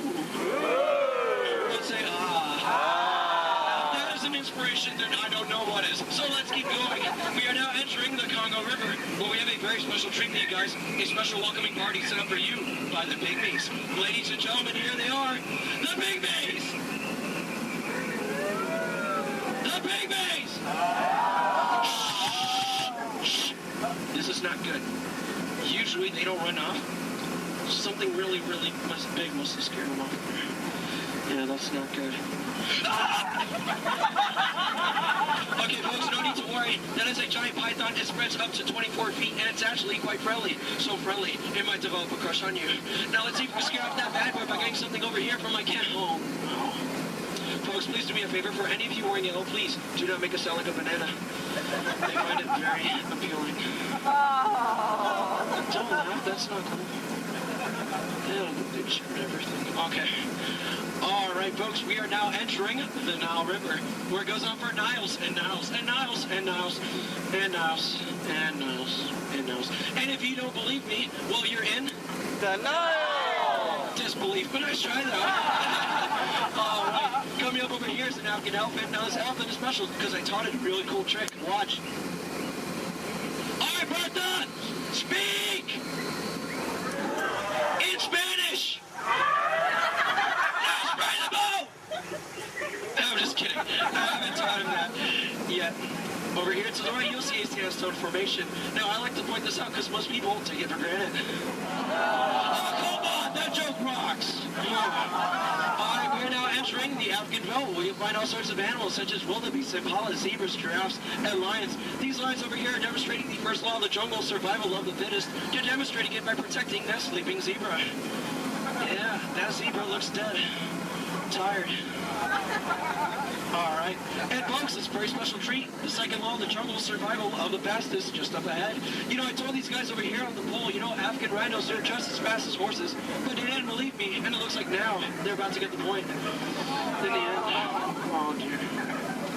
That is my mark in the morning.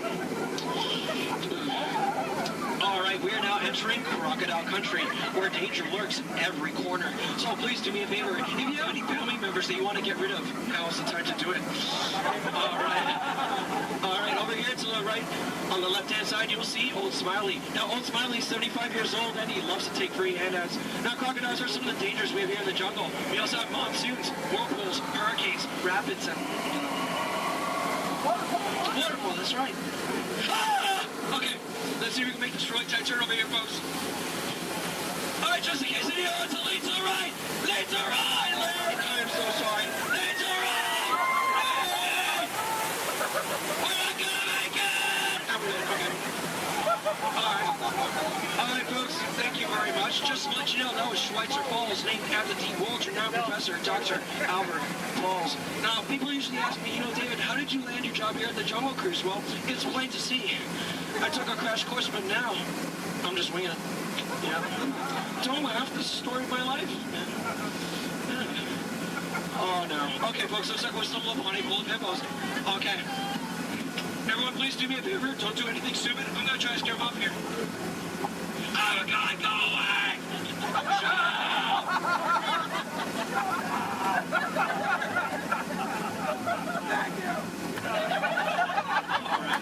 Oh, no. Folks, looks like we're now heading into headhunter territory. This is not a good place to be headed. You can ask my last crew over there. Yeah, they were just yelling the entire time. Alright, from my years of experience, I know when the natives are dancing like that, that means they're going to attack the boat. Usually they attack this side, so there's nothing to worry about if you're on this side of the boat. So, you know, keep your eyes peeled and see if we can avoid the attack here. Establish your attack! Don't worry about the stupid, because I'm doing that for you.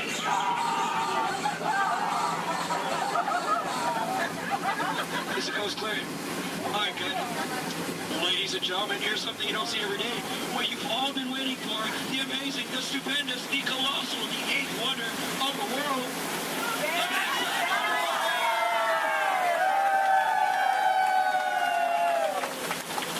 I love you guys. I'm just thank you. Alright, we are now entering the Mekong River, deep in the heart of Cambodia, where the Khmer Empire used to rule for over 7 centuries, and they used to build temples just like this one. Although I clearly remember the entrance being right here. Okay, I don't like the look of this at all. Alright, this path could lead to danger. It could lead to treasure. It could lead to doom. Should we go in? Yeah! Really? Oh, no? Well, I agree with you, but it looks like we don't have a choice, so... keep your eyes open, because I'm going to keep mine closed.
folks, looks like we made it. Is there anybody missing?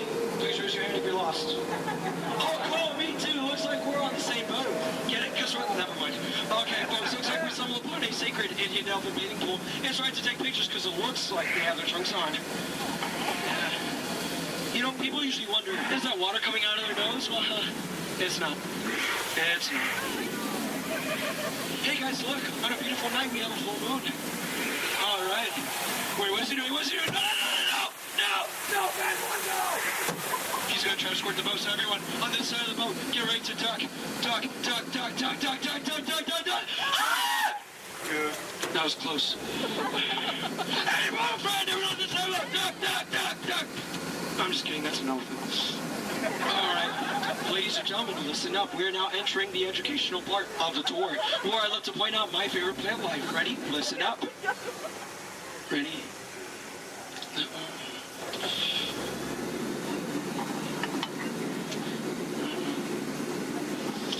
No, and that one. Any questions?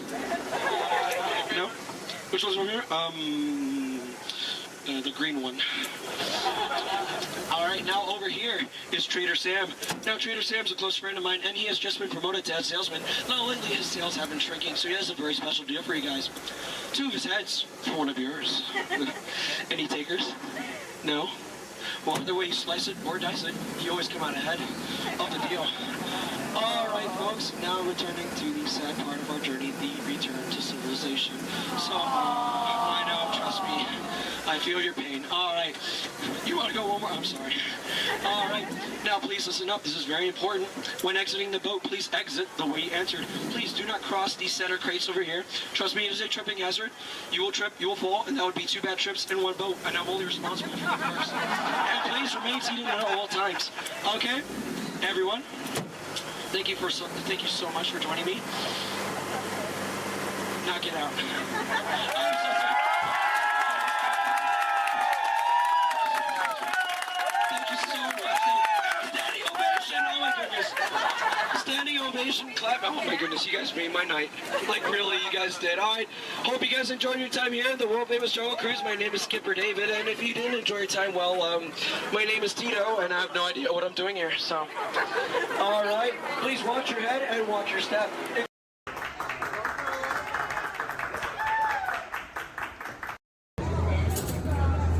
We might try to get her going, but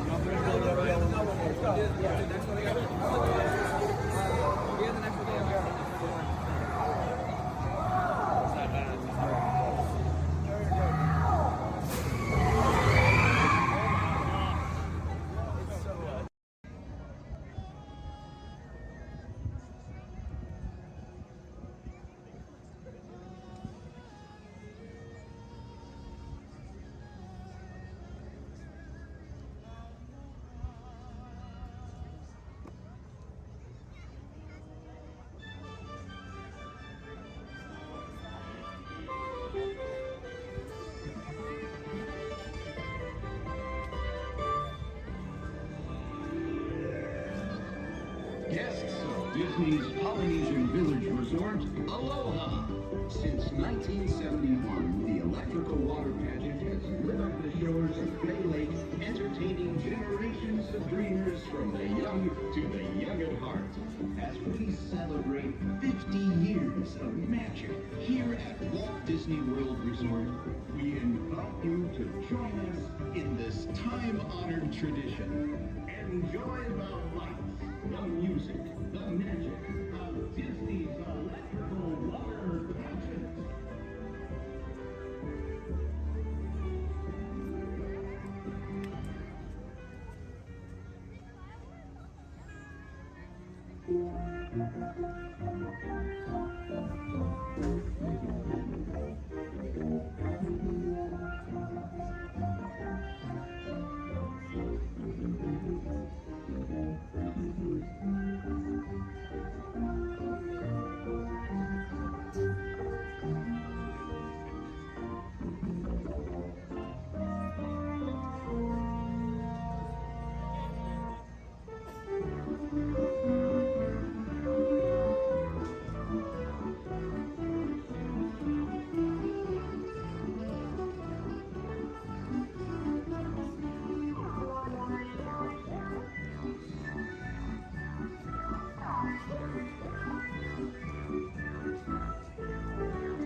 answered the call of this magical place, Mahalo. We have shared the breath of magic.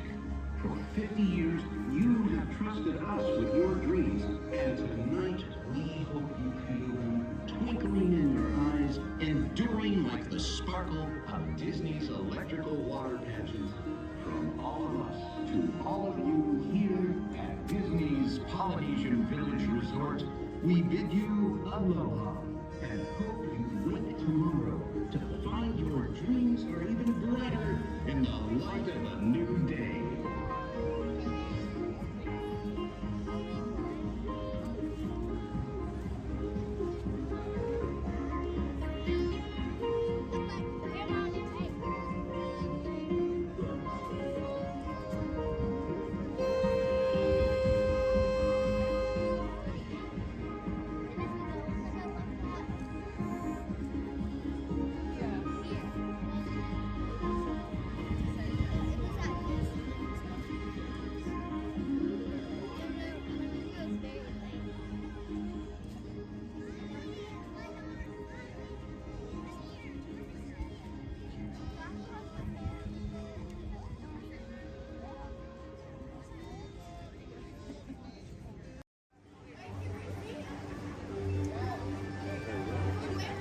Hey there! See ya! This is sure fun to climb the stairs. Don't forget to tag you on your video. Hashtag Amazing Spider-Man.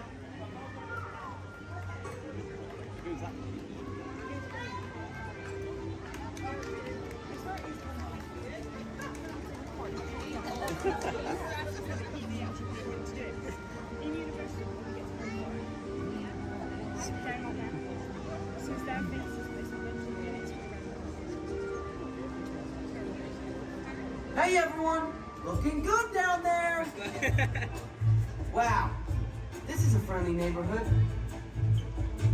Welcome to Avengers Campus. Hey, what's going on, guys? Oh, me? Ah, you know, just spider stuff. Okay, time to run some tests. Spider-Man! Oh, hey, Sharon. Shall we conduct an altitude test? Yeah, I guess I should do some work. Always good to have the data. On my way. Just need to find a clear path for something to swing from. Oh yeah, it's go time. Field testing, here I come.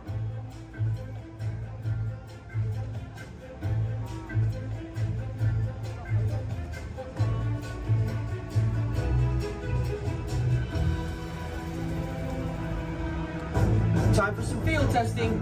Here goes something.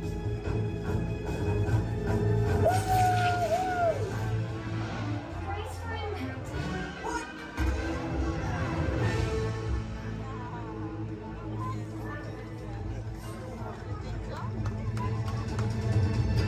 I'm good. I'm good. That was less amazing than I thought. Sharon, did you get that? I got the data. Okay.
Arbiter is now beginning its descent.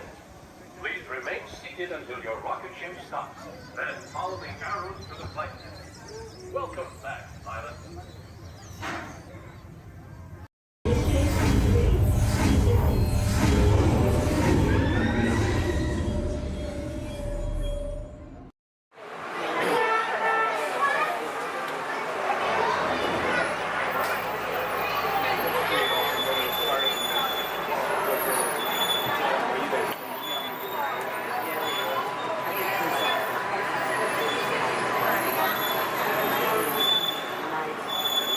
Hello everyone, my name's Don and welcome aboard.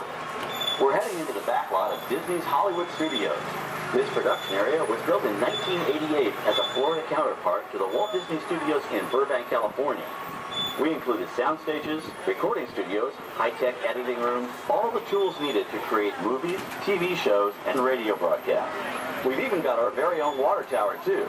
It's up ahead on the left side of our shuttle. We call it the Earful Tower.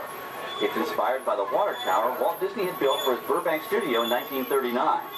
Our Florida tower stands a lucky 13 stories high, and we added our own creative touch, a giant set of Mickey Mouse ears. If you wanted to wear those ears, you'd have to have a hat size of 342 3/8. Up ahead, after the next bend in the road, you'll have a perfect opportunity to take a picture of this famous icon. In the world of entertainment, every project starts with a screenplay and a lot of creative ideas. A production studio is where the ideas of writers, producers, and directors are transformed into an on-screen reality. Within these huge spaces, filmmakers can literally create their own worlds. Our Florida sound stages are soundproof, weatherproof, and most importantly, air-conditioned, all vitally important for the cast, crew, and equipment. Many of the crafts needed for filmmaking are located right here on the lot. On the left, we have our own greens department. It grows flowers, trees, shrubs, and topiaries. A few well-placed plants can cover up empty spots in the set and add a touch of natural beauty to a scene. On the right are two of the aircraft from the 2001 blockbuster hit Pearl Harbor. These exact full-scale replicas of P-40 fighters were used in the special effect fight sequences. Of course, many of the planes we saw flying through the aerial battles or sitting on the ground weren't real at all. They were created entirely within a computer. Oh, keep your cameras focused to the right. We're coming up on that perfect angle of the Earful Tower I told you about. It's a true masterpiece.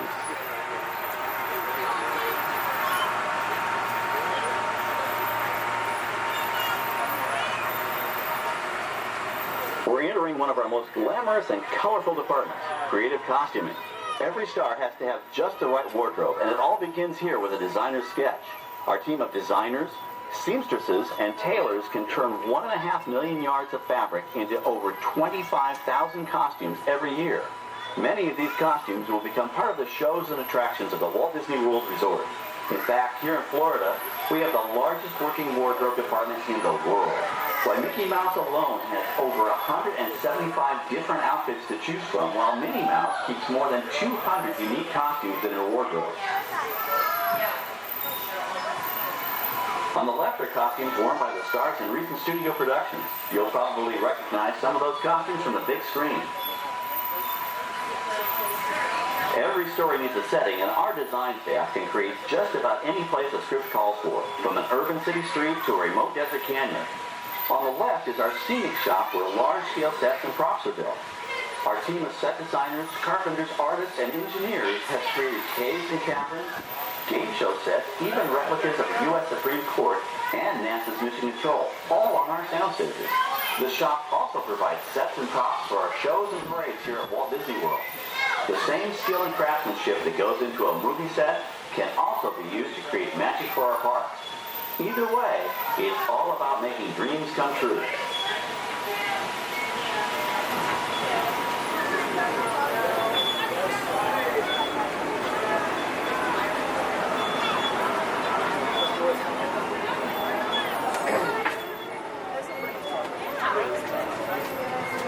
Now we're entering a zone we call the Boneyard.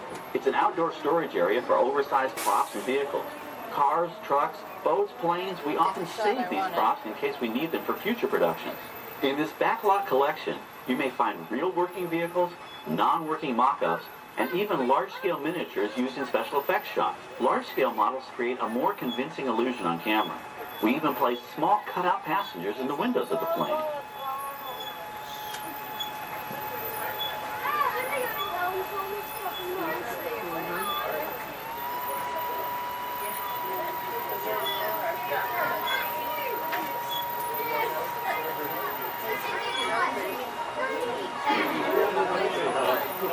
We're now passing by the sets for our Lights, Motors, Action, Extreme Stunt Show. On the left, you may catch a glimpse of the Mediterranean fishing village that sets the stage for this thrilling attraction. We'll get a closer look at it soon, but for now, we're approaching one of the largest standing sets on our back lot. It's over on the right. It may not look like much from this angle, but it's pretty spectacular on the other side.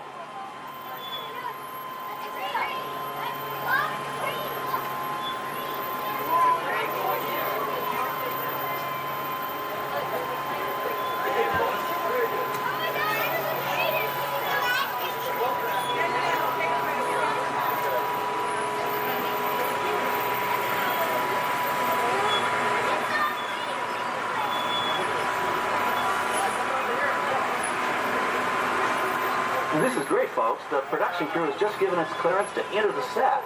Hello, Backlot Tour. I'm Amy, a production coordinator here at the studios. I can see your shuttle heading toward our canyon set. I've given your driver permission to come in and take a look around. I'm up here with our effects crew, and we're getting ready to shoot a test sequence. Oh, on the way in, you're going to be crossing a wooden bridge, and things may get a little bumpy, so please, hold on to your belongings, especially hats, cameras, and glasses, and keep an eye on any small children in your party.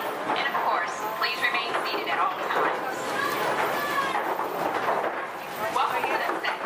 As you can see, we brought the bare, dry deserts of Southern California to green, typically humid Central Florida. This set is based on real locations that our production designer took pictures of. Our set crew spent about 6 months building the canyon, but we've used it for a number of TV shows and specials over the years. For our upcoming production, the script called for a tanker truck. We found this one in our boneyard, but it was too big to drive into place. So we picked it up with a crane and set it down here. We're up on the overhead platforms, and I see our director has arrived. As soon as the rain effect is ready, we'll begin the sequence. This sudden shower is really just a special effect. We've rigged up a series of water nozzles just above your trim. The water sprays in a crisscross pattern to create a sense of depth. But this storm only covers the first few feet.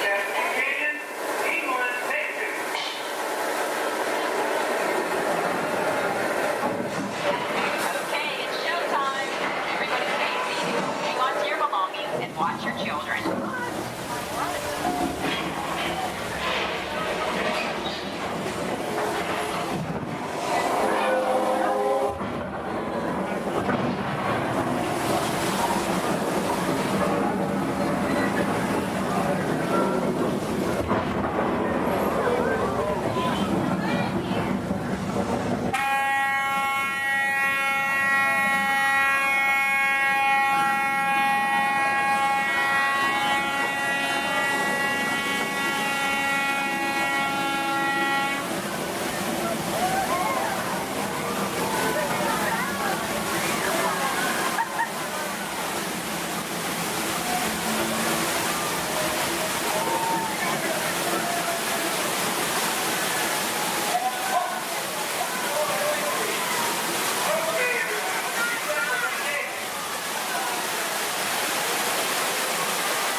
Now, let's go behind the scenes and find out how the spectacular sequence was created. The canyon itself is a facade, a steel structure covered with wire mesh and layers of concrete, sculpted and painted to look like natural rock formation. Narrow yellow pipes carry propane gas, fueled explosions and fireplace. For the flash flood, we used 100% real water, about 70,000 gallons of it, dumped from overhead tanks. Oh, but don't worry, we recycle. All of that water will be pumped right back up to the top for the next take. We shoot some of the water through air cannons for an extra dynamic effect. Those ear cannons are powerful enough to shoot a basketball over the top of a skyscraper the size of the Empire State Building. To top it off, our shuttle was sitting on hydraulic shaker tables. They provided the shaking, rattling, and rolling sensations for the scene. The entire sequence can be reset in 3.5 minutes. That's just enough time to bring in the next shuttle. Well, I've got to get ready for our next take. Thank you all for being part of the action. Hey, I'm needed back on the set, so enjoy the rest of your tour. Okay, well, thanks, Amy, for giving us access to the set.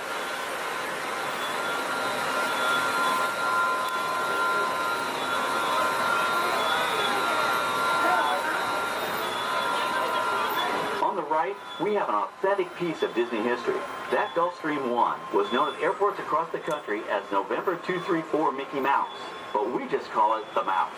In 1964, Walt Disney and his hand-picked team used this plane to scout locations for what he called the Florida Project. Soon, they secretly began purchasing thousands of acres of land, which became the Walt Disney World Resort in 1971. During the creation of the resort and later Epcot, the Mouse shuttled studio executives and Imagineers between Burbank and Orlando, making it the most used executive aircraft in the country. Appropriately, the Mouse retired here in 1992. As Walt used to say, it was all started by a mouse. In this case, the 234 Mickey Mouse. On our right, we once again sweep past the magnificent Mediterranean village of our lights, motors, action extreme stunt show. This high-octane attraction is based on the hit show from the Walt Disney Studios Park in France. In this action-packed production, you'll feel like you're right there on the set during the filming of a spy thriller, complete with custom-built cars, motorcycles, even jet skis.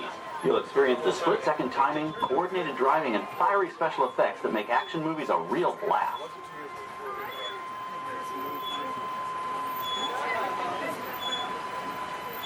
The staging area to our right is known as Acceleration Alley. Here, the custom-built stunt show vehicles rev their engines up to 70 miles an hour before making their high-speed entrances onto the stage for our lights, motors, action extreme stunt show. Of course, these are professional stunt drivers. We hope you'll enjoy their daring driving skills, but please, don't try them yourself.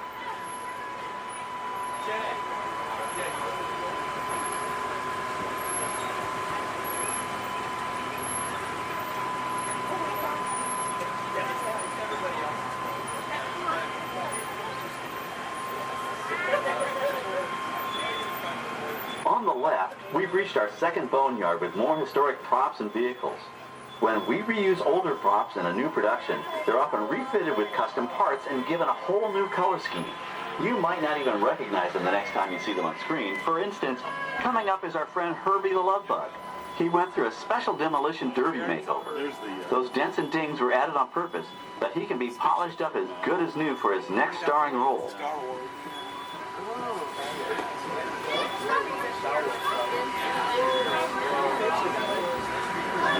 On our right, we now have a very different view of the fishing village set. From this point of view, you can see that there is no inside to the buildings. They are just false fronts or facades. In the movie business, set builders only create what the camera has to see. It's an old movie trick dating all the way back to the silent era. To add to the sense of realism and avoid the cost of set building, many of today's television shows and movies film on location in cities and towns across the U.S. But out in the real world, you've got to contend with noise, traffic, crowds, and various visual elements that may or may not belong in your film. Here on the backlot, we can avoid these problems because we created our very own flexible urban environment. Our Streets of America facades can stand in for a small town or a giant metropolis. As we come around the last corner on our route, you'll see the skyline of New York City in the distance. It's really a series of painted flats, expertly designed to fool the eye and the camera. We can dress and decorate these streets to look like any city we want, from Chicago to San Francisco. Depending on the choice of vehicles, props, and costumes, we can even turn back the clock and set our story in a different time. And what's more, these sets are built with Florida weather in mind. They're made to withstand 100-mile-an-hour winds. You're welcome to visit our Streets of America anytime during your visit today and get an up-close look at the skills of our set designers and builders. We've just about reached the end of our tour. Our final stop is the American Film Institute Showcase, where you can see the actual costumes and movie props used in some of Hollywood's most famous films. There are some pretty amazing items in there, so feel free to take all the time you like. Please stay seated until our tram comes to a complete stop and check around you for any personal items that may have fallen during our trip. Well, as they say in Hollywood, that's a wrap. Thanks for joining our backlot tour, and we hope you'll come back to visit us again soon. All right, we're going to stop up here in just a moment. I'll open these doors. I'm going to exit out through those blue automatic doors into the Amplified Showcase tour. Good evening, everybody, and welcome to the new beautiful Paradise Park here at Disney California Adventure. I'm Brian. And I'm Emily. And we're here to celebrate Disney's brand new spectacular World of Color.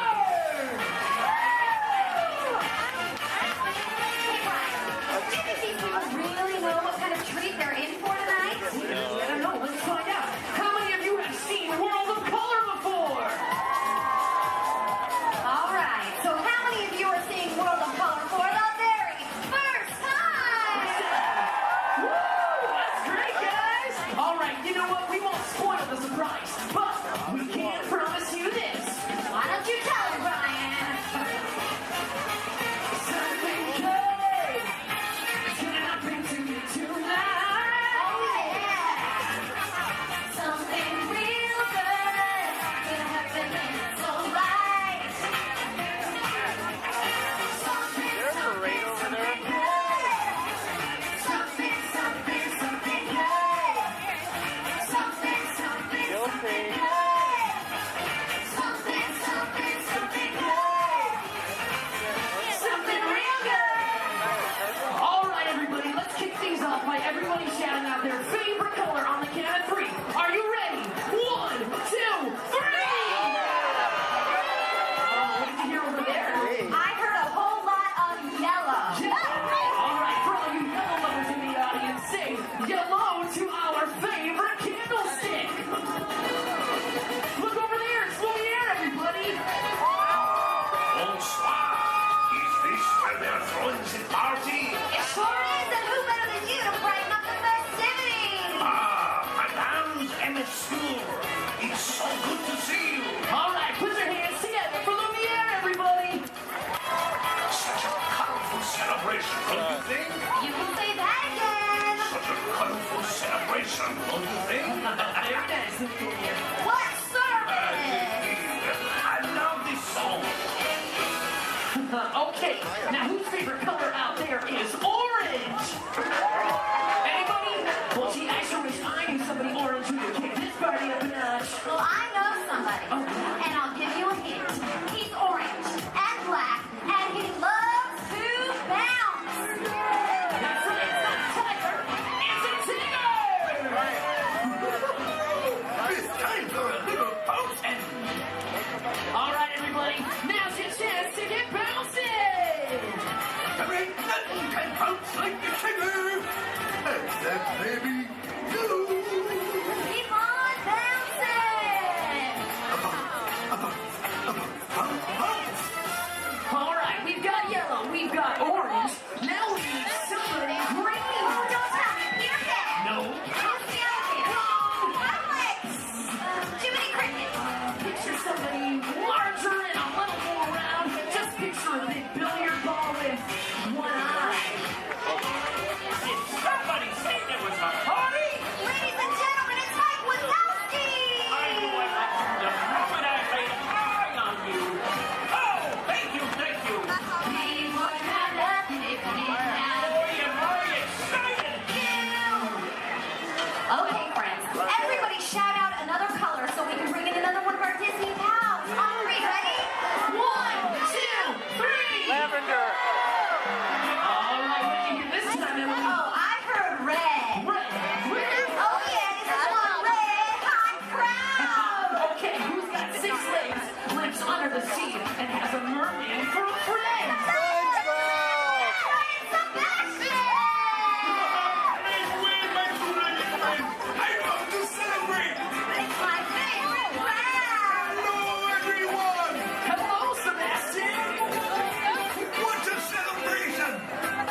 like a genie and yell abracadabra on the count of 3.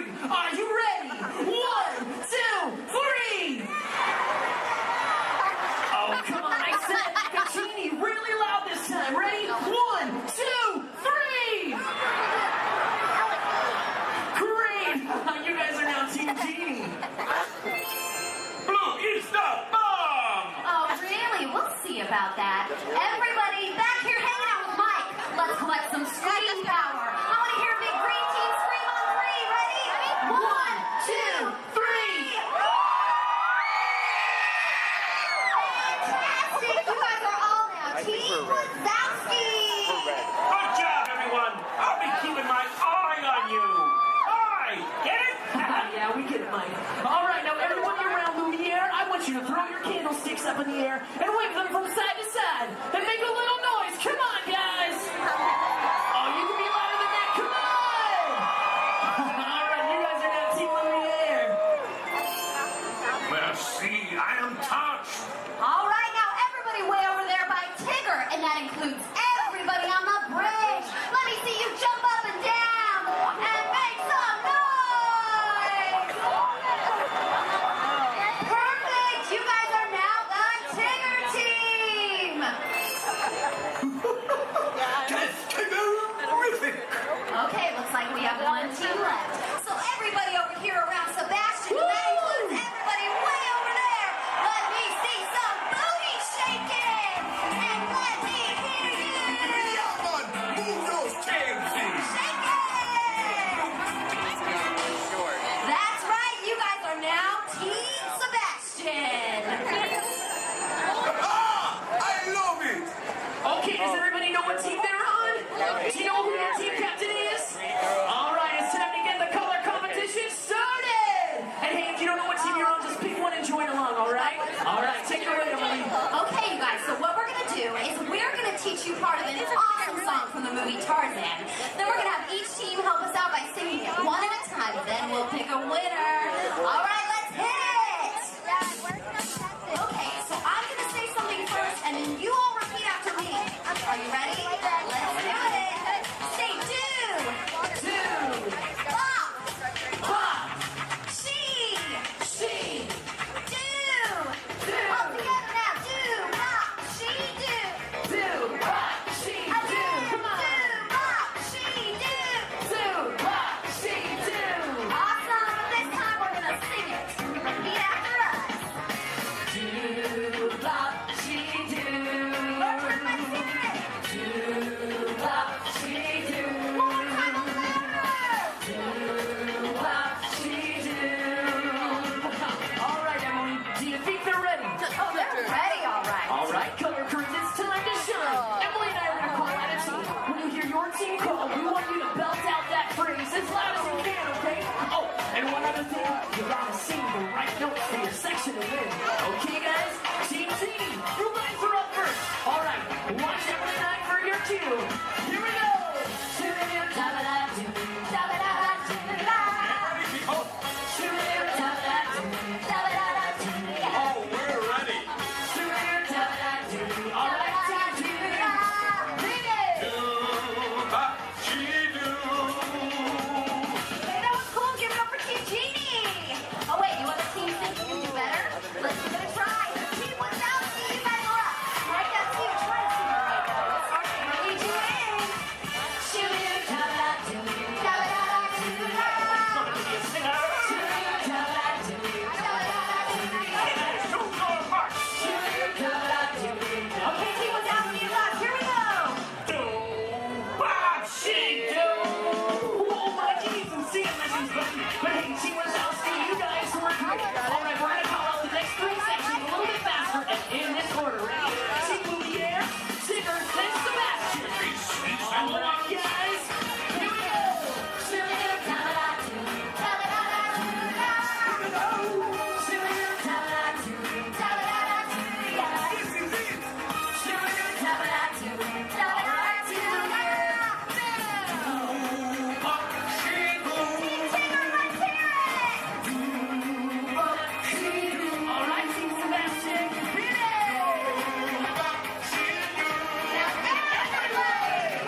for World of Color! All right, let's give it up one last time to all of our colorful friends. Give it up for Sebastian, Lumiere, Tigger, Gene, and of course Mike Wazowski. Thanks, everybody. We hope you enjoyed our Carnival of Color. Remember the exciting colorful animation over here. Now we're about to show something really spectacular. Something good. Something good. Something good. Something good. Fun people. Something good. Thank you. Good. Real good. Good. Something real good. In just 15 minutes.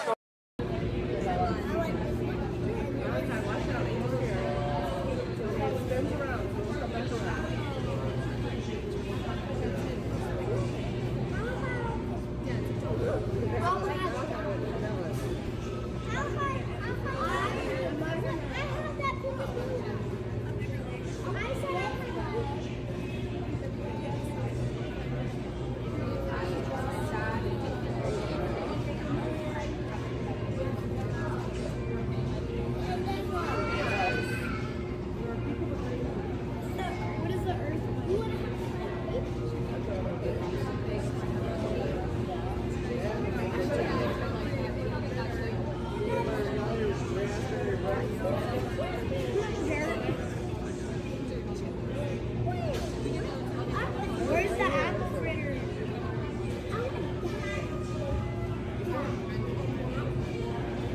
How much stones can we have? Where's the apple fritter? How much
Orchestra of penguins. Yeah, probably took the job for the hell of it.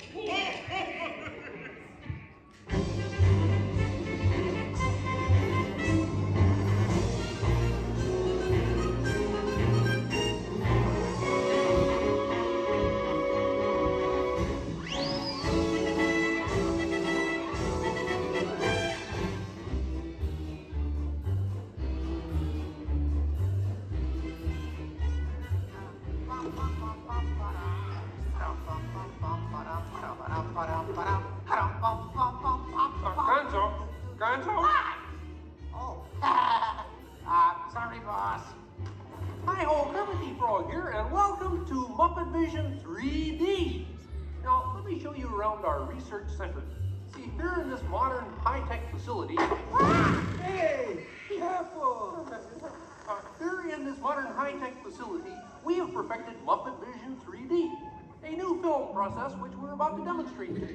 Now, working the projector is an old friend of ours, the Swedish chef. Chef, everything okay?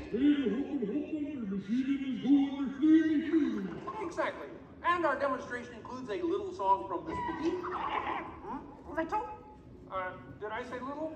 I meant to say it's a huge, show-stopping, major song from Miss Piggy. That's more like it. Good. And we've also got a big musical finale from Sam Eagle. Sam, what's it about? It's called A Salute to All Nations, but mostly America. Great. So it's going to be a swell demonstration, and at no time will we be stooping to any cheap 3D tricks. Did you say cheap 3D tricks?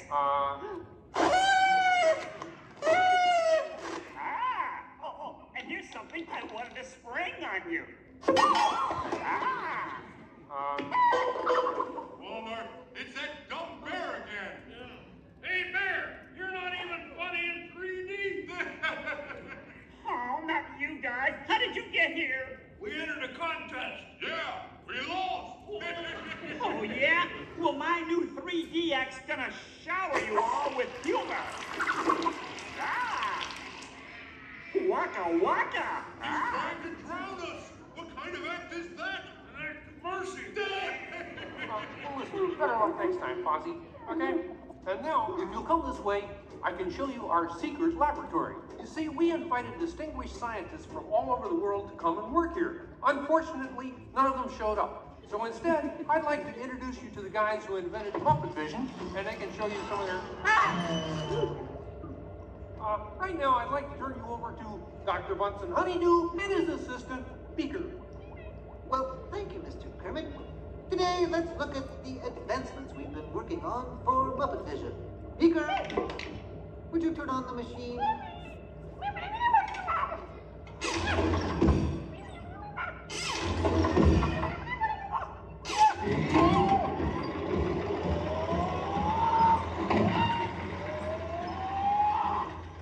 We at Muppet Labs have been able to grab hold of the future.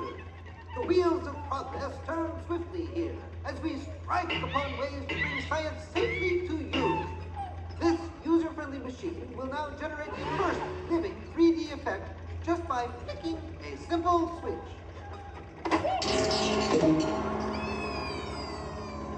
I'm Waldo, the spirit of 3D. Thank you. Here. Ooh, cute outfit. What's this? Don't you just hate it when your nose runs? You know, all these other people think I'm talking to them, but I'm really just talking to you. Well, I think that would be just about enough of Waldo, Beaker. You may deactivate. What? What are you? Watch it. Oh dear, he won't deactivate. Ladies and gentlemen, there's nothing to worry about, but please keep your heads down. I'm bouncing on people's heads. Beaker, activate the inflatomatic. The what? You? Oh. Beaker, hurry. Great. Now I can start my own football team. Beaker, we'll have to try the vacuum Muppet. Yes.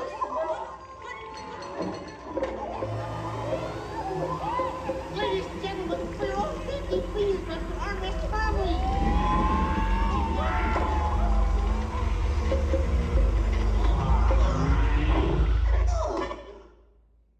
Hey, I'm free! Taxi! All right, now I'm getting out of this place.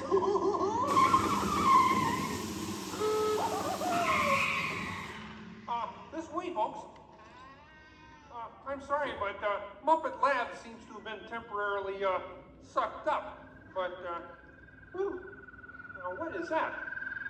Hey, Kermit, see, it's my new remote control banana cream pie. Huh? Hey, Kermit, watch this. What?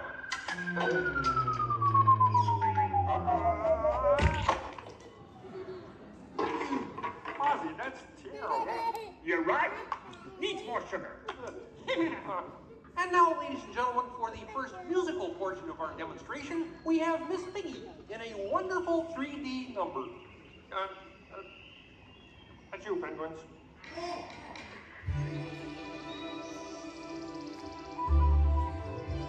Oh, doesn't it look beautiful?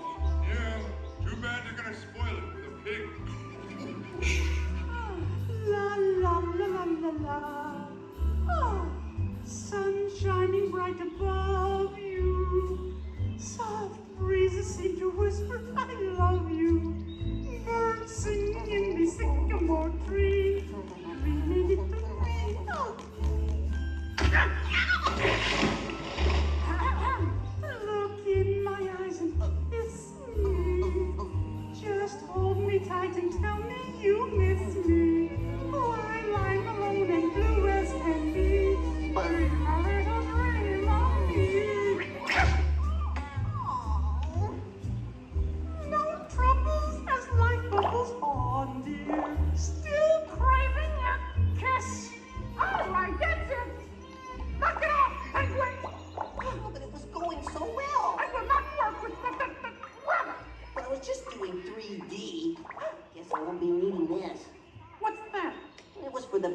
water skiing finale.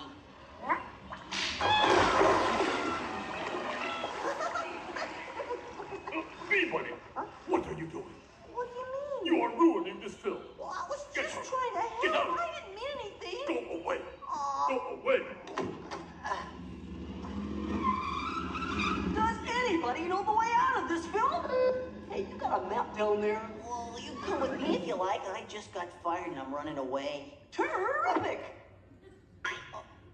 Let's go. Okay. Hey, Bean, what's up? I'm going away. Forever. Oh, great. Could you get me a sandwich?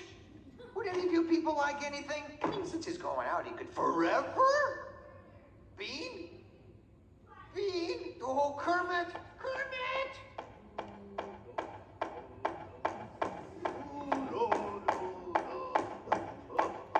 Hey, sweeter, that's a great effect.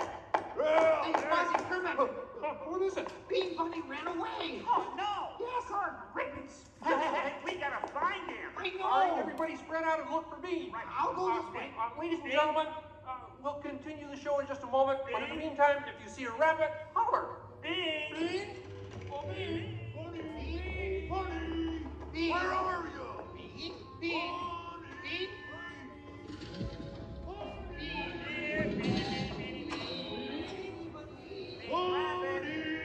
Hey, what's all the commotion about? Bunny ran away. Well, you know what that makes him? Smarter than us. Hey, anybody seen a bunny? I don't see a bunny. Where? Where? Oh, nothing up there but a bunny. A bunny? Bean! Hi, sweetie. Hey, Kermit, look! What? Bean, what are you doing out there? I'm running away. Nobody would let me help in the movie. Oh. This is a very moving moment. Yeah, I wish you'd move it to Pittsburgh. Hey, Bean! What are we doing sticking around here? Let's burn rubber! Who's that? He's Walt and 3D friend, and we're both leaving the movie. Right. Look at Bean! If you leave, you'll miss all the fireworks! Right, yeah! Fireworks? Ooh. Okay, I'll stay, but I want to help. Gee, is there anything Bean can do in the final number? Oh, gosh, maybe Bean could set off the fireworks. That's great! Cool. Yeah, and I'll stay and help. I love fireworks! Well, okay. Sam, are you about ready? Yes, it's a glorious 3-hour finale. You got a minute and a half. Okay, everybody, get ready. Right. Ladies and gentlemen, the Muppets proudly present the final demonstration of Muppet Vision 3D.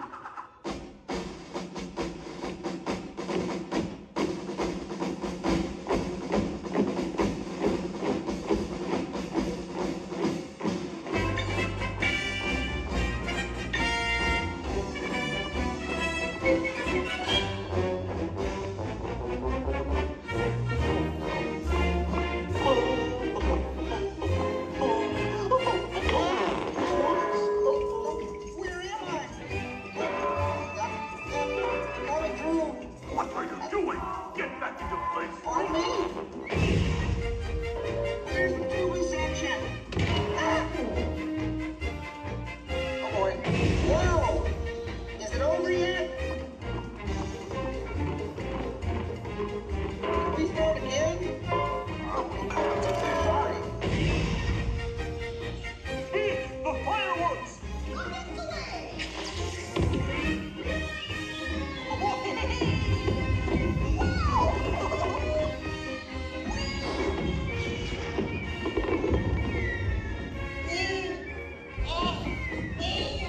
Enjoying the fireworks? No, your chair's on my foot!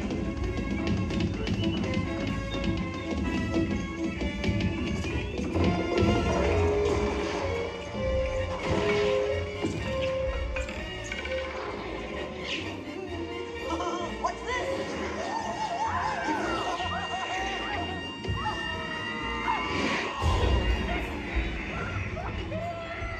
Stop the movie! Stop the movie, Chef!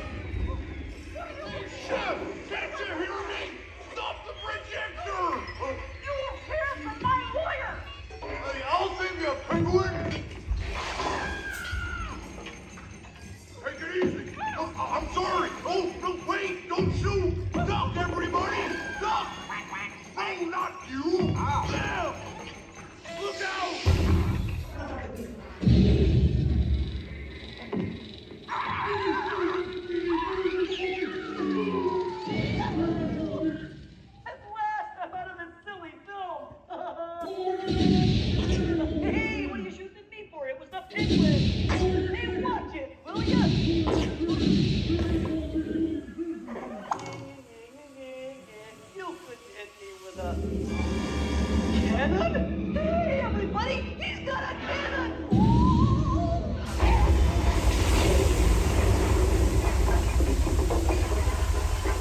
Ladies and gentlemen, I'd like to apologize for our slight technical difficulties, but I do wish to assure you that no one was hurt and this theater suffered only minor damage. So thank you very much for coming to see this demonstration of Muppet Vision technology, and enjoy the rest of your stay, and come see us again sometime.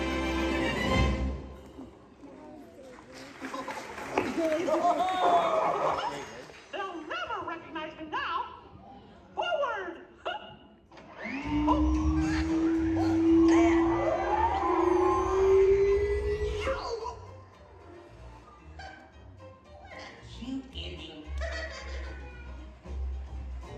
Well, what do you think? We have time to go to the bathroom before the next show? We can't, you old fool. We're bolted to the seats. On behalf of Kermit and the gang, thank you for joining us. Now please gather your personal belongings and waka waka. Uncle's exit doors to your right.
kinds of tomorrow, but I keep things around here pretty chill, so the kids can create the next big idea that will give you the tools to become the next generation of heroes.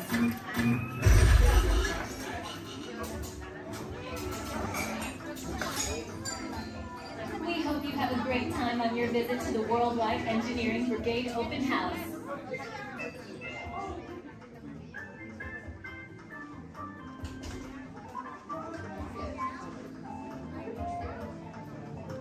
And now, our project lead, the brilliant... Peter Parker! Hey, what's up? I'm Peter Parker. And here at Web, we get access to some pretty awesome tech, like vibranium from Wakanda, or this crazy alien juice stuff we have in particles and Star Tech. It all helps us develop really cool stuff, like these spider bots, for example. Check it out. They have this really cool self-replicating feature. Because? This is awesome. Buddy, you could stop doing that now. But anyway, you guys are here today to help us test the Web Slinger vehicle.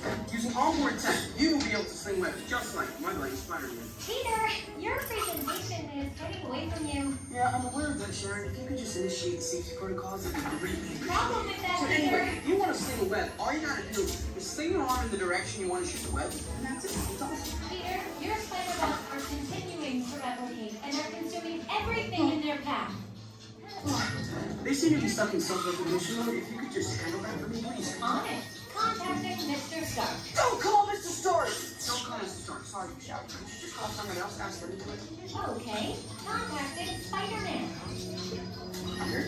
I'm gonna go find Spider-Man for us all, because he's around here somewhere. Okay, goodbye. Spider-Man! As you may have noticed, the spider bots are locked in that awesome self-replication mode. In spite of what you see, they were created to be robotic helpers that can break down raw material and create all kinds of useful tech.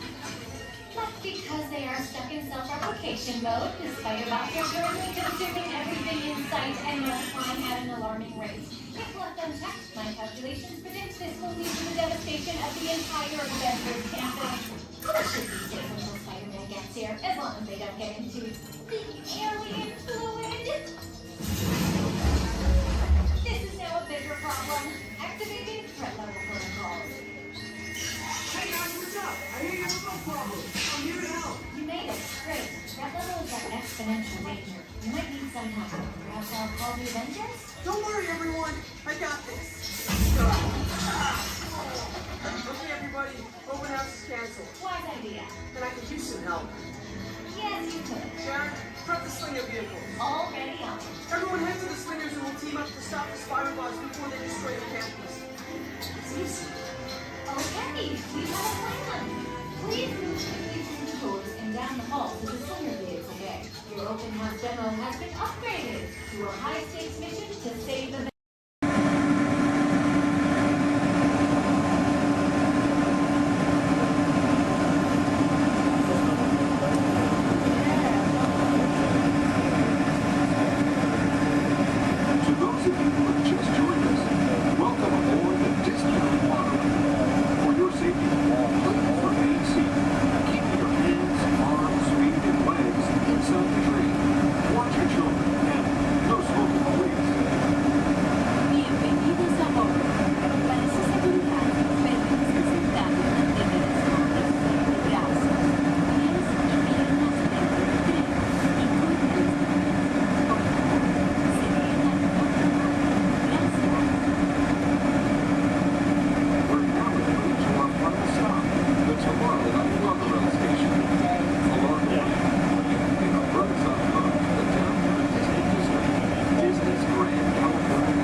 Remain seated. Keep your head on tips. I train all tight.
Disneyland Park is open until 9 o'clock tonight. Meantime, a monorail train is departing every 5 minutes from the Tomorrowland station back to downtown Disney. If you would like to leave the park and return later today, please make sure you have with you your valid Disneyland passport ticket and a hand stamp so you can re-enter the park anytime up to 1.5 hours prior to Disneyland Park's closing. You can get your hand stamp whenever you depart today. Today here at Disneyland Park, we'll have Celebrate a Street Party down Main Street USA at 5:30 p.m. And also tonight, as part of Halloween time at the Disneyland Resort, we'll have Halloween Scream, a bonus surprise in the sky at 8 p.m. Thank you, and have a pleasant day here at the Disneyland Resort.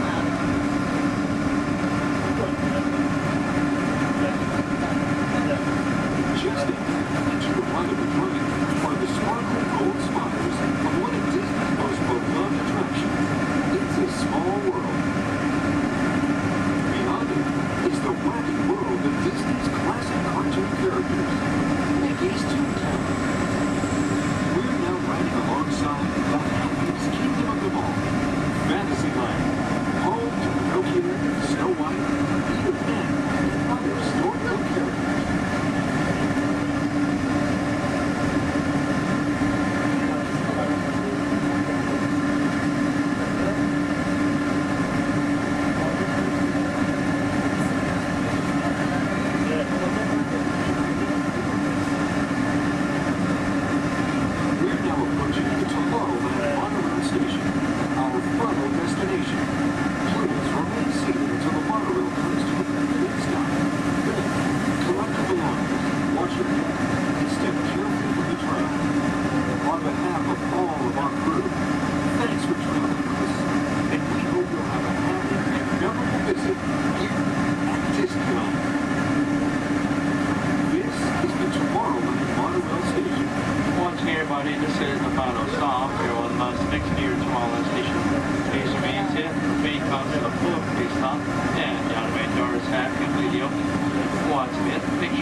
Welcome and good morning, everyone. We have some extra special friends here to welcome you all today. Let's hear it for Mickey Mouse and Minnie Mouse.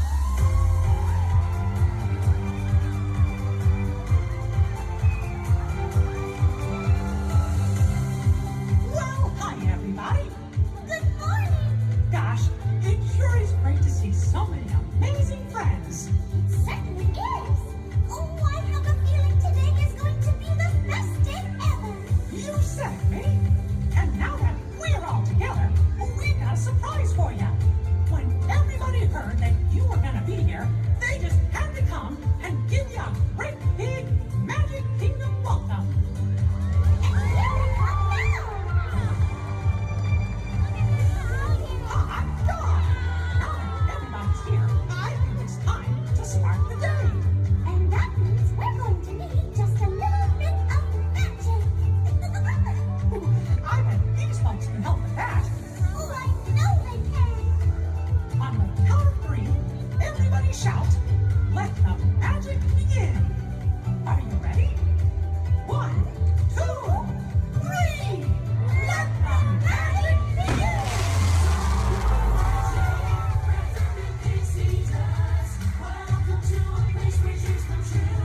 A timeless journey through lives of fantasy.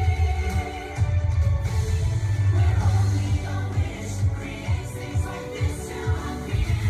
The most magical place on earth is here.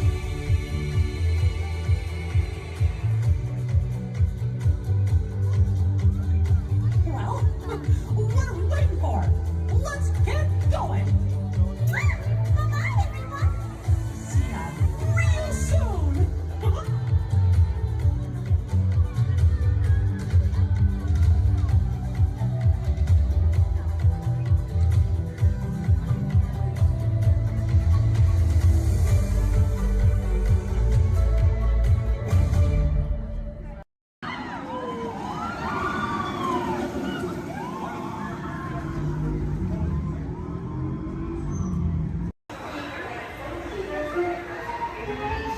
Edna, keep your eye on Jack Jack. No problem, darling. And the baby is gone. Edna? Dash, go get him. Get started. Hold on. 5, 4, 3, 2, 1,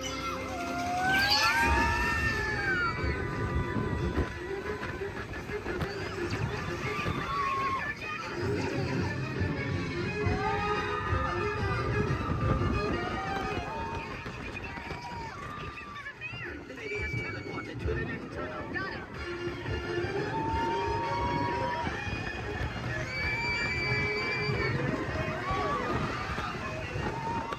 Hey, sweetie, come to mommy. No, don't go, Cooey. Oh, Jack,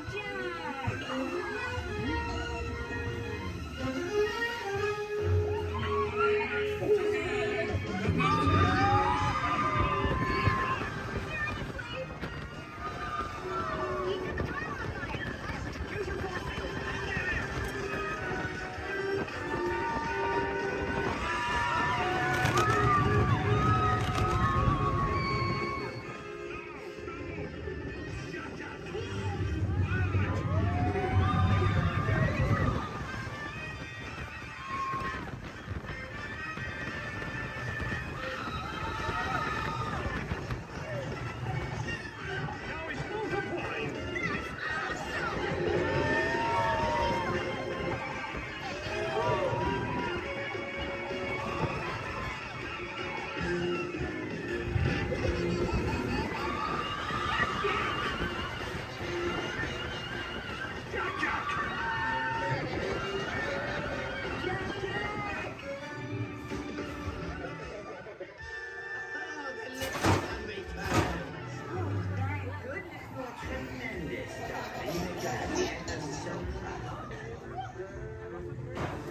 Sorry that got a little crazy. Babies can be unpredictable. Yeah, Mom. Super babies. Please remain seated until the coaster comes to a complete stop. Remember to gather your belongings. Your little brother. And safely exit your vehicle. Have an incredible day.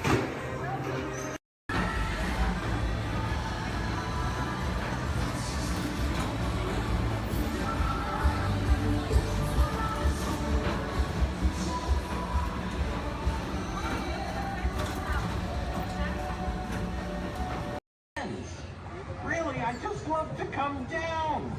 For any reason.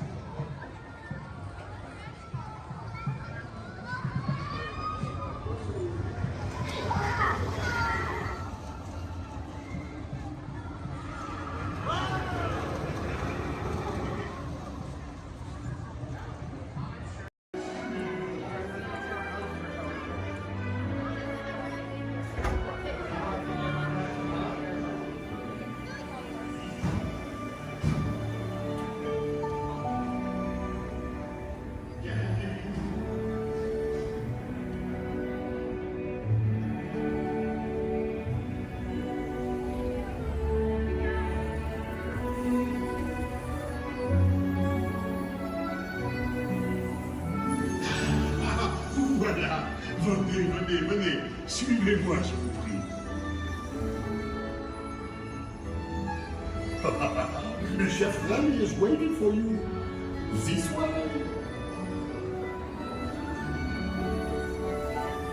Qu'attendez-vous?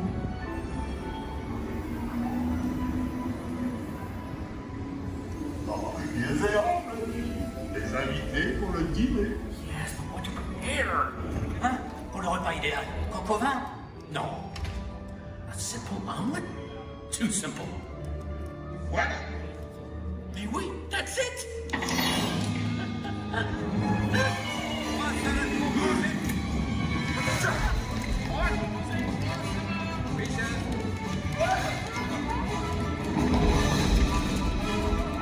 Poussez-vous de là!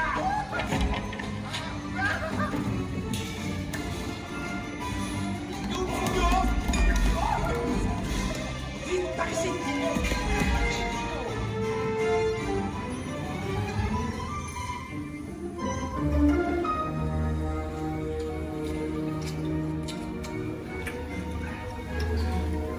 Cette nourriture est pour nos invités, pas pour vous. Hey guys, the food is for them, not you. Ew.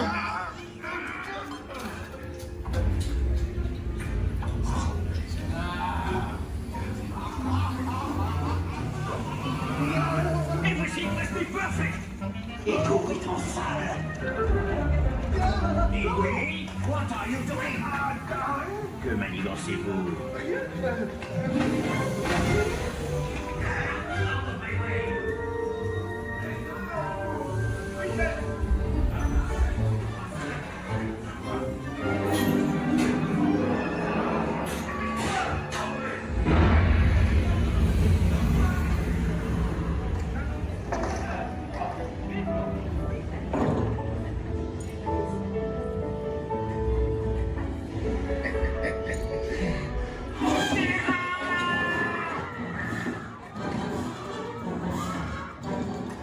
Dépêchez-vous! Par ici! Go! Go!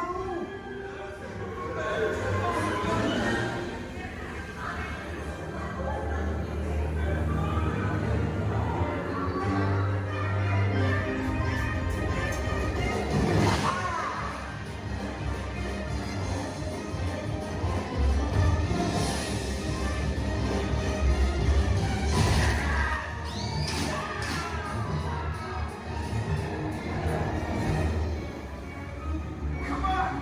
Remi's kitchen's just around the corner!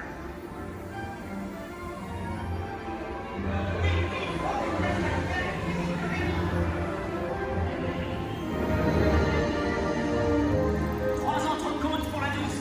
Une à point, une bleue et une saignante. Oui, petit chef. Il va aussi me falloir rapidement 4 ratatouilles pour la viande.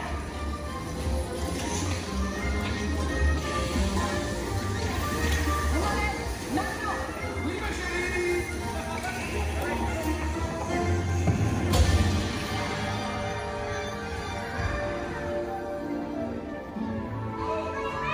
Ils sont de retour. Hey, thanks for coming, everyone. Vous serez toujours les bienvenus chez Rémi. À bientôt et bon appétit. Et Mino. Oh.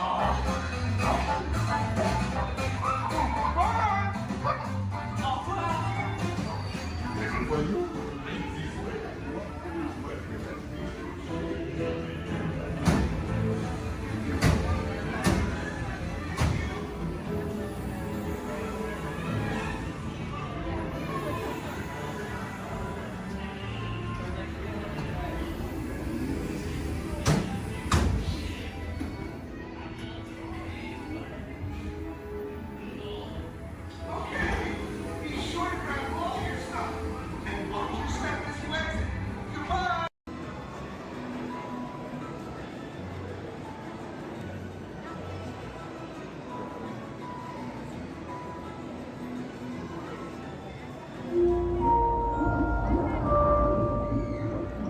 Hello, Aqua Adventurers.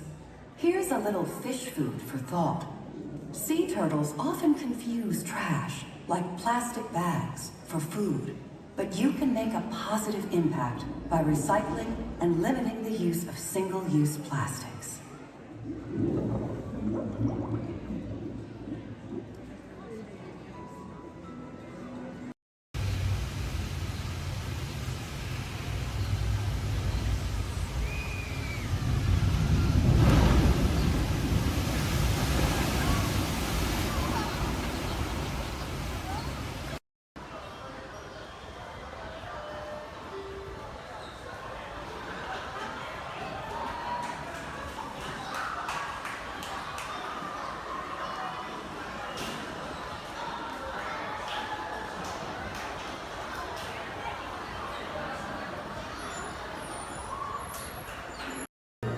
Please pay attention to the following safety information. When the automatic doors have opened, please proceed directly across the ramp into the cabin. Continue to move all the way across your aisle, filling in every available seat. Galactic regulations require that all carry-on items be safely stowed beneath your seats. To fasten your restraint, use the yellow strap to pull the belt out from the right side of the seat and snap the belt into the buckle on your left. For your safety, remain seated throughout your flight with your restraints securely fastened, and please watch your children. Para su seguridad, permanezcan sentados, con el cinturón de seguridad ajustado, y cuiden a los pequeñitos. Do not put on your flight glasses until instructed to do so by a crew member. One final reminder, smoking and photography are never permitted on any Star Tours flight. If you have any questions, don't hesitate to ask a Star Tours agent. You'll be boarding in just a few moments. Thank you. Welcome to Turtle Talk. My name's Andrew. Before we get started, there are a few things that I would like to go over with everyone. Now, here at Seabase, there is absolutely no eating, no drinking, no smoking or vaping, and no flash photography. Thanks, guys. Now, this piece of equipment here is known as a hydrophone. It allows us to hear sounds from beneath the sea, and it's also going to allow us to hear from our very special guest today. Does everybody know who our special guest is? Please shout it out. As Crush is coming to talk to us to learn more about the human world, and we're going to get the chance to ask him a couple questions about the turtle world. So, little ones, you're thinking of questions that you may get to ask Crush, okay? Now, it does seem like Crush is off surfing at the moment. In order to call him out, we need to yell, "Hey, Crush!" on the count of 3, all right? 1, 2, 3. Hey, Crush! Well, righteous, dude! Well, awesome! Check it out, man! Hey, new life! Double barrel, 360, totally tubular. Whoa, look at the humans in the human tank! Hello, humans! Righteous, man! Oh, dude, speaking of most righteous, look at this, bro. Hatchlings, grommets, offspring, totally chillin' sublevel. Look at this, right next to you, you got a little dudette, blue shell, brown noggin, goggles, and extra ears. Yeah, right there on the coral. Hey, bud, what's your name down there, dudette? Bella. Hey, what's up, bud? Are you having a good day, man? Yeah. Awesome. Can you talk like a turtle? No. Oh, I got your back. It's really easy. Just say, awesome. Awesome. Nailed it. Try this one. Say totally. Put them together. Say totally awesome. Totally awesome. Give it up for that dude. That righteous. Good job, bud. Totally good. You talk like the turtle. Hey, I got a dude over here with a gray shell, curly noggin, and goggles too. Sweet. Hey, man, what's your name down there, bud? Gustavo. Hey, where are you from, Gustavo? Where are you from? New York. Whoa, dude. Who brought you here today? I went on my car. Oh, we'll find out together. Don't sweat it. Hey, dude, is there like maybe a parental unit, a life guardian of the Gustavo? If anybody's with them, right? Okay, let's talk to that chick and see what's up. All right, awesome. Hey, dude, what's up, bud? What is your name? Karen. Hey, Karen, what's up? How many kids you got? My English is not good. I'm from Brazil. Oh, I don't speak English either. I talk turtle. Karen, does it freak you out Gustavo has no clue you're here? Don't worry, Karen, they come back when they get hungry. Karen, did you feel it, bud? Did you feel it? We're sharing a moment. Awesome. Dude, my son Squirt, he's like this. He goes, Dad, Dad, Dad, Dad, Dad, Dad, what's up with all the humans? And I go, dude, I do not know. Human dudes, I need human help. Can all of you help out and answer Squirt's questions? If you want to help, say, Chaw! Righteous! You so totally rock, dude! Oh, wait a minute. Sorry, dude, my bad. Check this out. When a turtle says, you so totally rock, everyone says, dude! Here we go. You so totally rock! Dude! You so totally rock! Dude! Now all of you totally talk turtle. So, on to Squirt's question. Numero uno. He goes, Dad, if humans go to a beach, what do they do? I said, bro, I do not know. Humans, do you go to the beach? Yeah. Awesomeness. Okay, answer it for the Squirt dude. What does a human do at a beach? Shout it out. Swim. No way. Who likes to swim? Wave some fin if you love to swim, man. Oh man, I got wavers, like even on the bench. What's up, wavers? Nice. Dude, want to see me swim? Say go crush. Go crush. Let's rock. Everyone yell. Rip it. Rip it. Roll it. Roll it. Punch it. Punch it. Rip it.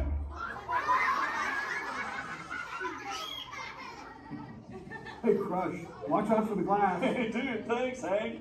How long has that dude been there? Oh, no, man. My bad, bro, my bad. Where are the manners? I've been asking the questions. Dudes, do any humans have a question about being a turtle? Raise a fin. Hi, if you have a question about turtles. Cool. Got a chick over here, aisle style, red shell, brown knock, hanging loose. Hello, bud. What's your name? Hey, bud, what's your question? What turtles eat? Oh, dude, we're chowing green seagrass and green sea kelp. Big dudes, you're sitting on green seagrass benches. But check it out, Harper. We only eat green stuff, and so it actually turned us green. So, like, I'm green, and my kids are green, and my parents are green. Oh, and my wife's green, and my favorite color ever, purple. He's pulling your fin. It's green. Hey, there's a purple chick over here with like a jellyfish lid. Let's talk at this one on this side. Hey, bud, what's your name down low? Scarlet. Hey, cool name, Scarlet. What's your question? My name's not Scarlet. Oh, wait, what's your name? It's Charlotte.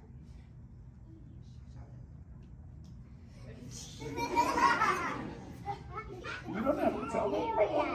Okay, what's your question, little bud? My name's not in a bun. Okay.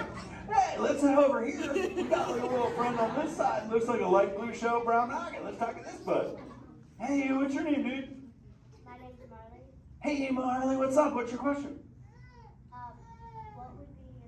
What's your favorite food? Oh, dude, besides eating green seagrass and green sea kelp, we totally chow on the jellies. Yeah, they're like so tasty. Hey, wait, Marley, do you eat food and sleep and stuff? Yeah. Do you know how to swim? Yeah. You're a turtle. Because all we do every day is eat, sleep, and surf. Hey, we got a bud by the bench. He's got a red shell curly noggin. Let's talk to that guy. Sweet. Hey, big man. What's your name, dude? Ezekiel. Hey, Ezekiel. What's your question, friend? How do turtles breathe? Okay, here's the deal. We have to go up every 15 minutes, bud, because I'm like you. I breathe oxygen. But here's the deal. We have to go up every 15. But when I sleep, Ezekiel, we can go in this little cave right there. See the green shell sticking out over there? We got to tuck under, and we can sleep 5 hours straight and absorb oxygen out of water when we're underwater. Who else has a question? This is kind of cool.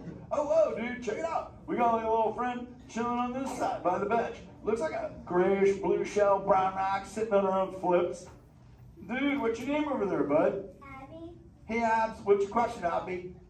How many babies can a turtle have? Well, mommy turtles, man, they go to a beach, but it's the same beach every time, and they drop off like 90 to 100 eggs. But here's the cool part. When the sand is really warm, Abby, everybody is a dudette, and when it's cold, they're all dudes. So we say, dudes are cool, and chicks are hot. This is awesome, humans! Hey, the Jelly Man! I was talking about you, buddy. Oh, Crush.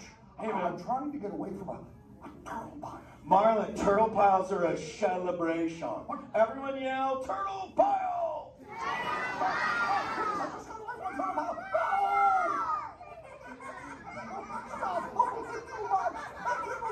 Oh, cool. Hey, boys, surf's up, dudes.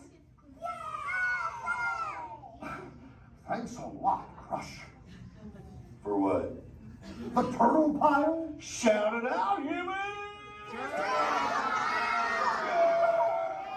That dude has serious thrill issues. Humans, you rocked it! You so totally rock! Okay, like 4 kids remembered. The rest of you dudes pulled a hard Dory. Dudes, don't space out! Remember, Turtle says you so totally rock. Everyone screams! You so totally rock! There you go, you're back again. Oh, bummer. Hey, bro, the frequency thing is not working. Whoa, it's Bailey. Call him back with your fins. Put your both fins up. Yeah, put your both fins up. Go.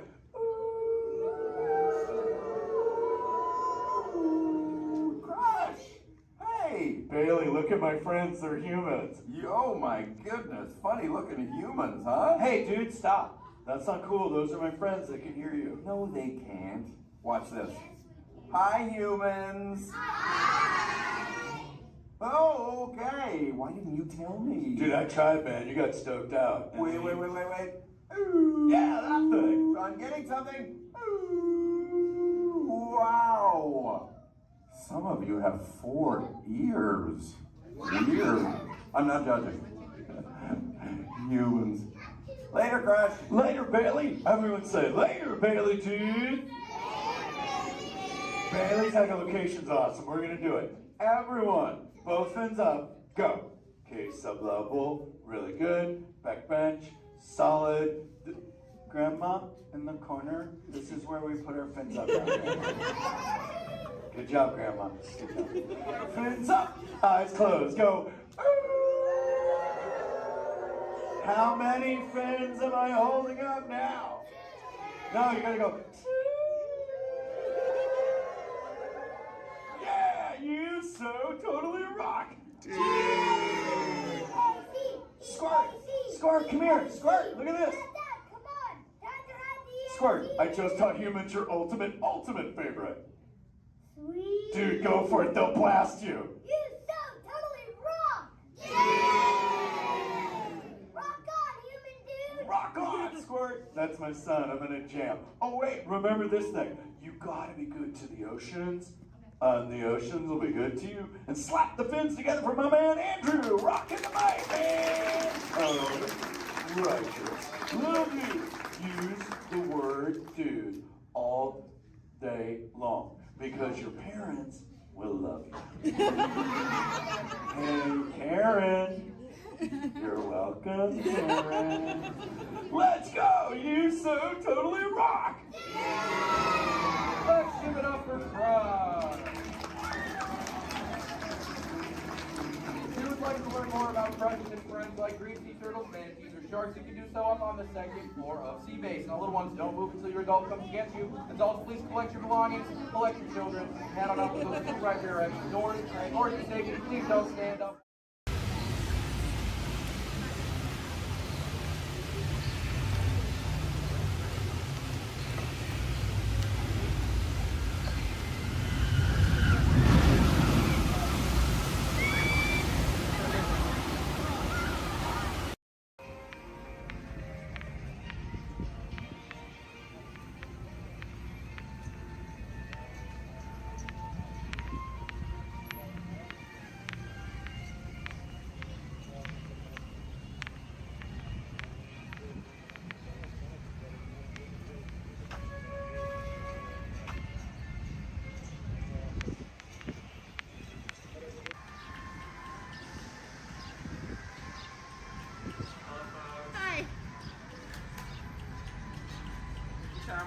guys. Welcome aboard. All right, thank you. You're welcome.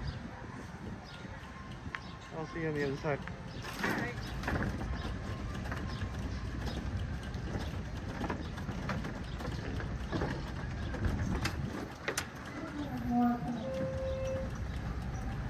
I believe there's some more coming. Oh, okay. I'm gonna fill my water bottle in the car.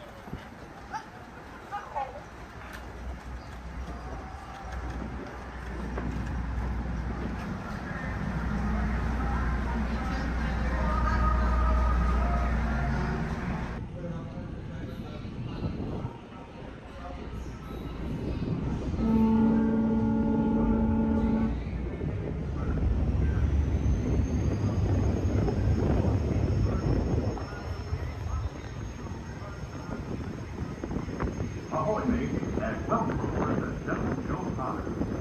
We will be arriving at our destination in just a few moments. On our way, travel 1 mile on the man-made 7-seater which took over 3 years to activate. We do ask that one of our board the stairs remain clear while the load is included. Once again, welcome aboard.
Please stay where you are until we are safely done and the captain has given the all clear. Because this is a free floating vessel, we do have a tendency to bounce around a bit during docking. If you are standing or sitting on the stairs, we ask that you please clear the stairway. Everyone else, please remain where you are until we have completed our docking. Once again, please clear the stairway. You'll be given an all clear when you're safe to crown the stairs and doors. Por favor, manténganse alejados de las escaleras.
Welcome aboard the Disneyland monorail. We are now beginning a 2.5-mile journey to downtown Disney Station and back. For a safe trip, remain seated, keeping your hands, arms, feet, and legs inside the cabin. Be sure to watch your children, and no smoking, please. Bienvenidos. Para su seguridad, permanezca sentado y mantenga las manos, brazos, pies y piernas dentro del tren y cuide a los niños. Por favor, se ruega no fumar. You're riding aboard a Mark 7 monorail, the latest generation of Disneyland monorails. When Walt Disney introduced this attraction in 1959, it was the first daily operating monorail system in the Western Hemisphere. Just ahead is Disney's California Adventure, where you can live the ultimate California dream through attractions and live shows that are as diverse as the Golden State itself. The Towering Hotel is home to the Twilight Zone Tower of Terror, where you can literally take a thrilling drop into Hollywood history. The bear-shaped rock formation is part of the Grizzly Peak Recreation Area, a haven for outdoor adventures. Beyond it, you'll find the high-energy fun of Paradise Pier. Coming into view on the left are the villas at Disney's Grand Californian Hotel and Spa. It's the first Disney Vacation Club resort on the West Coast and shares the same arts and crafts style as the famous hotel, which we are now entering.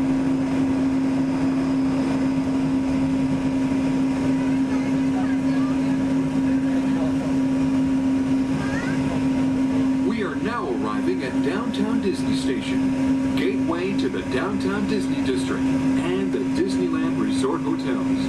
If you will be leaving us here and returning later today, please hold on to your park ticket and have your hands stamped as you leave the station. You may reboard the monorail for a return trip to Tomorrowland up until 1/2 hour prior to Disneyland closing. Please remain seated until the monorail comes to a complete stop and the doors have opened. Then, gather your belongings, lower your head, watch your step, and exit to the left of the monorail. Thanks for traveling with us today, and we hope you enjoy your visit to the Disneyland Resort. For those of you continuing with us, we'll begin our return trip to Tomorrowland in just a few minutes. Thank you.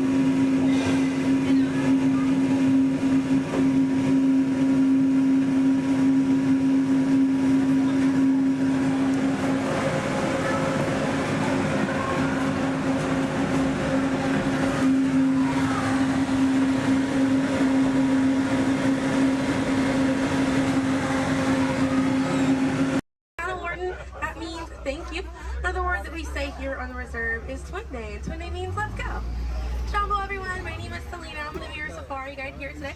Before we get out in the reserve, I do have a few safety reminders. Please make sure that we keep our hands, arms, feet, and legs inside the vehicle at all times so that we remain fully seated throughout our entire journey today. Now, if you take a look above your head, we have an animal spotting guide. You can use that guide to help me spot some animals out here on the reserve. I can't promise that we're going to see all of them, but I usually have some pretty good luck. Now, we're going to be heading into the Little Aturi Forest here first. And this area is home to animals that tend to be shy. They like to use camouflage to blend in with their environments, but we're going to see what we can find today. And already see, looks like we're going to see that saddle-billed stork. They're high up on that left-hand side of the road there. And the saddle-billed stork gets its name after the little yellow patch that's on its beak. It's shaped like a saddle. Those birds are 5 feet tall and have a wingspan of 9 feet, about the same width of the canopy that's above your head. Now on that right-hand side there, we have the okapi. And the okapi have stripes on their legs that make them look like they're related to the zebra, but they're not. They're actually related to the giraffe. They have long, prehensile tongues that they use to grab vegetation. Their tongues are so long and touch their eyeballs and clean their ears. As we're looping around here, you can see we have some greater kudu way up there, as well as the bongo. Now the bongos are going to have that deep, almost penny color coat to them, with those antlers over there, and then the greater kudu, the tan colored coat right there. Now the bongos are known as the ghosts of the forest because of how rare they are to spot in the wild. And their antlers, they angle backwards, and that's to help them get through thick vegetation and underbrush very quickly. Now the greater kudu that we see right there, the greater kudu are one of the tallest antelopes in Africa, or the second tallest antelope here on the reserve. They stand at 55 inches tall at their shoulder, and they can leap about 8 feet forward. Now coming up here on the left-hand side, we're going to see the black rhino.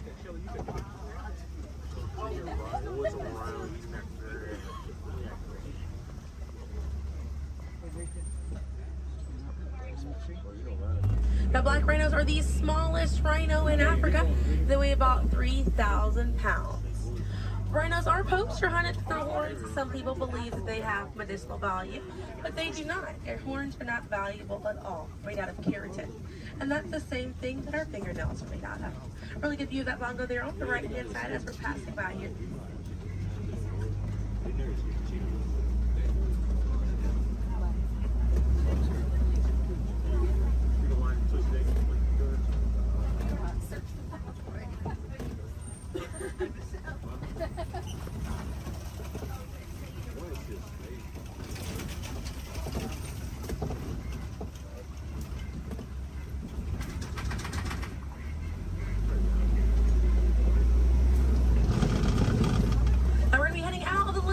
Forest, but we're going to be on our way to the Safi River, and animals in this area like to hang out in and around the water.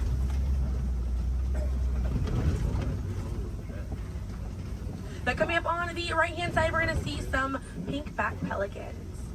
And the pink-back pelicans get their name for the pink skin that occurs on their back during mating season. Now those animals are colonial nesters, so they'll nest between 20 and 500 pairs. That's a group of 40 to 1,000 pink-back pelicans.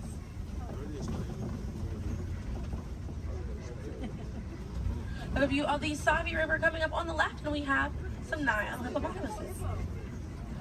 Now a group of hippos is called a bloat, and they spend most of their time submerged in that water to avoid overheating, but they will come out to graze.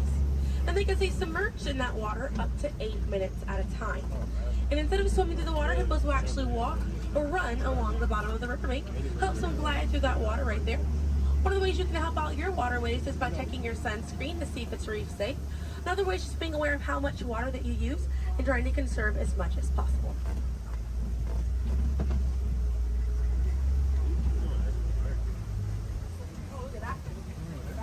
Another one there, taking a nap on that left-hand side.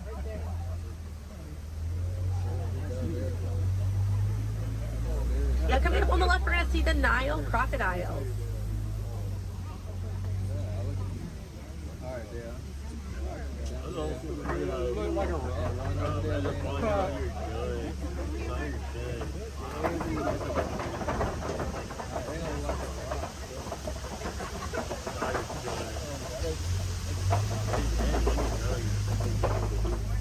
Now the Nile crocodiles can eat half their body weight in one sitting, and they can go months without eating if food is scarce. Now mother and father crocodiles are great parents, and they'll gently roll their eggs in their mouth. It softens up their shell, and it makes it easier for their babies to hatch. But we're going to be heading into the savannah now, and the savannah hosts millions of migrating animals every year. And it's home to Africa's most well-known animals, such as zebras and giraffes. I'm hoping that we'll be able to spot some today, but as we're getting out here, we have a pretty good chance to identify some animals with that animal spotting guide. We have lots of wide open spaces. Already see, looks like I can see the elands are out there. Wondering what other animals. I'm hoping it'll be a pretty busy day out there.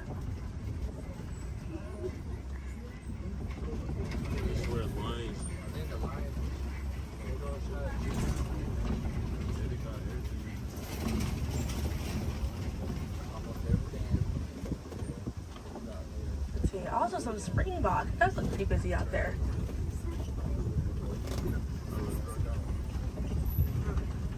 So we're still looking around here. Keep an eye on the right. They're going to be past this kind of rocky area. It's a herd of wildebeest way back there in that pathway. And the name wildebeest means wild beast in Afrikaans. And they'll travel in groups of 1.5 million, and they'll go about 500 to 1,000 miles every year. That's roughly the distance between here and New York. And during a wildebeest great migration, they can kick up so much dust that their dust cloud can sometimes be seen from space. Now, wildebeest are very impressive animals. They're able to run about 15 minutes after they're born. But this group of trees there on the right-hand side, they're all kind of pruned underneath to the same height, and that's about as far as those giraffes can reach. Flanking the vegetation on these trees all around this area here.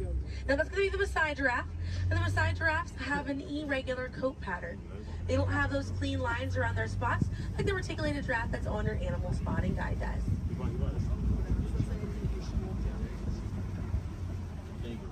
Now on the left hand side we do have the African painted dogs.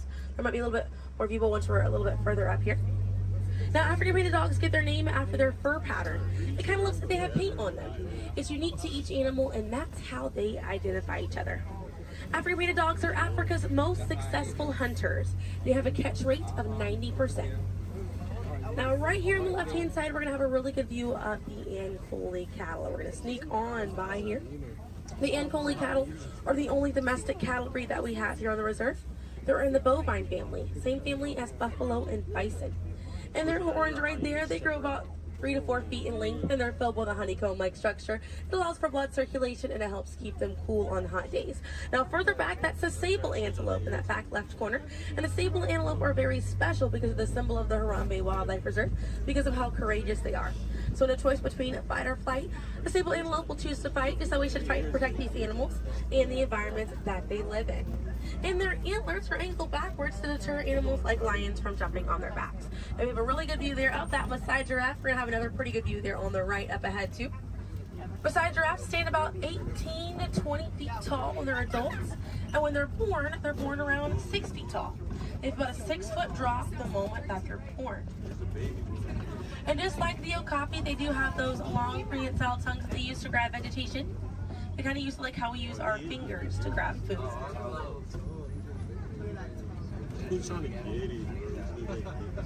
Really good view of them right there. They're actually the same number of neck bones or vertebrae in their neck as we do in ours. Theirs is just bigger.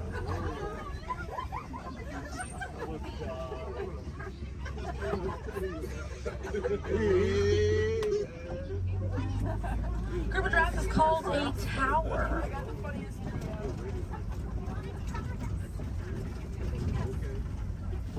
Now we're going to see on the left hand side we have the elands. Now the elands are right next to the springbok. The elands are the tallest antelope on the reserve. They stand at 6 feet tall at their shoulder. One of my favorite eland facts is they'll make a flower crown with their antlers to impress the females during mating season. Now it's not a perfect flower crown, they'll kind of root up at plants and bushes, but it's the thought that counts. Another eland right there, a couple of elands right there. And then we have the springbok, and the springbok are the smallest antelope on the reserve. They're able to jump 6 feet straight up into the air repeatedly and about 13 feet forward. And they're a symbol of a lot of sports teams over in South Africa. Now those elands right there, they can weigh up to 2,000 pounds.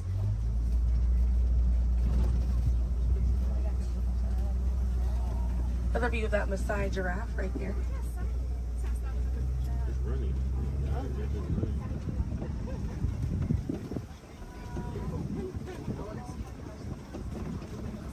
See what else we have waiting around the corner for us.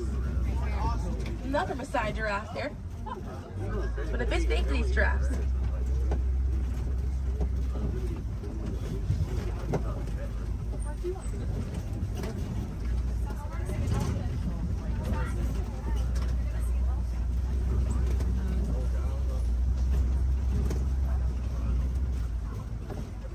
We're going to see the African elephant up here. It's going to be on the right hand side of the truck.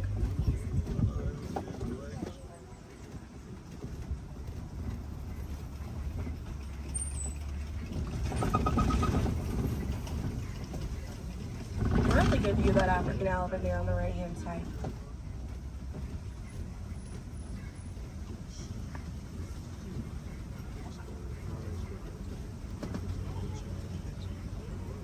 And on the left we have the mandrill. That's the male mandrill on the left. Lots to look at right here. Male mandrills weigh about 100 pounds. Females grow up to 30 pounds. And they can bare their teeth at each other as a sign of aggression, but they usually don't. They usually do it as a friendly gesture. So it's kind of like the mandrills are smiling at each other. Now we got to see that elephant back there. And elephants are social creatures. That's going to be the African elephant. The females and their young will hang out in large groups together, and the males will form a loose bachelor group, or sometimes they will kind of hang out on their own, depending on their mood. And the way that African elephants stay cool is by flapping their ears. It runs air over the blood vessels that are dispersed all throughout their ears, and it helps bring their body temperature down.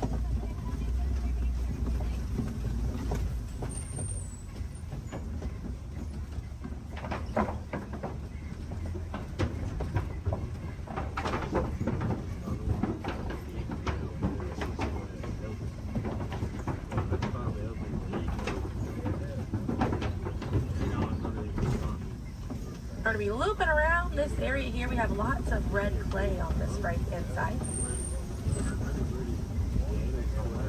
And if you keep an eye out, we're going to be able to see some tusk marks right around the corner here.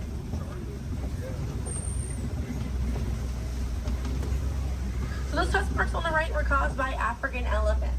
And they'll scrape up against that clay and they'll eat it. More elephants there on the left-hand side. And they eat it because it contains the minerals that they need, sort of like how we take vitamins.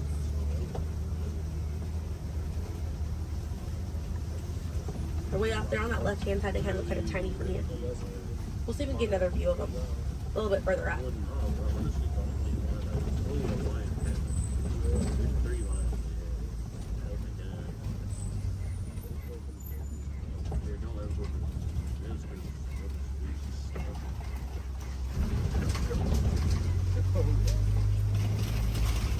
So on the right-hand side, we're going to pass by a couple of trees. There's one on the left by those elephants as well.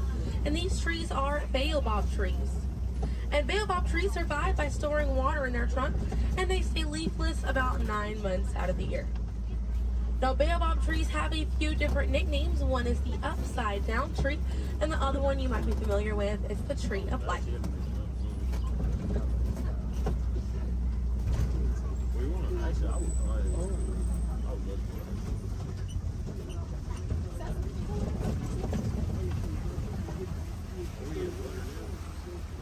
And we're coming up here on a group of flamingos.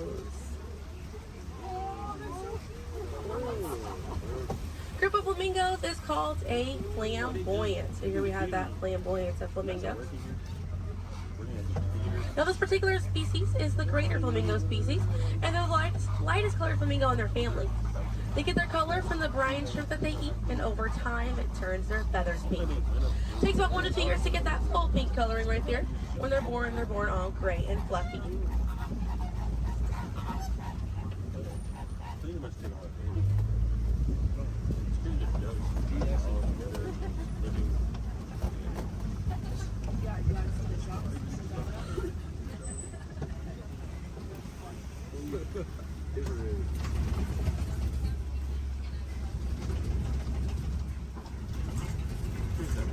We have some white rhinos right around the corner here. So they're going to be hanging out by a mud wallow on this left-hand side, and they'll use this mud wallow to cool off it. And they'll coat their skin in the mud to act as a natural sun protectant, sort of like how we use sunscreen. Now elephants will do something very similar, and they'll fling dirt and mud on their backs as well. Just how important it is to protect ourselves outside in these environments by wearing hats, sunglasses, sunscreen. Very, very important, as well as staying hydrated. Now that white rhino right there, they weigh about 4,000 to 5,000 pounds. Group of rhinos is called a crash, and they can run at 35 miles an hour. Now on the right hand side, those are some ostriches way back there. Ostriches are the largest bird. They have wings, but they do not fly. They use those wings for balance and to help them change direction. Comes in handy because ostriches can hit speeds up to 40 miles an hour.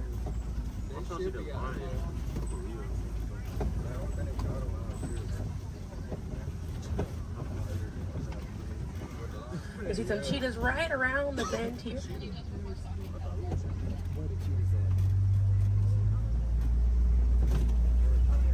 Really good view of that cheetah here on the left. Now cheetahs are the fastest land animal. They run a little over 60 miles an hour. And they have 2 black lines on their face. Those black lines are called tear marks. And they help reflect the sun. Benefits cheetahs because cheetahs are daytime hunters. Now cheetahs do not roar. Instead of roaring, they'll meow and they'll purr. And their claws are not retractable, so they're out all the time. Now we're coming up here on some Kopi rocks.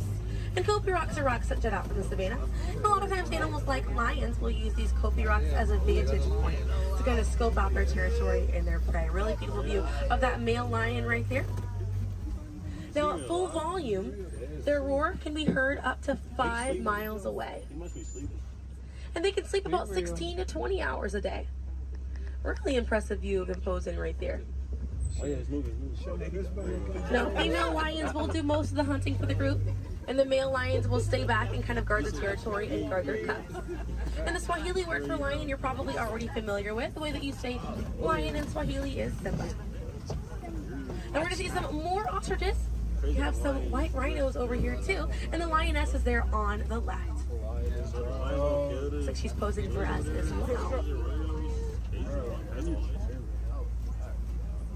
Really cute view of that white rhino as well on the left, or excuse me, yeah, right hand side. That's why they have it like that. I think that's why they have them like round out, so they can't even get them. Yes, they can. They really try. Not really. I can see some warthogs right around the corner because it wouldn't be a safari without them. Few of them over here. Warthogs are in the same family as domestic pigs. They're really intelligent animals and are the largest burrowing animal as well. And oftentimes they'll reuse burrows made by other animals and they'll back themselves into it with their tusks spacing out for protection. They're pretty fast. They can also run at 35 miles an hour. They're kind of rooting up over there. And they also have a mud wall that they use to cool off and to coat their skin in it to get some relief from bugs and insects. We also have a really good view of these white rhinos again on that right hand side. Now the white tail difference between a white rhino and a black rhino because they're both the same color. So the shape of their mouth.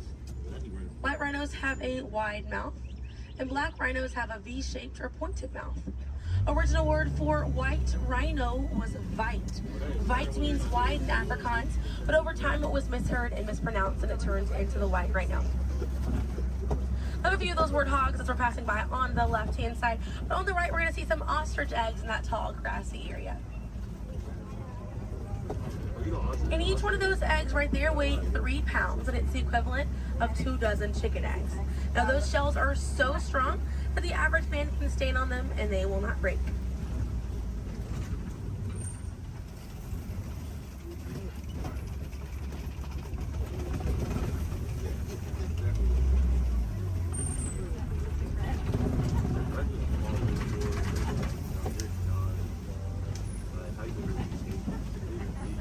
We're gonna see, looks like we have some Nigerian dwarf goats over here. And these goats are used for their dairy products, such as milk and cheese. So they take up a lot less land than cattle, so they're easier on the environment, and they're very cute.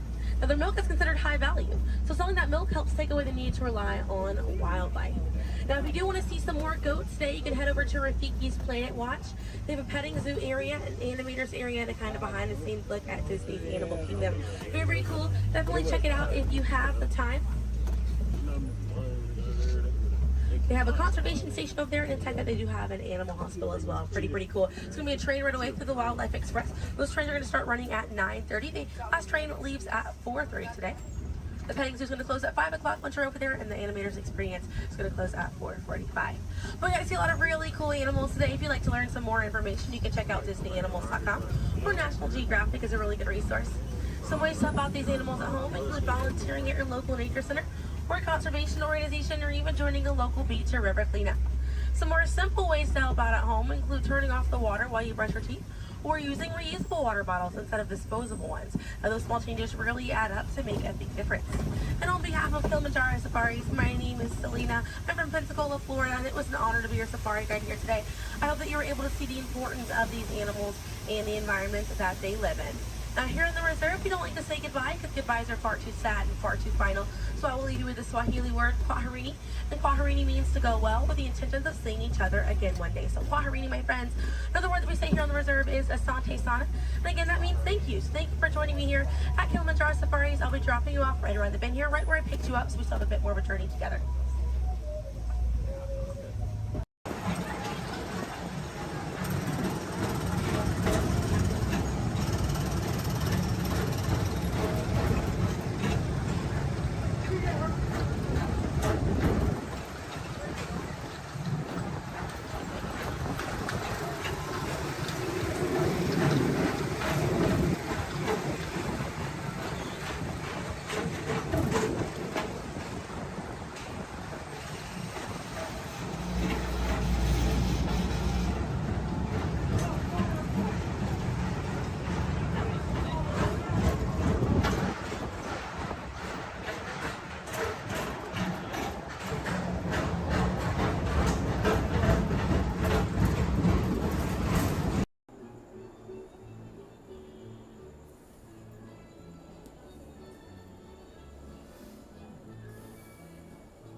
Hello, folks.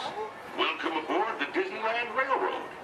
We're now embarking on a grand circle tour of the Magic Kingdom, with stops at New Orleans Square, Mickey's Toontown, and Tomorrowland, followed by a visit to the Grand Canyon and Primeval World. We got a lot of traveling ahead of us, so remember, for a safe trip, you need to stay seated, keeping your hands, arms, feet, and legs inside the train. And please, watch your children. Bienvenidos a bordo del Disneyland Railroad. Para su seguridad, permanezca sentado y mantenga las manos, brazos, pies y piernas dentro del tren y cuide a los pequeños. Gracias.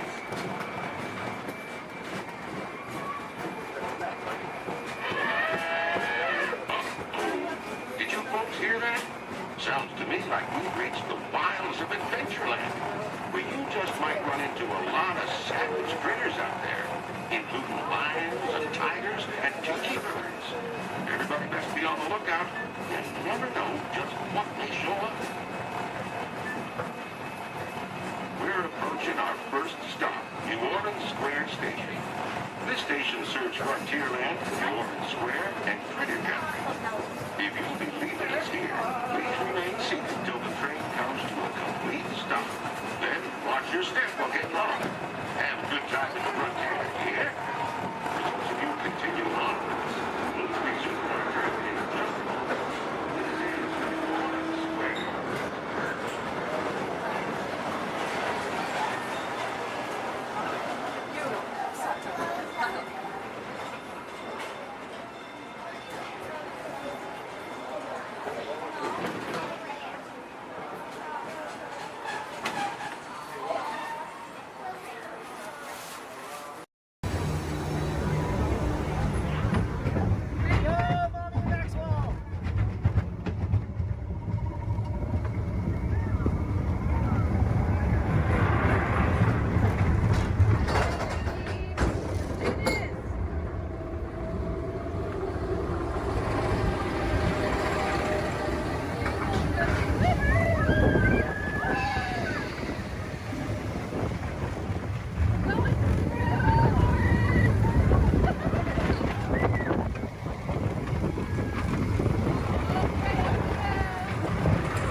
Burgers, chickens, and salad.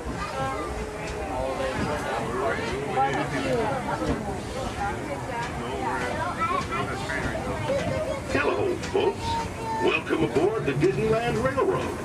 We're now embarking on a grand circle tour of the Magic Kingdom, with stops at New Orleans Square, Mickey's Toontown, and Tomorrowland, followed by a visit to the Grand Canyon and Tiny World. We got a lot of traveling ahead of us, so remember, for a safe trip, you need to stay seated, keeping your hands, arms, feet, and legs inside the train. And please, watch your children. Bienvenidos a bordo del Disneyland Railroad. Para su seguridad, permanezca sentado y mantenga las manos, brazos, pies y piernas dentro del tren. Y cuiden los pequeños. Gracias.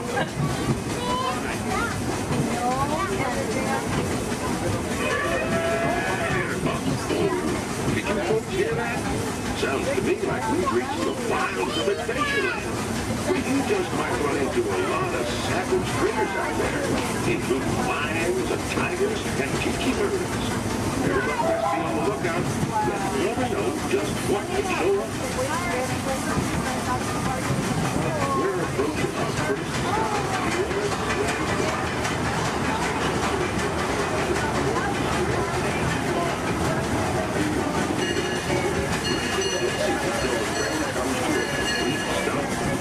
Watch your step or get lost.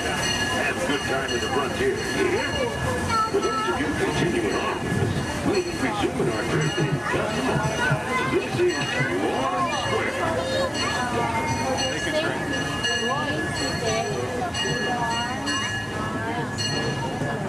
Door attendants, please.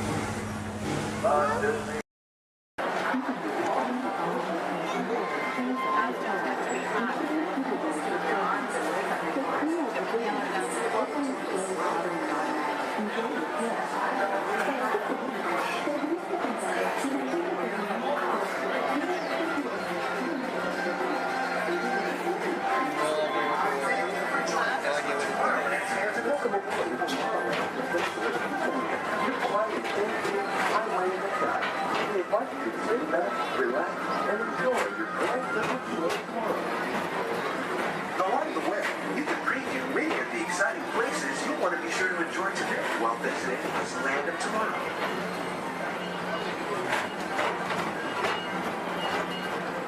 The People Mover is the perfect vehicle for people watching, so keep your eyes peeled.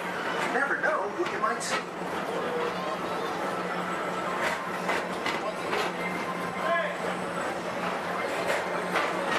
Coming up, Stitch's Great Escape, where you can report for duty as a security agent for the Galactic Federation.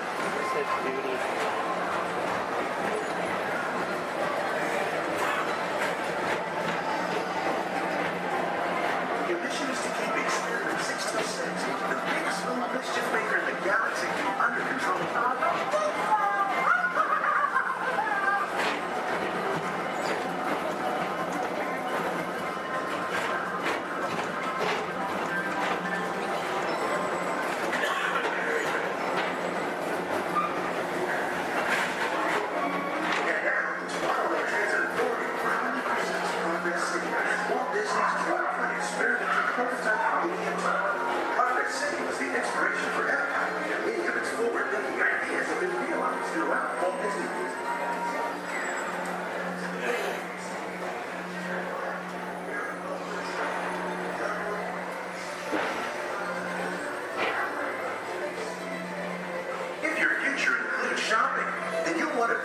Disney Star Traders, where you'll find the greatest goods from around the galaxy. That's right. It's out of this world. Come on.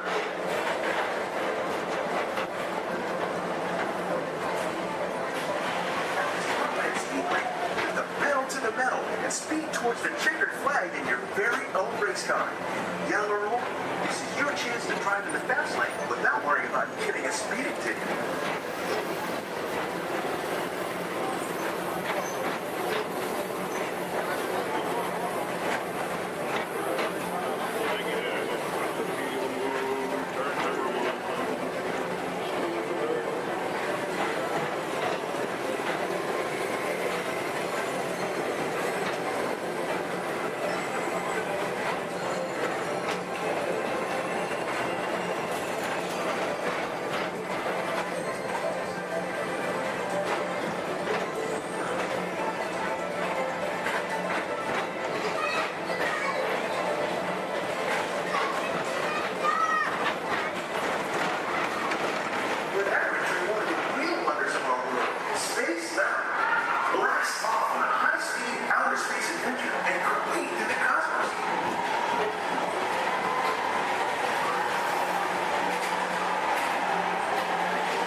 Paging Mr. Morrow, Mr. Tom Morrow.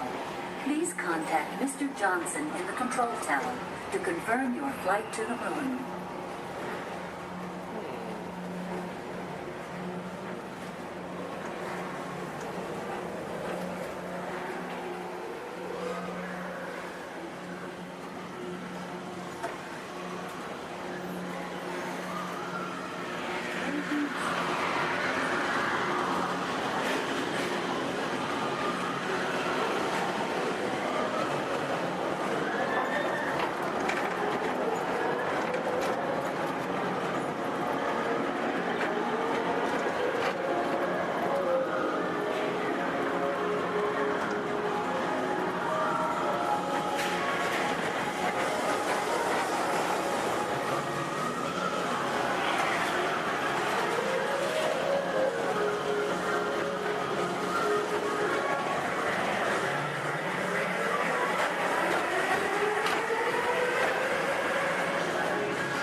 Space Mountain while you're here for an adventure that's out of this world.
Walt Disney's Carousel of Progress.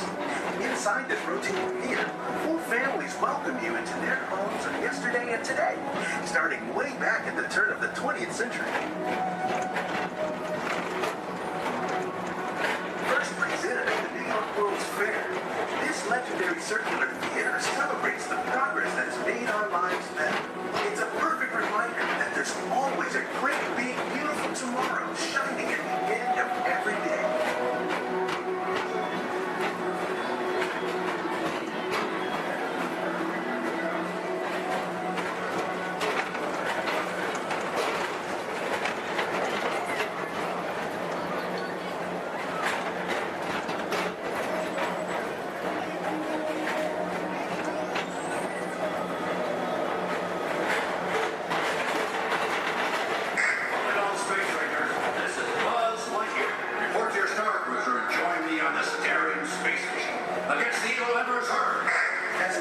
you're in space, Ranger, you'll use your own personal laser cannon to save the entire galaxy.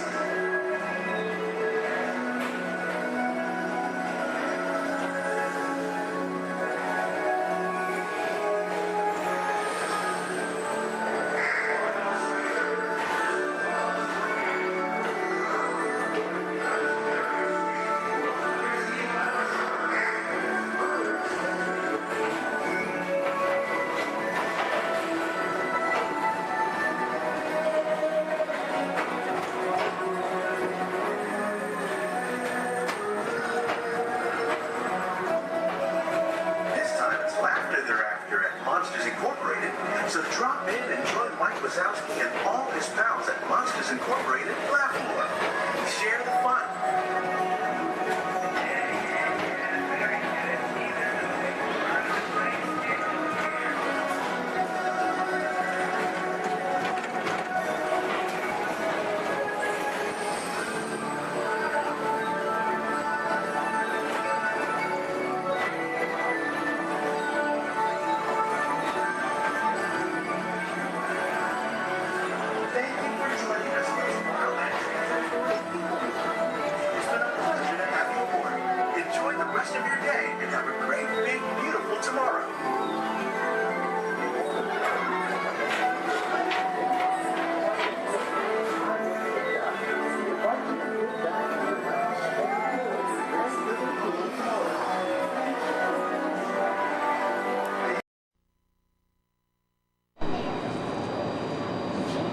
Please stand clear of the doors. Por favor, manténganse alejados de las puertas.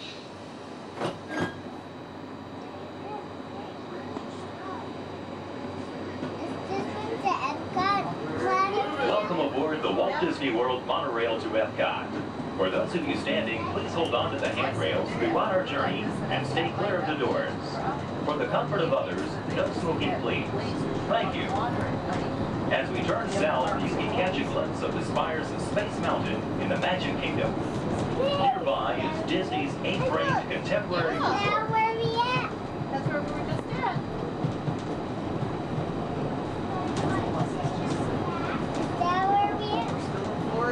Yeah, we weren't at the Magic Kingdom today, though. What? We didn't go to the Magic Kingdom today, did we? Yeah, we did. Yeah, we did. When? We were in Animal Kingdom. And right now, we're kind of taking a little break.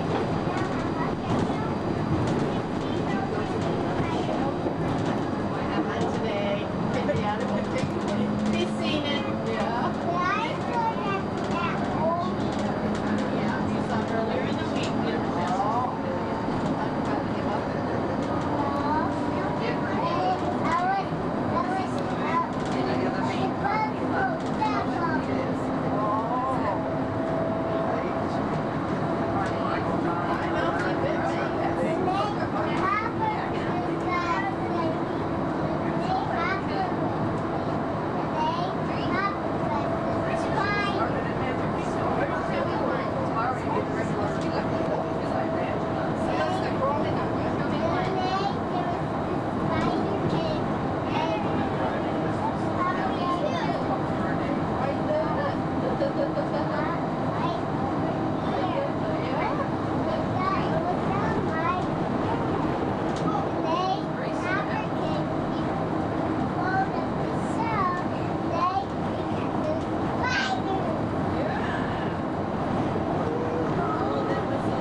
together, now is a great opportunity to pick a time and place to meet should you become separated in the park. If you should need any assistance, please go to Guest Relations, located in Interventions East. Guest Relations can also assist you in making dining arrangements, provide special tours of Epcot, or make other suggestions for planning your visit to Walt Disney World.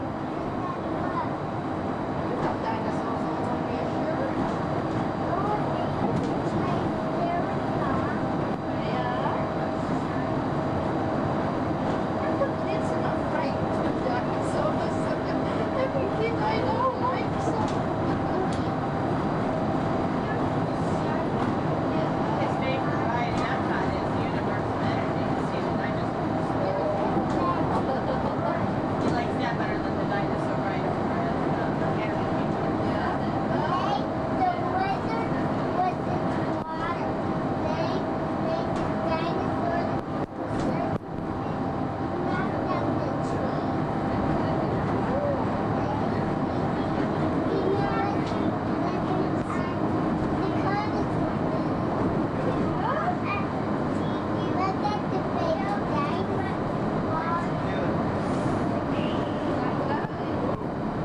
you're traveling to Epcot, where nations celebrate human achievement and potential. Its 300 acres are divided into two worlds, Future World and World Showcase. Future World offers fascinating explorations into realms of energy, transportation, and imagination. You'll also find adventures in communications, sea exploration, food production, and other vital topics. World Showcase is a community of nations, highlighting the accomplishments and cultures of people around the world.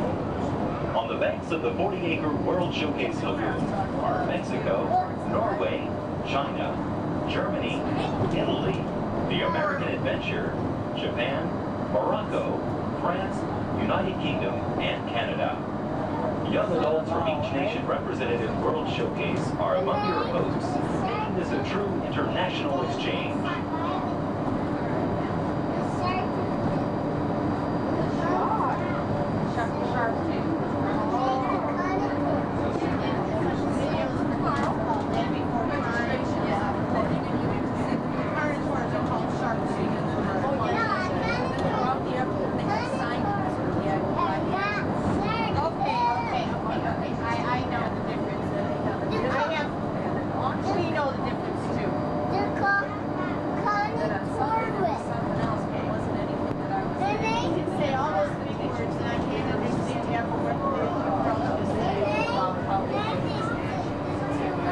Beyond the trees ahead and to the right-hand side of our forward motion is Spaceship Earth.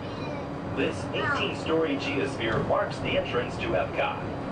Inside Spaceship Earth, time machine vehicles take you through the evolution of human communications, from a distant yesterday to the dawn of tomorrow.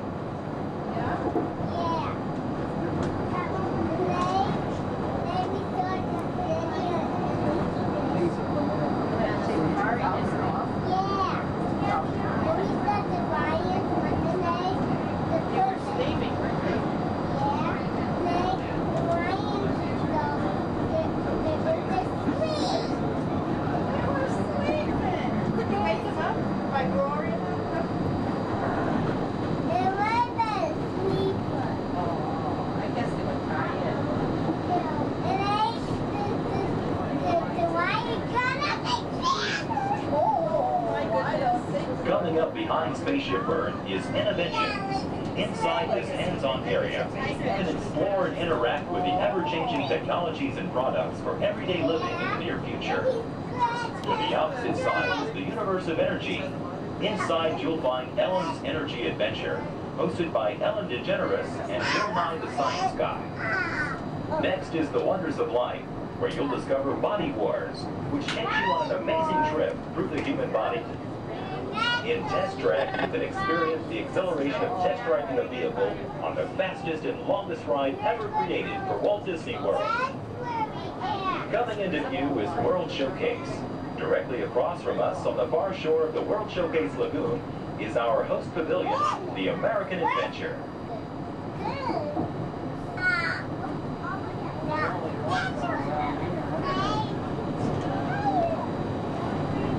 The glass pyramids are the gateway to your journey into imagination. Inside, you can find the 3D adventure, Honey, I Shrunk the Audience. Join Professor Wayne Solinsky as he receives the Inventor of the Year award for his incredible shrinking machine.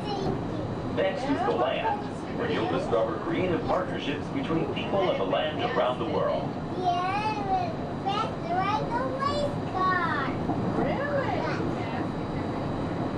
In the living seas, you can descend via hydrolator to Seabase Alpha and navigate the largest, most spectacular coral reef environment ever created by humankind. Ladies and gentlemen, we are approaching the Epcot monorail station. Smoking is not permitted at Epcot except in designated areas. Please consult your guide map or ask a cast member the location of designated smoking areas. Please hold on to the handrails and stay clear of the doors until the monorail stops completely and the doors open.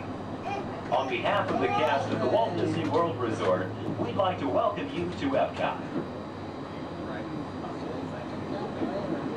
There's some of the signs there. We'll just watch and see somebody. I got one to go. Here, sit down. Sit down, please.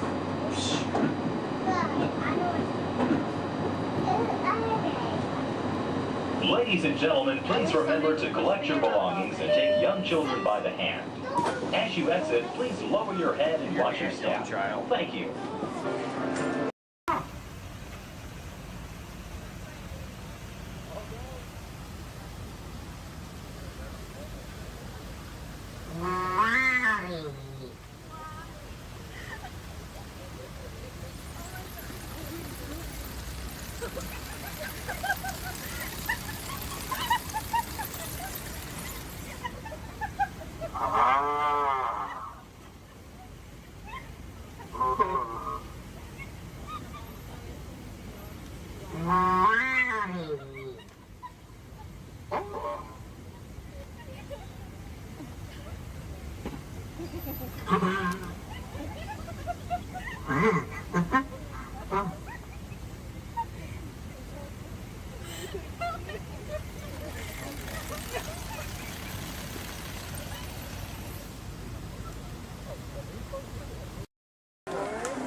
We're almost back. We're almost back and we want to get from the trains to Montreal.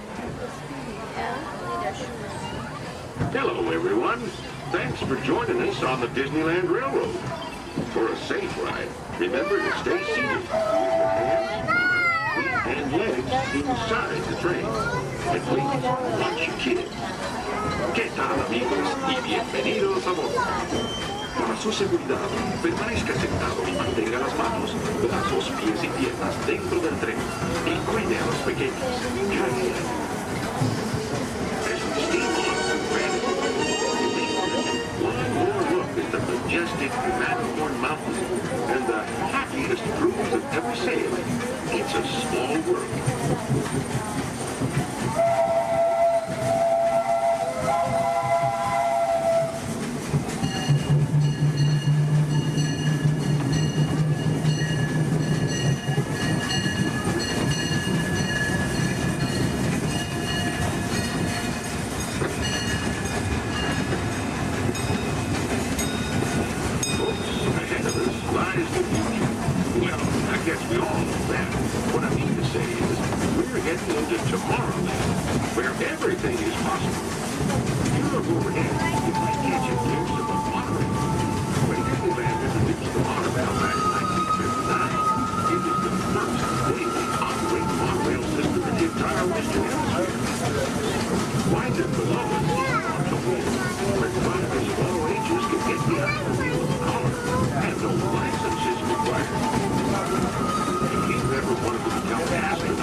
Welcome aboard. At this time, I'd like to ask everyone to please remain seated throughout the show.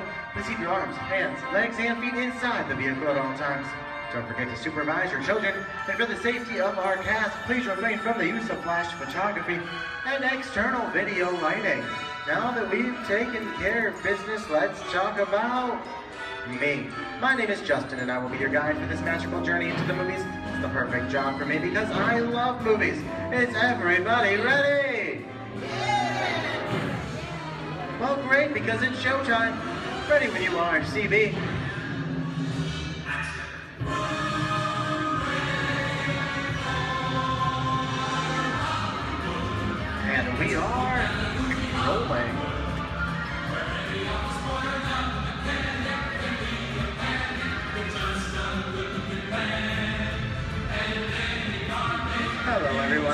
the Great Movie Ride. Once again, my name is Justin, and I will be taking you from this Hollywood soundstage into some of the greatest movies of all time, on our one tour. But just between you and me, this is no ordinary tour, as the Great Movie Ride brings movies to life and puts you right in the middle of the action.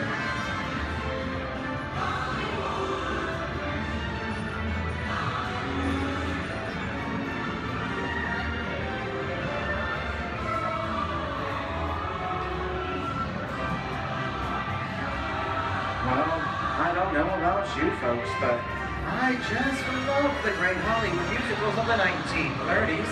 This scene is from one of my favorites, the Busby Berkeley classic Footlight Parade, starring James Cagney, Ruby Keeler, and Dick Powell. In 1952, Gene Kelly was singing in the rain with Debbie Reynolds and Donald O'Connor. Did you know Gene Kelly co-wrote to this movie? And can anybody tell me what movie this is? Right, Walt Disney's Academy Award-winning film from 1964, Mary Poppins, starring Julie Andrews and Dick Van Dyke. The London fantasy of Mary Poppins was shot entirely indoors on sound stages at the Walt Disney Studios in Burbank, California. There was no exterior shooting at all.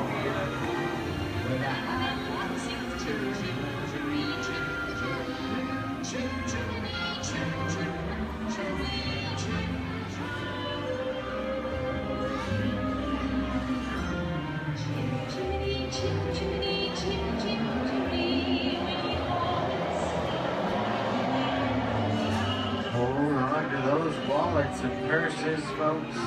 This doesn't look like a very good neighborhood. In fact, it looks a lot like the underworld, the scene of such classic gangster films as The Public Enemy, starring one of my favorite tough guys, James Cagney. The working title of the film was Beer and Blood, and in the United Kingdom it was known as Enemies of the Public. In one scene, Cagney shoved a grapefruit in Meg Park's face. She could never look at breakfast the same way again. You kick it with the dog. If you don't, somebody's going to drop by here and kick your teeth out one at a time. With me?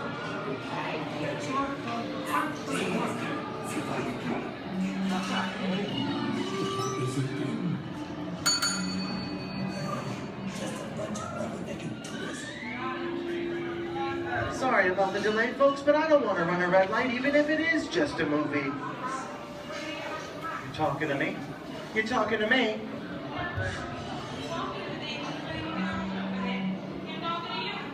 I'm not supposed to leave my vehicle. Okay, Muggsy, whatever you say.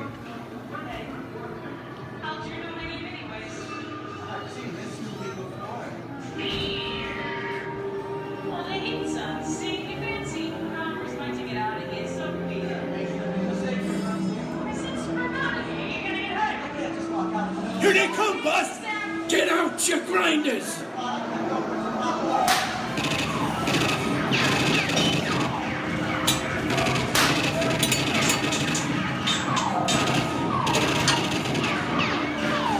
I'm hit!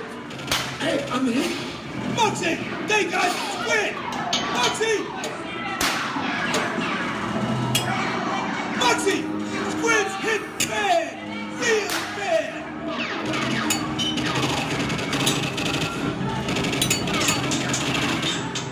Everybody just inside. When the red light's against the law, and we never break the law. Take it. Watch this. No more red light. Muggsy!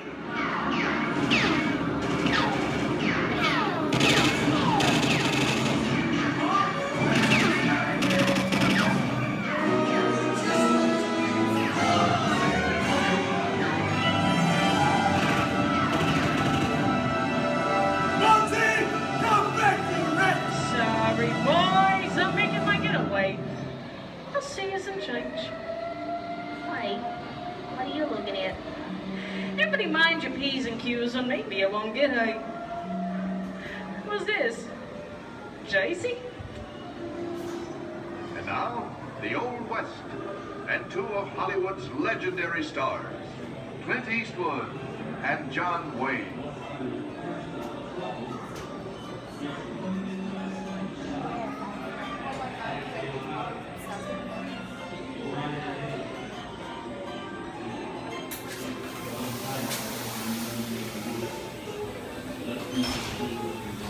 Sleepy little bag, ain't it? That's some mighty tough territory you're heading into, Pilgrim. I'd think about turning back if I was you. That is, if you want my opinion. But I reckon you ought to do Now that we're in the clean, it's a pleasure time for me to collect all your valuables. We'll start with the jewels.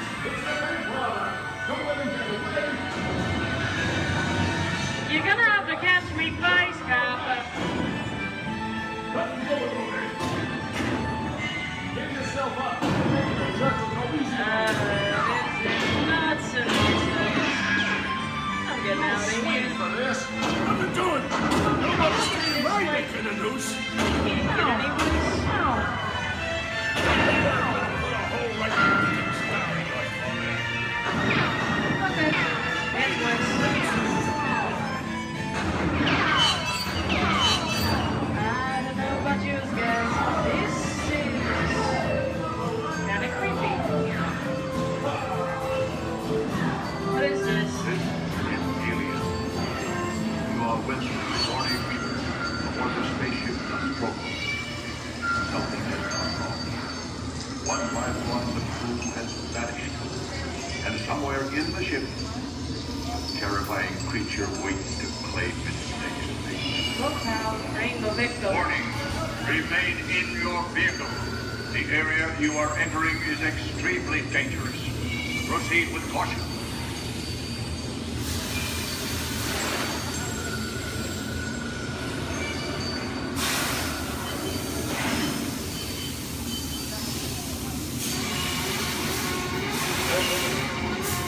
The emergency destruct system is now activated. Ship will detonate in 5 minutes. 10 minutes.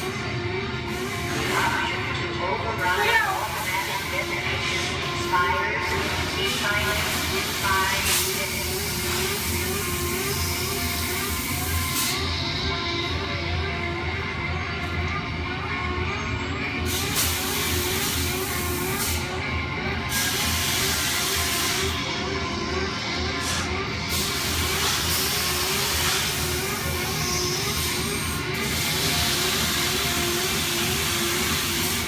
There he is again. Okay, that's enough creepy crawly things for one day, right?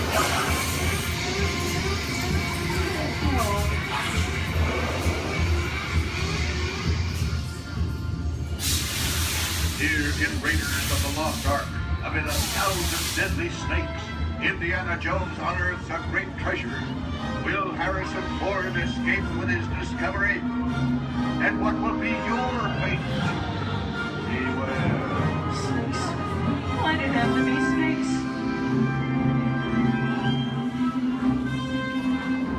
The dust of 3,000 years lies undisturbed in this ancient burial chamber.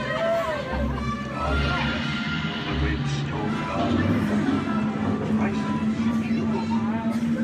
You learned that, you guys. Time for me to get back to work. Don't nobody move while I go get the goods. I don't think they notice a few extra bodies around here. But the jewel is guarded by a curse, and those who dare defy that curse must pay with their lives.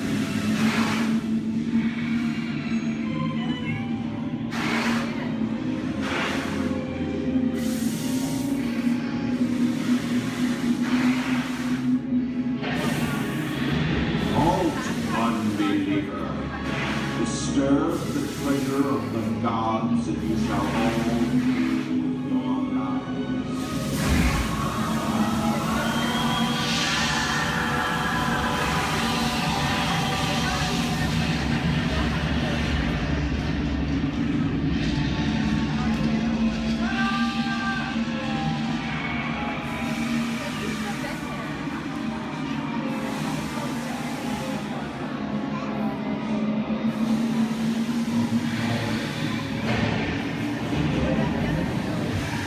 told you folks I was just going for popcorn.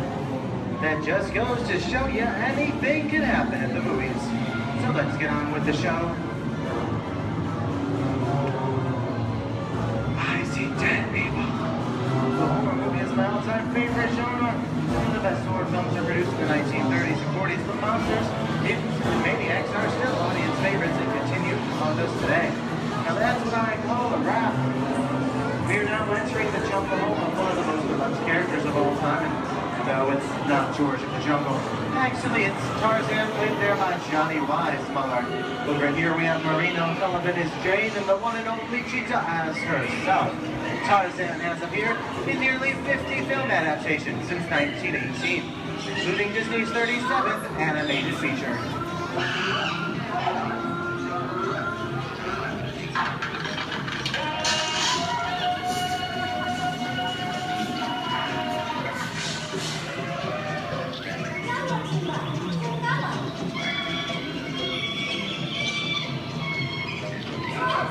I think this is the beginning of a beautiful friendship. Best black line of a movie ever. Humphrey Bogart and Ingrid Bergman in the classic romance. Classic long show. Inside of us, when you belong to victim, it's one thing that keeps you around. Maybe not today, maybe not tomorrow, but soon, the rest of your life. It always had past. It didn't happen. You lost it until you came to Casablanca. Get it back.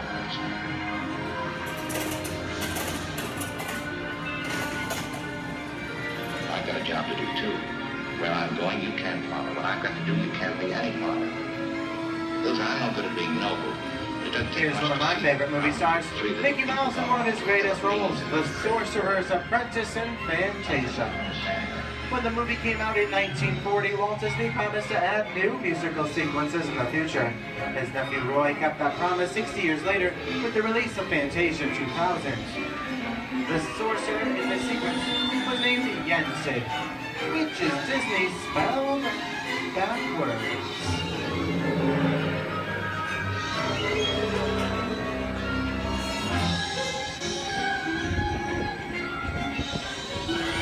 I don't have a feeling we're not in Kansas anymore. How often do you get to say that? I'd say we're definitely somewhere over the rainbow in one of the most beloved movies of all time, The Wizard of Oz.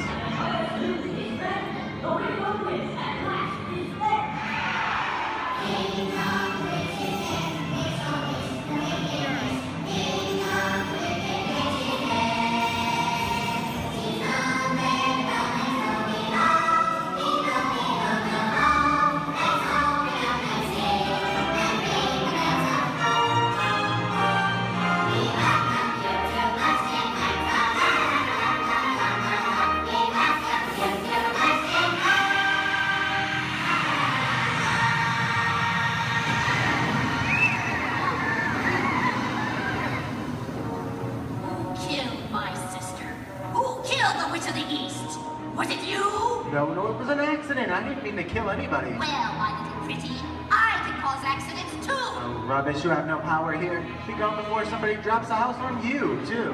Very well. I'll bide my time. But just try to stay out of my way. Just try. I'll get you, my pretty, and your little dog, too.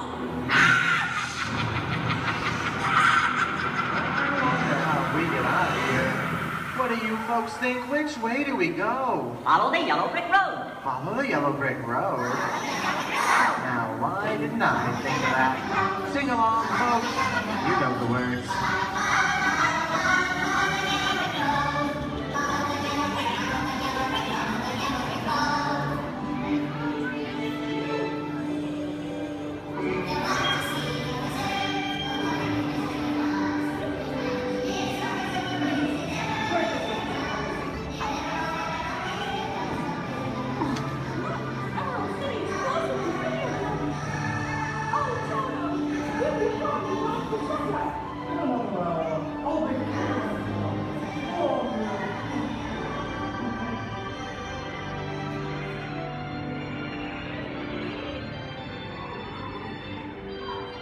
I hope you've enjoyed our tour through these great moments at the movies. but we've only scratched the surface of what Hollywood has to offer. There are thousands of other great movies out there just waiting for you to discover. And here are just a few of my favorites.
I'm gonna make him an offer he can't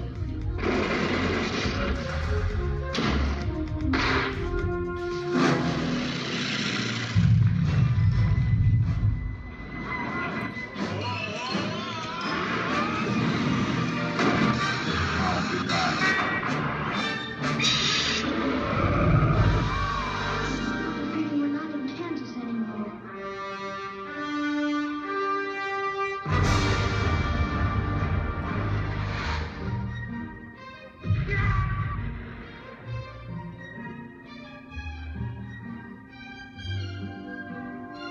The locals.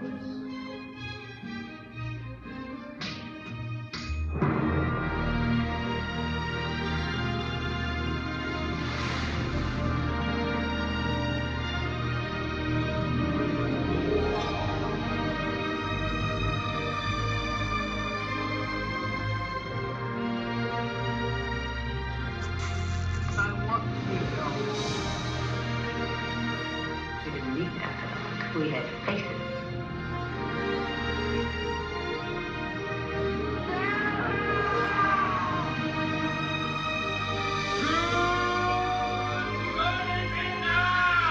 San Francisco, Steve. It's going to be a bumpy night for us.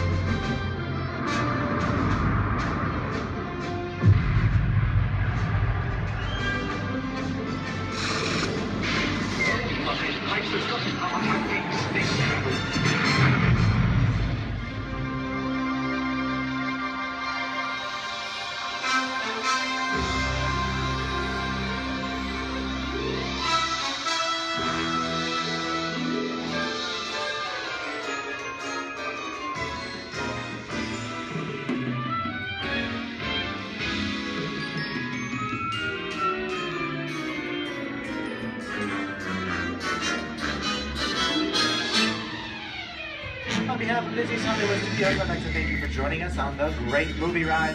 Now, before we wrap this production, there still is one scene left to do. It's called The Exit. The action begins with you remaining seated until the vehicle comes to a complete stop. Then gather your belongings, take small children by the hands, and when these doors open, rise dramatically to your feet and make your grand exit directly to the rear of your vehicle. Oh, and one more thing. When I yell action, don't forget the thunderous applause for yours truly. Okay, places everybody, and action! Thank you. Have a wonderful day here at Disney's Hollywood Studios, and all to you and the movies the stuff dreams are made of. Good.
Cool Guide Cocktail Lady ceremony. Thank you for attending and please enjoy the rest of the evening. Mahalo and aloha! Aloha!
chef Abby is waiting for you.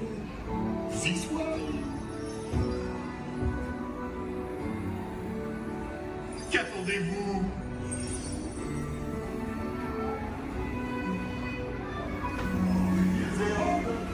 Des invités pour le dîner. Yes, what here? Vous n'aurez pas idée, Concova? Non. A simple omelet? Too simple. Voilà. Mais oui, that's it.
Que manigancez-vous?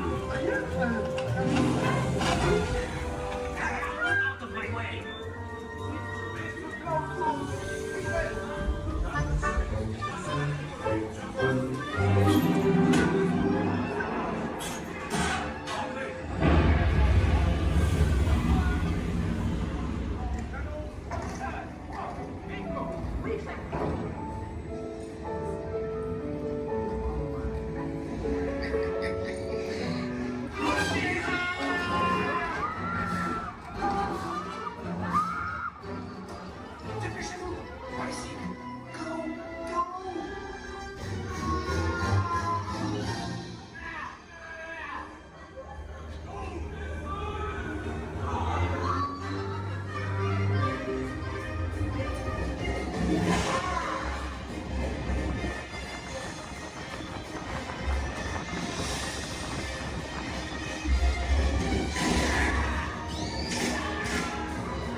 winners, and there are losers.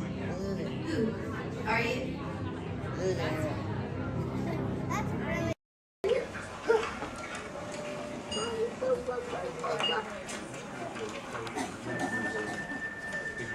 Sorry.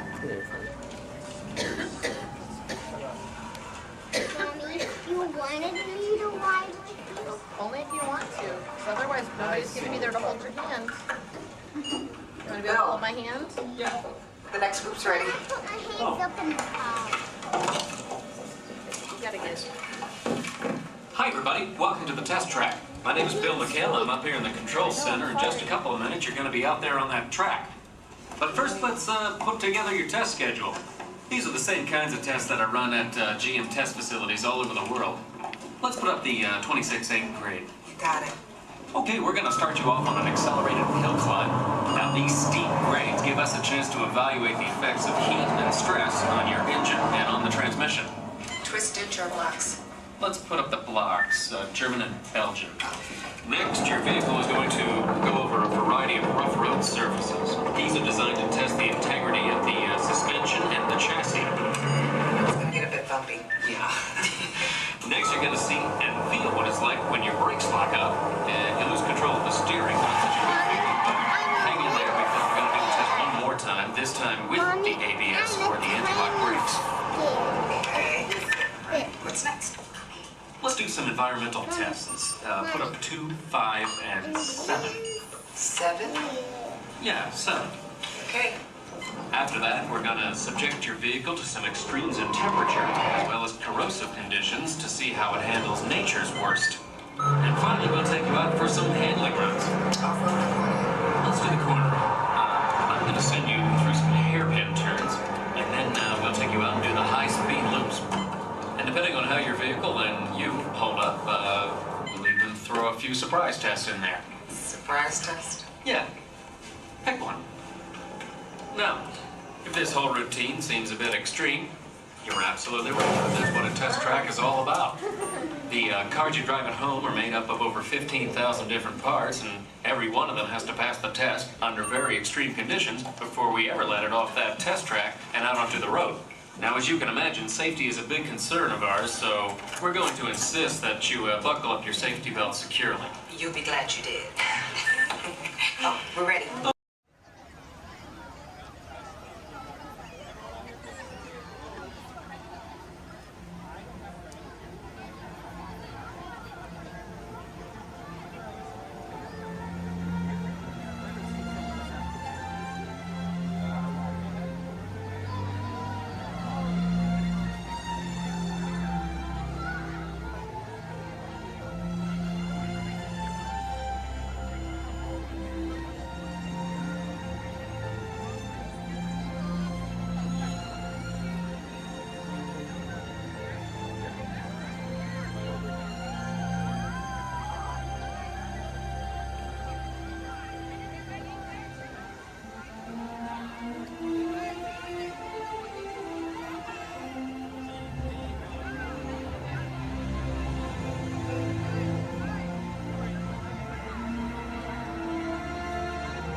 Hello, and welcome to Soaring.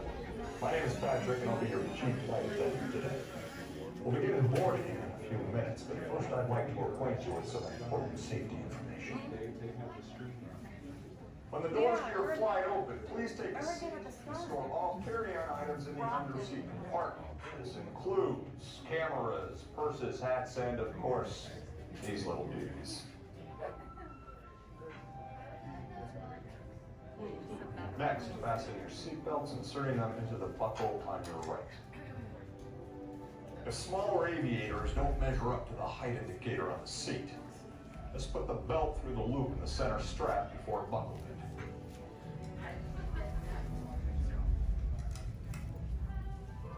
Nice work, pal. Soon you will be airborne. So if you or your little aviators have a fear of flying or of heights, you might want to wait for your party to arrive in. Okay, let's review. That is seatbelt, carry-on item, safety strap, fear of heights, keep your hands and arms inside at all times. Anything else? Yeah.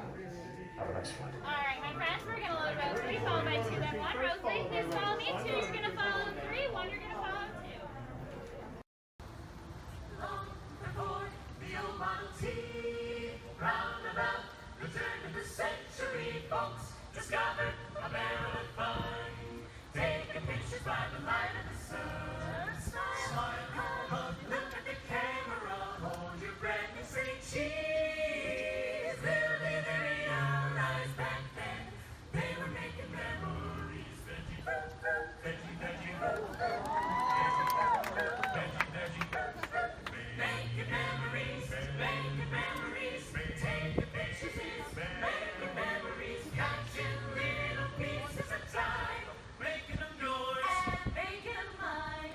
Birthday faces and happy faces gradually disappear. But when we're making memories, happiness can reappear. Veggie, veggie, veggie, veggie, veggie, veggie. My little spark,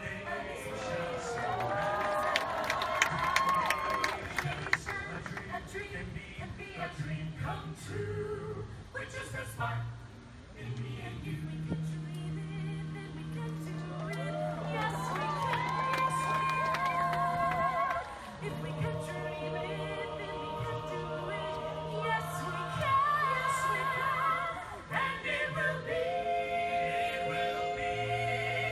our future filled with care for you and me. A world we all can share. For today holds the challenge to make this world a better place to be. New horizons for you and for me.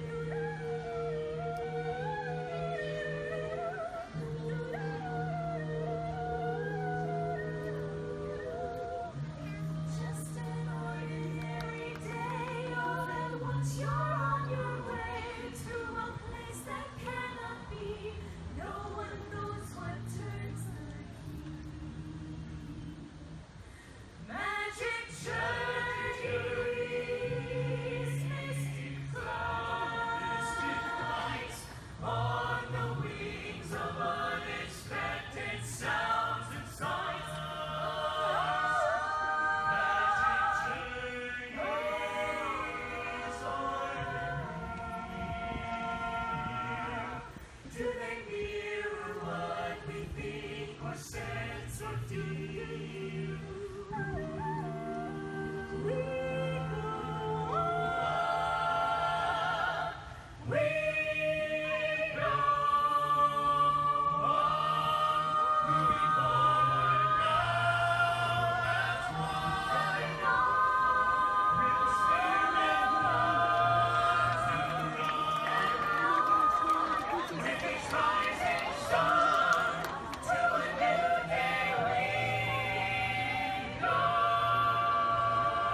the water. It appears we're a bit of company. No, me, yes. Welcome, you all. Permit us to introduce ourselves. My name is Claude, and my loquacious cousin over here is... I'll introduce myself, if you don't mind. Hi there. I'm, well, now, let's see now. It's right on the tip of my beak. Clyde Birdbrain? Oh, yeah. I'm Clyde Birdbrain. I say, perhaps you good people have never conversed with toucan birds before. Well, neither did we, till one day we discovered this magic sunshine pavilion. By Jove, yes. I remember just how it happened. Many bird baths ago. There we were in an explorer's launch on a mysterious river in deepest Adventureland. Off in the distance comes the fierce roar of an African lion. And as we round a bend in the river, a huge bull elephant bellows forth in protest of our intrusion. Suddenly, the treetops explode in a frenzy of outraged birds. Oh, come, you John will do better than that. I can jolly well do one at a time.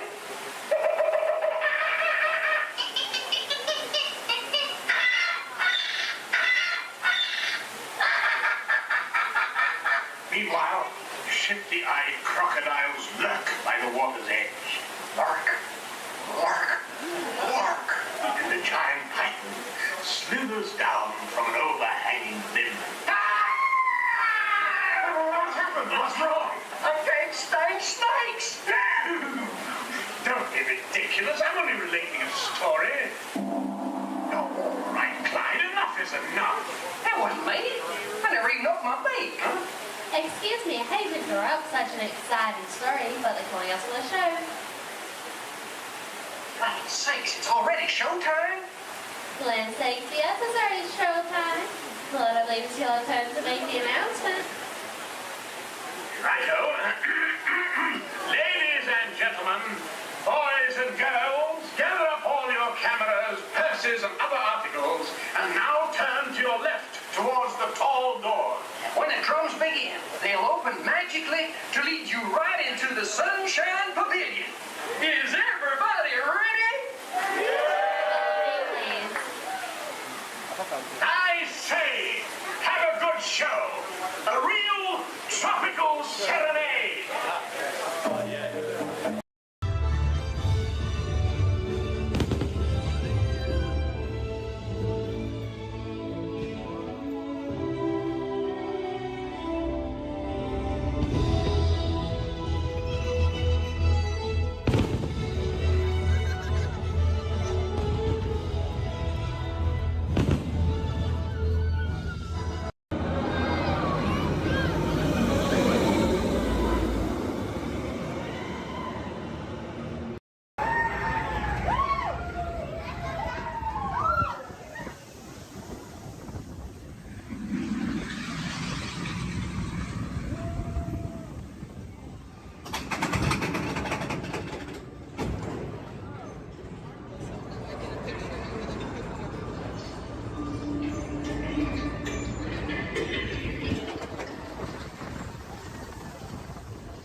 What are you doing?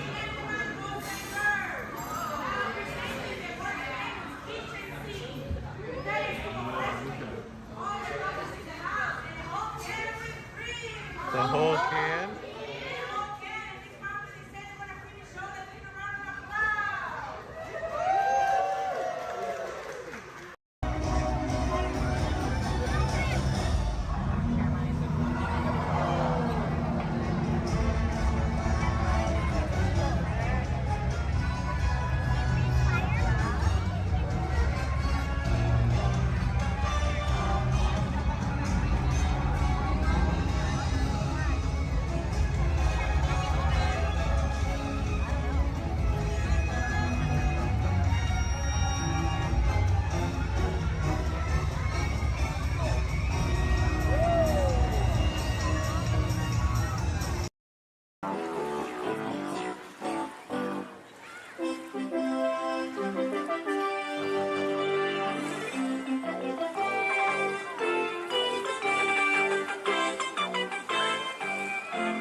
Voilà. Venez, venez, venez. Suivez-moi, je vous prie.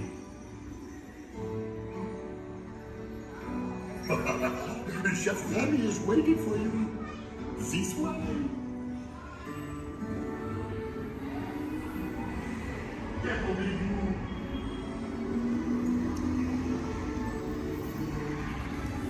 Ils les invités pour le dîner. On n'aurait pas idée à Covin? Non. C'est pour un oui. Tout simple. Voilà. Mais oui, that's it.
What are you doing?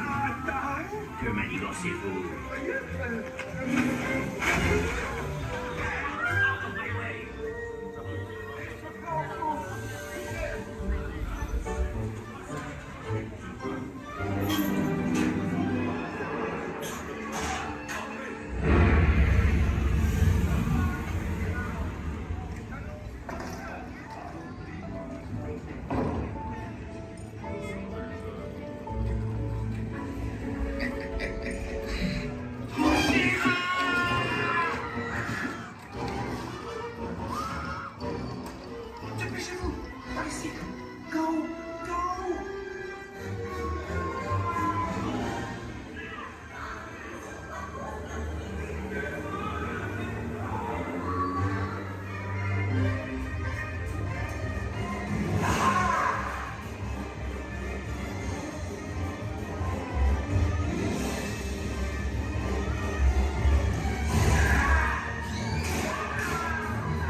så ligger.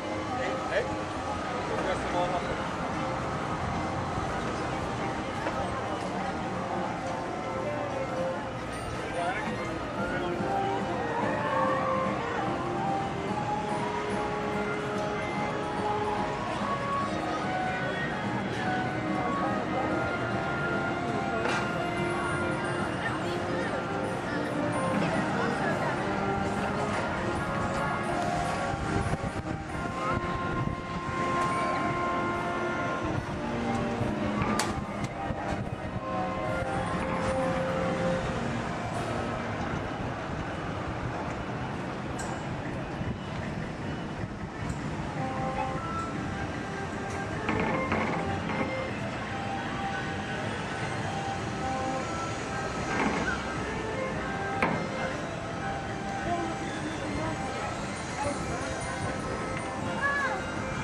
Along the way, you can preview many of the exciting places you'll want to be sure to enjoy today while visiting this land of tomorrow.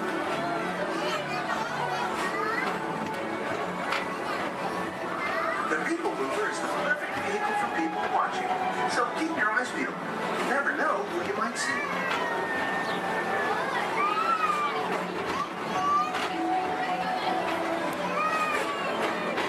Coming up, Stacy's Great Escape, where you can report for duty as a security agent for the Galactic Federation.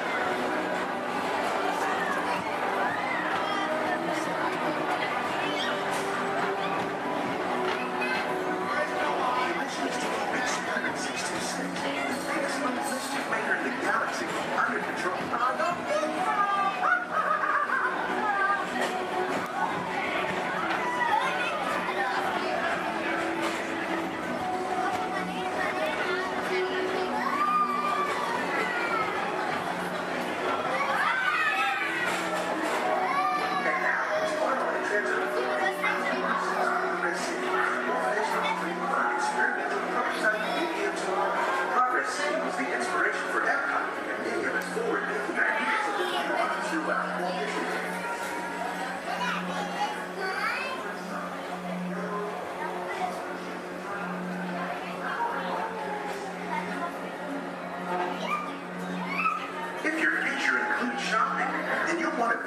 Star Traders, where you'll find the greatest goods from around the galaxy. That's right. It's out of this world.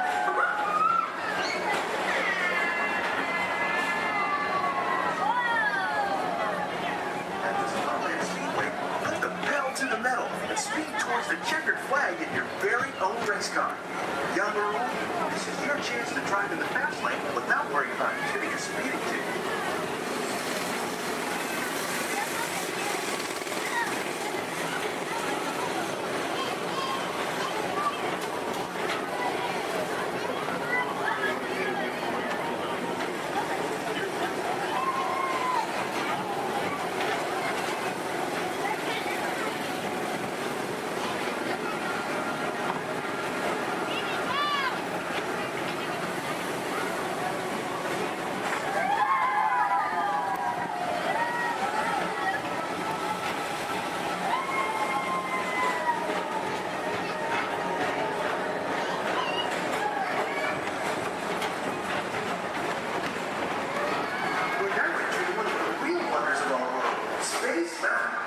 Blast off on a high-speed outer space adventure and compete in the cosmos.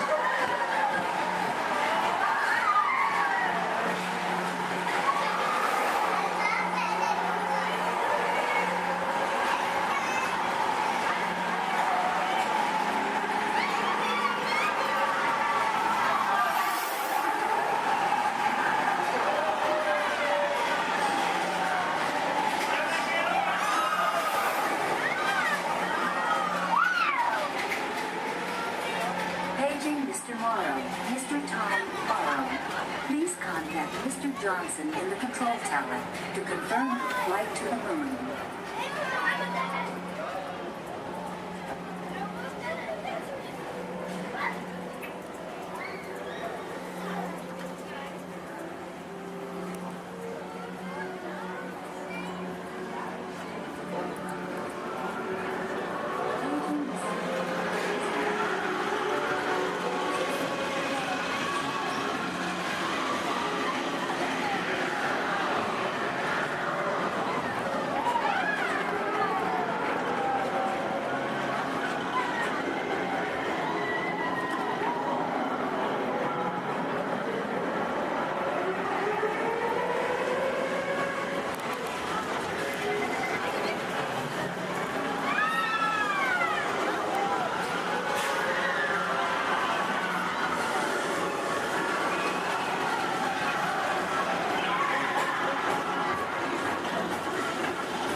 Visit Space Mountain while you're here for an adventure that's out of this world.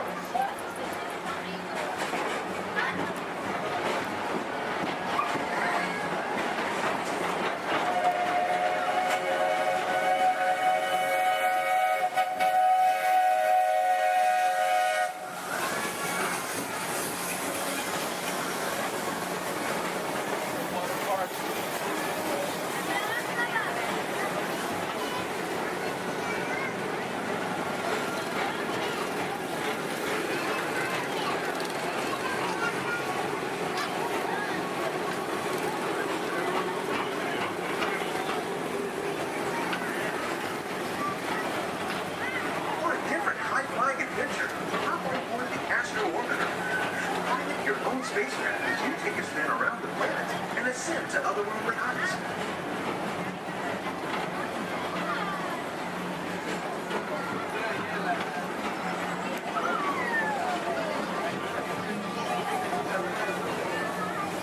We're now approaching Walt Disney's Carousel of Progress. Inside this rotating theater, old families welcome you into their homes of yesterday and today, starting way back at the turn of the 20th century. First presented at the New York World's Fair, this legendary circular theater celebrates the progress that has made our lives better. It's a perfect reminder that there's always a great, big, beautiful tomorrow shining at the end of every day.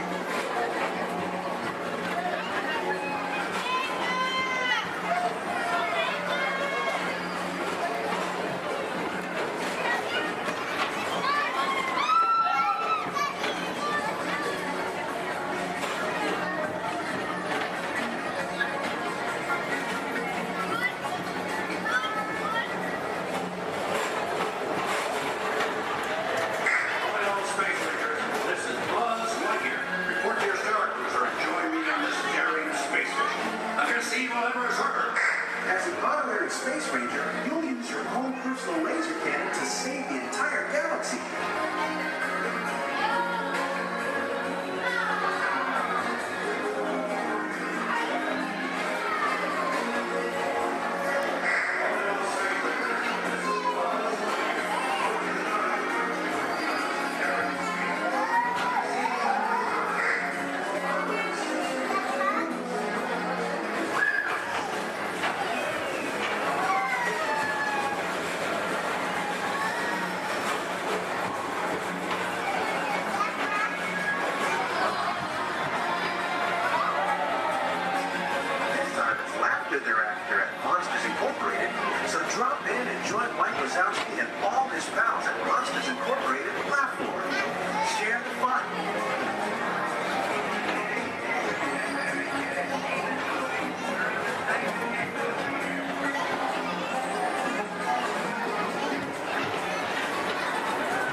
musicians for our party. Look out, Bayou, here we come.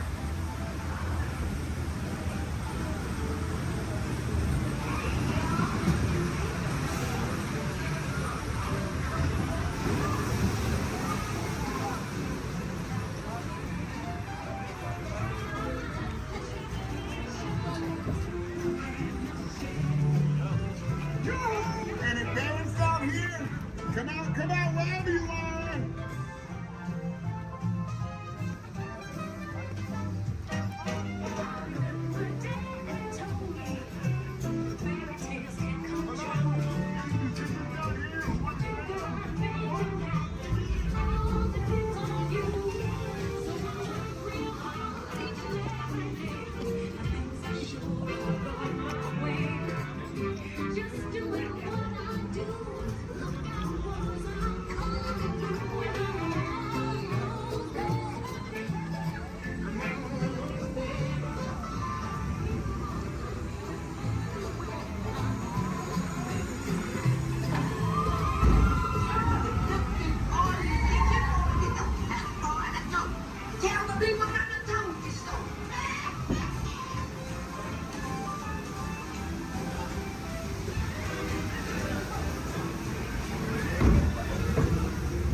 Seattle was right. There are musicians out here that really are good.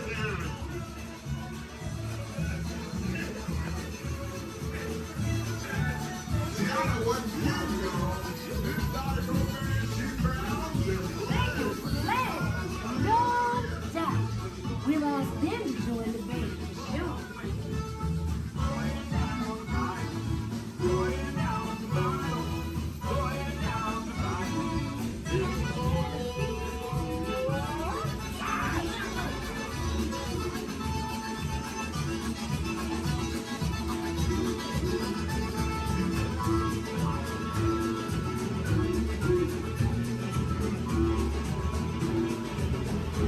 Seattle, you're right. The fire's not just what we need.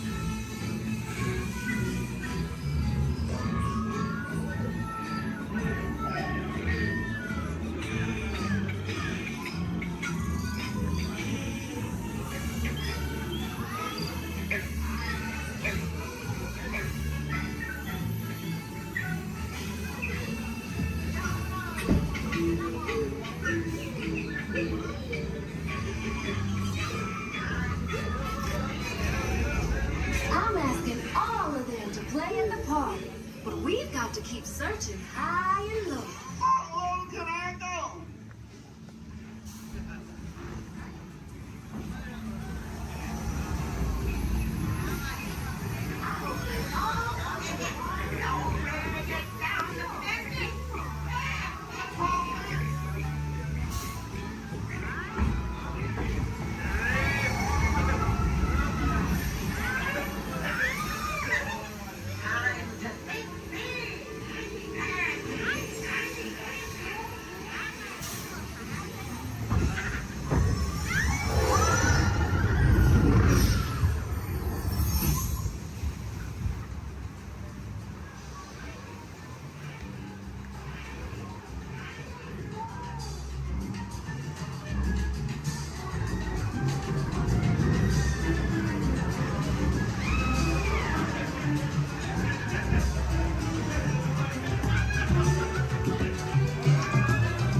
The bigger you are, the bigger the splash will make.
Remember, this party wouldn't be what it is without you.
There's a lot of satisfaction in developing ideas into reality. When we consider a new project, we really study it. Not just the surface idea, but everything about it. And when we go into that new project, we believe in it all the way. We have confidence in our ability to do it right, and we work hard to do the best possible job. There's really no secret about our approach. We keep moving forward, opening up new doors, doing new things, because we're curious. And curiosity keeps leading us down new paths. We're always exploring and experimenting. Everybody ready? Then on with the show! Your journey, keeping your hands, arms, feet, and legs inside the car. And please, supervise your children. Remember to stay clear of the doors, which will open and close automatically. Enjoy your trip aboard